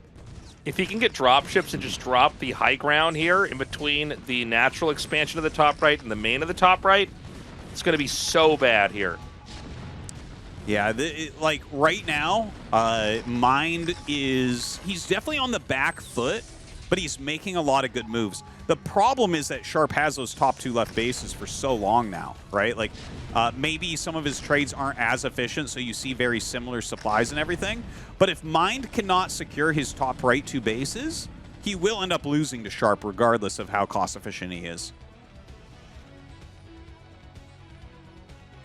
So Mind is actually looking a little bit better. I thought that attack from Sharp was going to do a lot more. Let's point out, too, top left, although it's better that Sharp has it and has been mining from it for longer, if it mines out and Sharp hasn't done much, that's when it becomes a problem. It's a really weird thing, but sometimes the guy that mines out ends up in more trouble when the map gets split. In TVT, the map is split more than any other matchup. Yeah, it basically comes down to, were you, because you were ahead and had those bases, were you too wasteful? And was your opponent able to hold on and able to grind you down? It doesn't happen a super lot of the time, but occasionally it can occur where you're just a bit more cost efficient. Yeah, your bases are later, but at the end of the day, your opponent trying to finish you was to his detriment. Okay. Another drop over here. Oh, this is kind of funny. He's going to drop just outside of here. By the way, guys, the minerals in the middle of the map, since we're looking at them, not that important in this matchup. No. It's really all about the gas. Yeah. I mean, minerals always do something. They let you make command centers so you could float to the places that have gas, right? But a base like we that probably would be won't see anything like that. A base like that would be like late game for making turrets and vultures when you're going in BC War. Like, that's about the only time you're going to see that base really come into play, I think. Yeah, it's not like TVP where sometimes we see the Terran throw down there, and it's like, now it's going to be really interesting. Not really the case, so that's probably just going to be ignored. Sharp, he probably will move into this 6 o'clock base, I think. You know, he's really starting to drink up everything else on the map. But Mind is maxed this whole time, too. Let's not forget, right? Like, Mind is doing a very good job in a lot of ways. He has those 2 top right bases. I don't think they're super efficiently mining at this point. He definitely doesn't have SCV saturation on gas in the top right 2 bases. So that's something he needs to fix ASAP. He's keeping his money super low. He's macroing really well. He has a lot of drop ships. So there's still a lot of potential on both sides. Like a Doom drop into your opponent's new main or old main. Like, those are the types of moves that can just change the game. Like, if you drop in top left or top right, you're going to kill a bunch of bases. If you drop in the main base, you kill factories. So, a lot of things still can happen here.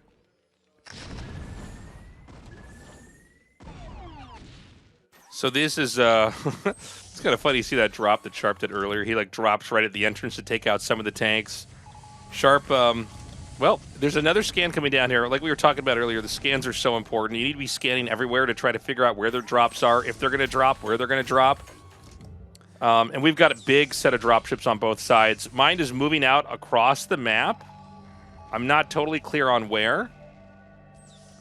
It could be to try and reinforce 12 o'clock because there's a command center being made there. Sometimes you scan, you see their dropships, you'll try to fake them out and then move somewhere else. So sometimes when you see dropships, navigating all over the place and it looks like they're just kind of clicking everywhere, it's because they're trying to fake each other out. It is a huge part of TVT is like trying to conceal where your dropships are going, because obviously you need to scan ahead to drop, but sometimes if you're in a really bad spot, like obviously there's like fake scanning that occurs sometimes, but like, for instance, if you're in a very bad spot, you can scan the obvious place to drop and just Hail Mary into another place and not know, like, are there spider mines and turrets there? I don't know, but I'm going to lose if this doesn't work. So, like, things like that can occur. We're not really jumping around catching the scans. I think as the observer, you have a hard time finding them, but I guarantee you every time a scan's going off, they're checking where it is. Yeah, and just for those of you that don't, like, play TVT, you can see their scan. The little image that comes up, it's not a secret. So you know where they're scanning you. Yeah. So it becomes this mind game that's happening. Like that little sparkle circle that happens, like a little wizard moving its wand around. You see that, so you know when they're scanning you. So sometimes when that happens over your army or over your base, it might telegraph that you're going to be attacked there. Absolutely. So there are all these mini games that happen. Mini game is probably the wrong word. Mind games that are happening where you can try to bluff that you're going to hit this location. There's so many crazy things that go on at the highest levels. So true in every matchup. Now, right now, Sharp is taking much more of the map. Mind has 12, so Mind is actually up a base. Sharp is taking 6. That's the last gas base on the map. So we might actually get this completely even and completely cut, but more of the middle is Sharp's. So he has more area to work with here as to where he wants to attack, right? Like, there are so many moves that you can make that can build into like a back-breaking move in Terran vs. Terran. Like, for instance, if he cuts through and kills 9, suddenly he has the 2 corners separated, right? So, like, you have to defend every inch of your territory. This gets very, very tricky. Okay, he's going to dive in. Sharp's going to wipe out this spot over here. And I'm curious what the endgame plan is. Is this basically to try to contain all the factories, the factory... rally point here, and then maybe try to drop the main later? Yeah, that would be a huge move. Also, you might be able to kill 9 o'clock, you know, and then top right can't be reinforced if you kill 9 because they can't fly dropships up there. There's like really, in a game like this, every piece of the map is really valuable. All of it really ends up helping. So, you know, you open up more and more possibilities the more areas you kill, but if you're doing it cost inefficiently, maybe your opponent is able to grind you down because of that. He's going to try to come in once more. It seems like Mind is slowly losing some of these tank fights. His supply is a little bit better. But Sharp is basically pushed into the middle of the map. Honestly, this is still anybody's game. It is. You know, the gas income's even. Sharp, I guess, has more minerals. There's not a whole lot you can do with that. I should remind everybody, you can't build in the middle of the map here other than like where you could like land a command center. Yeah, that So most area. of the map is unbuildable. So that's why you don't see just lines of turrets going on. Because that's probably the best use of your resources when you get as high as where Sharp is. Yeah, that's certainly very true. In fact, he probably should add a few turrets to key locations, like especially there. 6 o'clock is probably #1 for that, and maybe some more in the top left, just to make it much harder to get dropships in there. Because dropships, this is the only real way to attack is dropship play, unless you go into battle cruisers later on. And this game is like too low econ to go into battle cruiser right now. So, oh, interesting. You said it's too late to go into battle cruiser right now. How do you know that it's too late again? So it's too low econ right now. Because they keep scuffling. Oh, I'm sorry. I thought you said too late. Okay. Yeah, so there's scuffling a lot right now and having to refill armies constantly. If someone were to try... Now, if you were more turtled, you had like really solid siege lines with missile turrets and things, okay, there's where you can go into battlecruiser. But when there's this much action and everything is kind of out of place and there's still places to pop in, you can't really go battlecruiser from there or your opponent will kill you. Sharp going to try to edge in a little bit further now. Not able to make any ground here. I'm curious, like how sewed up is 12? I feel like if he just drops there, he's got it. I mean, I feel like Sharp might has the winning play. Maybe he's trying to just position everything else out to ensure that he can take that, because it's not like there's that many turrets there. It's not like Sharp has that few number of drop ships either. It's a good point. Like, he may want to just shove into there. You know, things like spider mines can really ruin you. You'll drop out most everything before the first mine goes off, so you have to be very careful about that. And the counter drop is what's really scary. Let's say that Sharp goes in.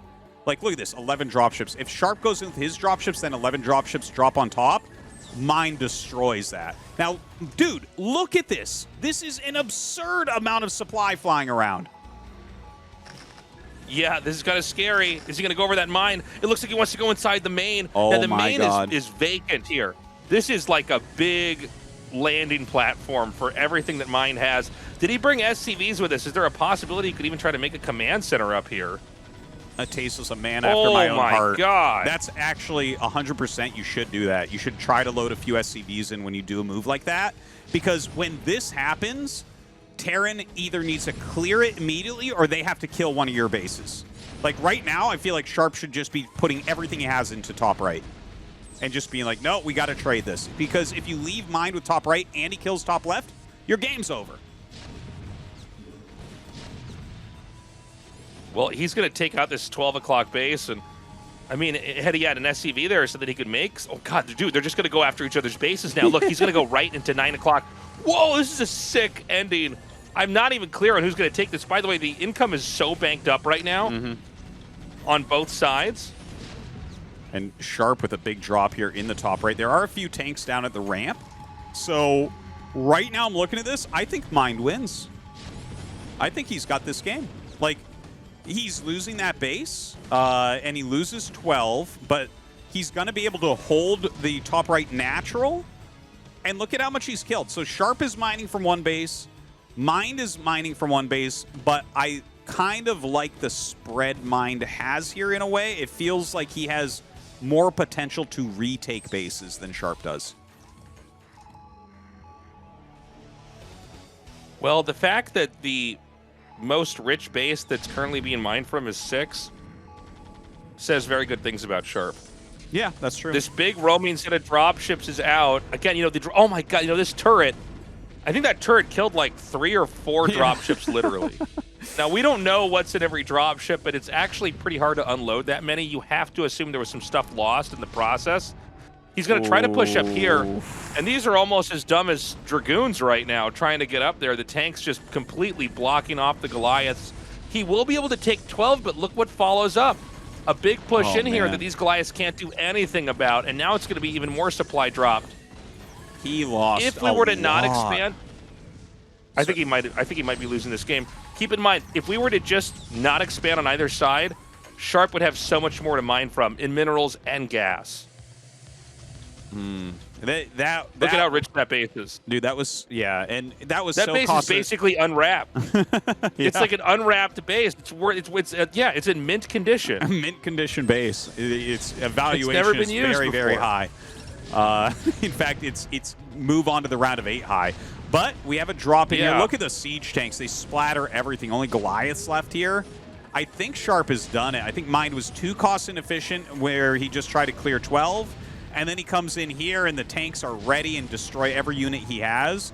He was up in supply like 2 minutes ago. And now he is way down. And I think that's it. That was a great game from Mind, but Sharp is going to pull this one out. Yeah, this is pretty much over. The supply is 115. Sharp at now 163 here. A few scattered units for Mind on the map, but overall he just doesn't have any reach.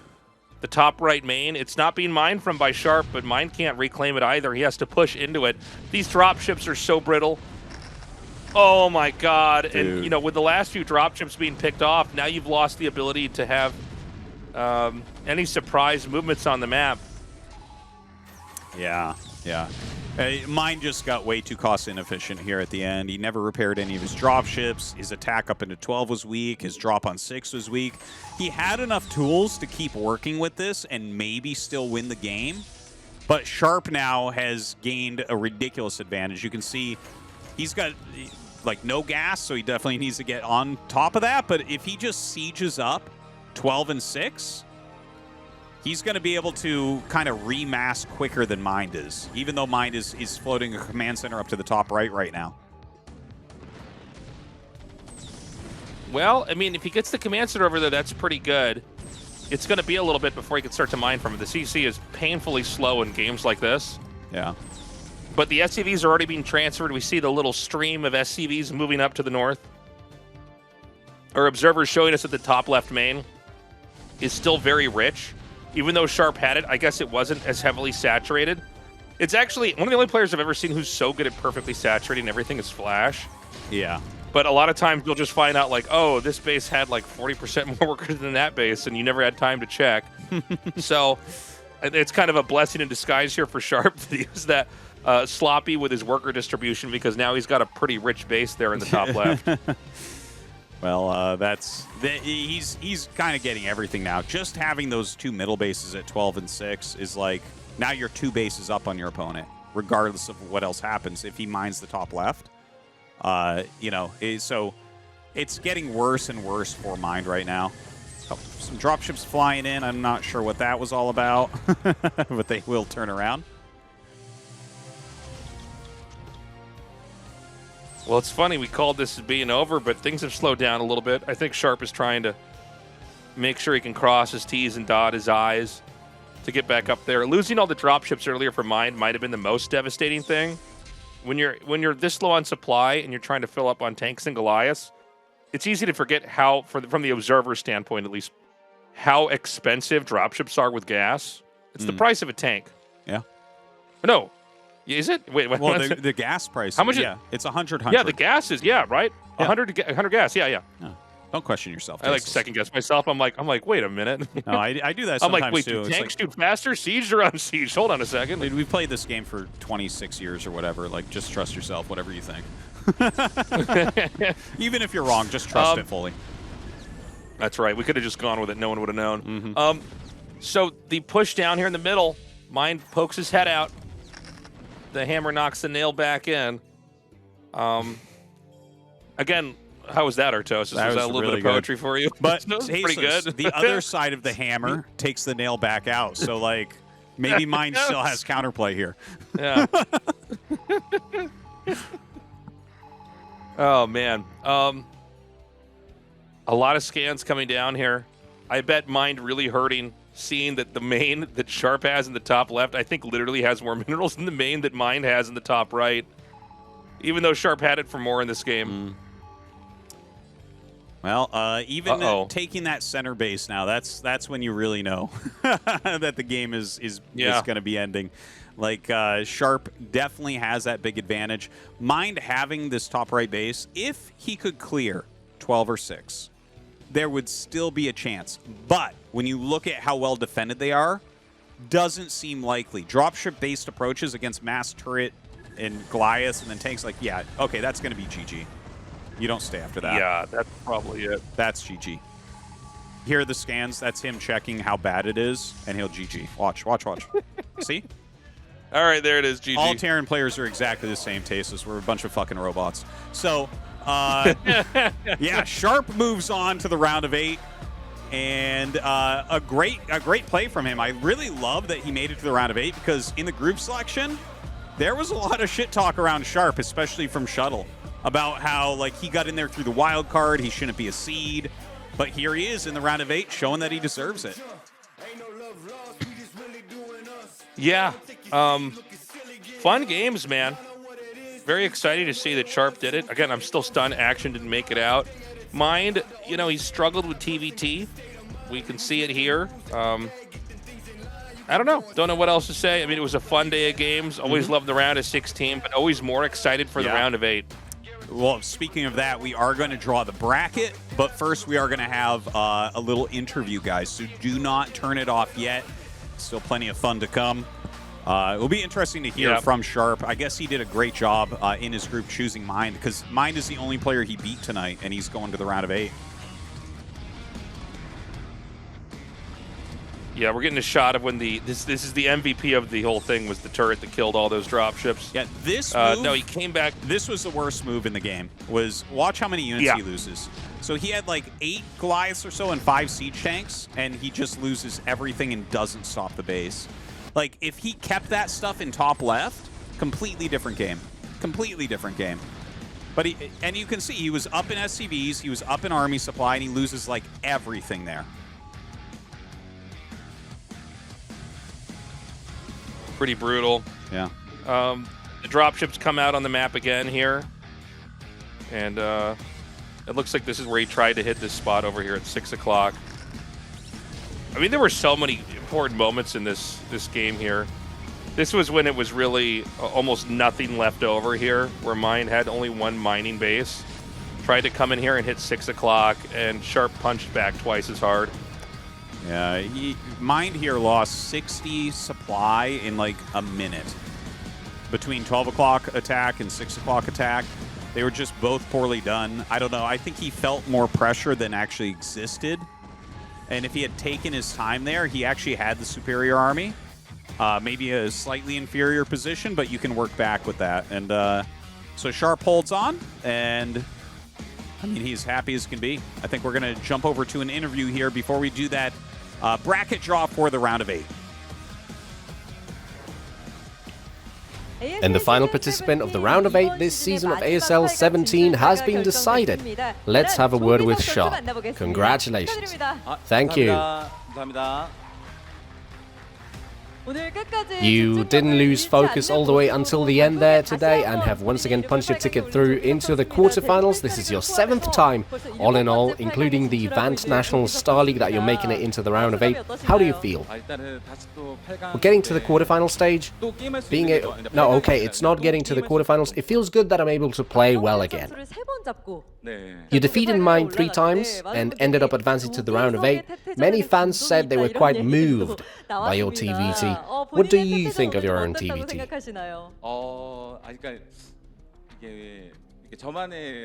I don't know if this is the right way, but I think I pressure a little bit more than the other Terrans, and that seems to have worked well today. Looking back at the first game you played against Mind, you sent your barracks as bait and snuck a vulture around. He fell for that bait, and well, it was an excellent play all around. And then the mid to long games that you're known for also came into play in the elimination match. In the second set against Mind, the last one, when exactly did you think you had won? I actually thought a few times I might be losing that one. Then suddenly when he counter-expanded at 11 o'clock, I thought, oh snap. But I realized I had gathered quite a lot of resources from that base, so I thought, as long as I manage to control 12 o'clock and 6 o'clock, I can still win. So you were not completely sure until the very end? Yes. And when you got in position of 12 and 6 o'clock, you felt relieved. The first game you won in a flash, realizing Mine was going for a proxy and confirming his quick gas. That one SCV played a crucial role in the game. How did you feel at that point? Back in the day, I wouldn't place much importance on SCVs in the early game. I would think, this is just used for scouting. And whatever happened, I would make sure to keep it alive, even if I didn't get to see the opponent's build. But now I can better anticipate my opponent's builds through scouting, because it's not just about seeing, but like knowing what I'm seeing. So I guess me focusing more in the early game is paying dividends. There were a lot of people who are curious as to which element of your play received an upgrade. It seems your effort to pay attention to detail from the start of the game is bringing in results. We'll be starting the round of 8 draw in just a moment. Do you know who you can meet in the quarterfinals? Yes, I do know. Sulky, Hero, or Best. In any case, no Terran at all. How can you make sure to get through to the round of 4, get that seed, not through the wildcard? What can you do? In any case, Sulky is going to be watching this right about now, and I think he wants to face me, but honestly, I am still lacking to the point I can't go up against him just now. You want to meet him further in? Yes, I need to train a little more, but this is all up to fate, so I don't know how things will turn out.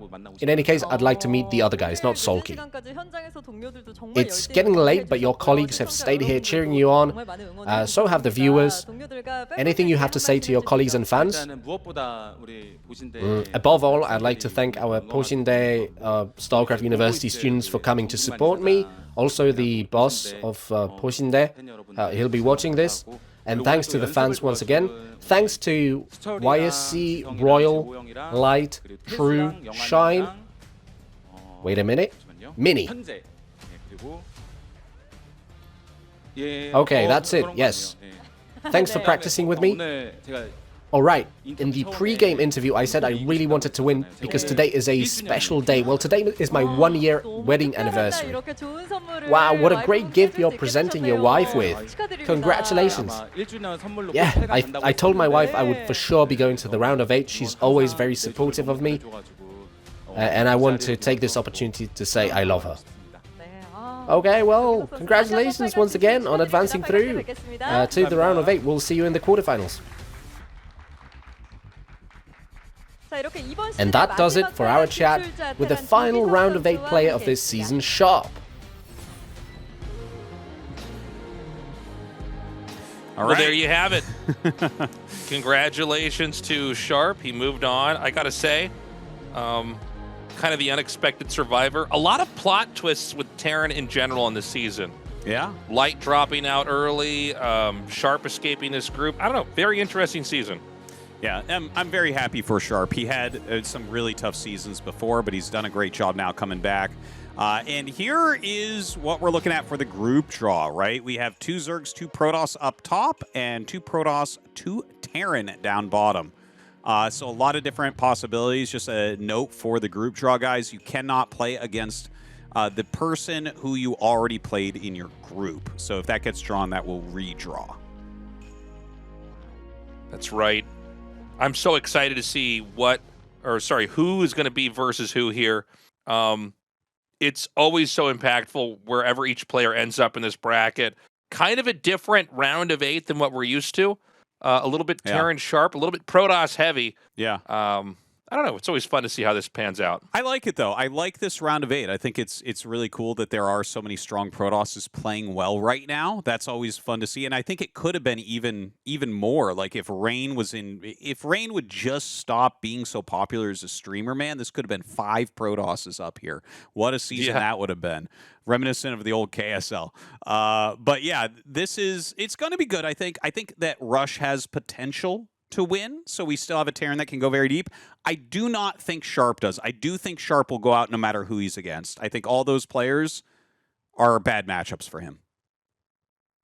I think Sharp's going to take it round by round. You're probably right. He looks good. He played very well in that TVT, but I think these other players are a little bit stronger. Now it's time to pick out our players. Yes. Who will go first, Tastosis? Let's place the bets. Who's going to come out first? Trying to remember now who It's was the ranked first place where. players. Like, I think Snow's going to get it first. Snow. Snow going to be drawn first? Remember you tried to remember all the players in the round of 8, and then you couldn't name all the countries in North America. I'm putting you on the spot here. Yeah. What's 7 plus 8 tasteless? Hey, Artosis, name 2 Korean presidents. Now you're in trouble again. Dude, oh my god. Okay, so yeah, she's just explaining the rules right now. We're gonna draw these out. You know what my favorite part of this, tasteless, is when she stirs the balls in there. There's 4 balls, and sometimes there's 2, and she'll still like stir them as if that's randomizing. Like I'm like, okay, listen, Young, I think you're great at your job, but if you think you're fooling anyone that you can't remember which ball is which here, I don't know what to do. Like if there's 2 balls and you're trying to stir them, it's like you can't do that with your hand and not know. That's right. We got to get a ball stirrer over here. All right, here we go. Which one is it going to be? Whoop, not that one. Oh, damn. She opens it like an Easter egg. All right, let's see. It is best. No, bad. I was close. No, you weren't. You weren't Same close race, at all. same number of letters. I was close. Wow, a same Protoss race, player. same number of letters. Can't get closer than that. And next is going to be best again. No, wait. Now, here's the real question, Tasteless. Will she try to pull it apart before pushing it together for the 3rd ball? Because twice now we've No, seen she's been trained. She's been actually briefed on this. Watch, she pushes on it. Okay, let's see. Oh, no, show us. I don't know. I can't tell if she did or not. I hope that we get a better camera shot. She did. I heard it pop. No. But did she pull first? No. So I was right. I was just 2 spots away. Dude, I knew Snow would be 3rd picked. I actually knew it. I should have said it, but I thought it. I swear to Wait, God. Could it be best for a 3rd time?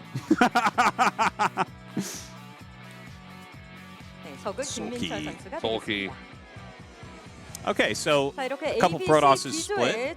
So at least we're not going to have like a 4 Protoss side of the bracket. That's good. Yeah, that's a good point. That would be hilarious. I actually just want to see everything spread, like no mirrors. That would be great if we get no PvP here. When's the last time we had a PvP final? Was that Rain versus Snow, I guess? I believe it was, yeah. It's been a while since that. Let's see, who is it?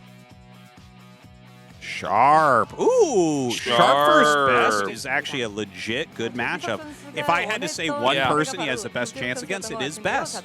It is best. I think so. Yeah, that's a very good. I guess that's actually the best matchup that he could get. Nice. That'll be a fun one too. Look at her hands go. Not. Look, she just goes directly to the squish now. Rush. So versus Hero. Oh, yes, please. Yeah, both Terrans on that side of the map. Rush Hero could be very, very good. I'm actually kind of favoring Rush there. Is Mini going to get Snow? Yeah, he is. That's the mini ball, right? That's the ball with the longest fingernails. Bisu. No. Never mind. Yeah, Bisu. Bisu Snow. Oh, that's going to be a PvP to die for. Yeah. I think actually, Bisu is actually Bisu better. could maybe beat... Yeah, I was going to say, I think he could maybe beat Snow. I think Snow's in really good shape, but Bisu's like... He's never a bad bet PvP, honestly. Dude, okay, I'm calling it right now because that's Mini right there. Okay, Tasteless, this is my prediction. Best beats Sharp. Rush beats Hero. Rush beats Best. Okay, Rush in the finals. Other side, Bisu beats Snow. Whoever wins from the semifinals match 2, which is so good, that's the best match here. That should be a finals. That is Bisu's gonna beat him. Bisu's going to the finals. It has been spoken. Bisu is going to the finals. I mean, he could. He's going to the finals. It's not impossible. I think if there's one guy he could beat, I think he could beat Snow in a PvP. Absolutely. Snow looking really good. Yeah. And if he can beat Snow in a PvP and Mini wins, I think Bisu could beat Mini. I mean, all those guys are great PvP players. Sulky, again, could just win this whole thing, by the way. It could be Yes. the Sulky show once more. It is possible. I could see Sulky Mini going either way. I think without a doubt that's the best match in this round of 8. It just is. By the way, you know what? Probably the hardest side of the bracket for Snow ever. Yeah. Yeah, that's a tough one. Beast, Sulky, that's a really tough one. Not that Snow's bad, but like those are the guys that can beat him. I think Snow would have preferred to be on the side with Rush and Sharp and Best and guys like that. Yeah. I think Best has the worst PvP out of our Protosses. 100%. You're right about that. 100%. Yeah, if he was on that other side, like if he swapped Hero and Snow, I'd be like, yeah, Snow wins this tournament. You know? But as is, I'm really excited. I can't wait for our Rush first Bisu finals. Guys, this is all pre-recorded. We already know the results of the finals, and it is Rush 4-2 over Bisu. Okay. Listen, this is actually not real. This is basically like WWE, okay? Yeah. It's all scripted, including the players. These are actors. In fact, these games are played with AI, and we found these guys on the street. We put them against each other. But it was fun, right? You thought it was real. That's what's important. You enjoyed it. Yeah, that's all that matters. You watch Netflix, man. This is the same thing. It's just acting. But yeah, dude, all the matches are really good. They're all really good. Even the Snow Bisu, if I had to watch a PvP, I kind of like that one. Well, PvP could be a lot of fun when you get the very, very best of the best. And the fact that we have like the Protoss gods on that side. And by the way, it's so exciting that Best is in the round of 8 again. He's always looked so strong. Hero Rush for me is probably the hardest one to call. I have no idea who takes that. You know, when you called Rush, I can see it, but Hero is always...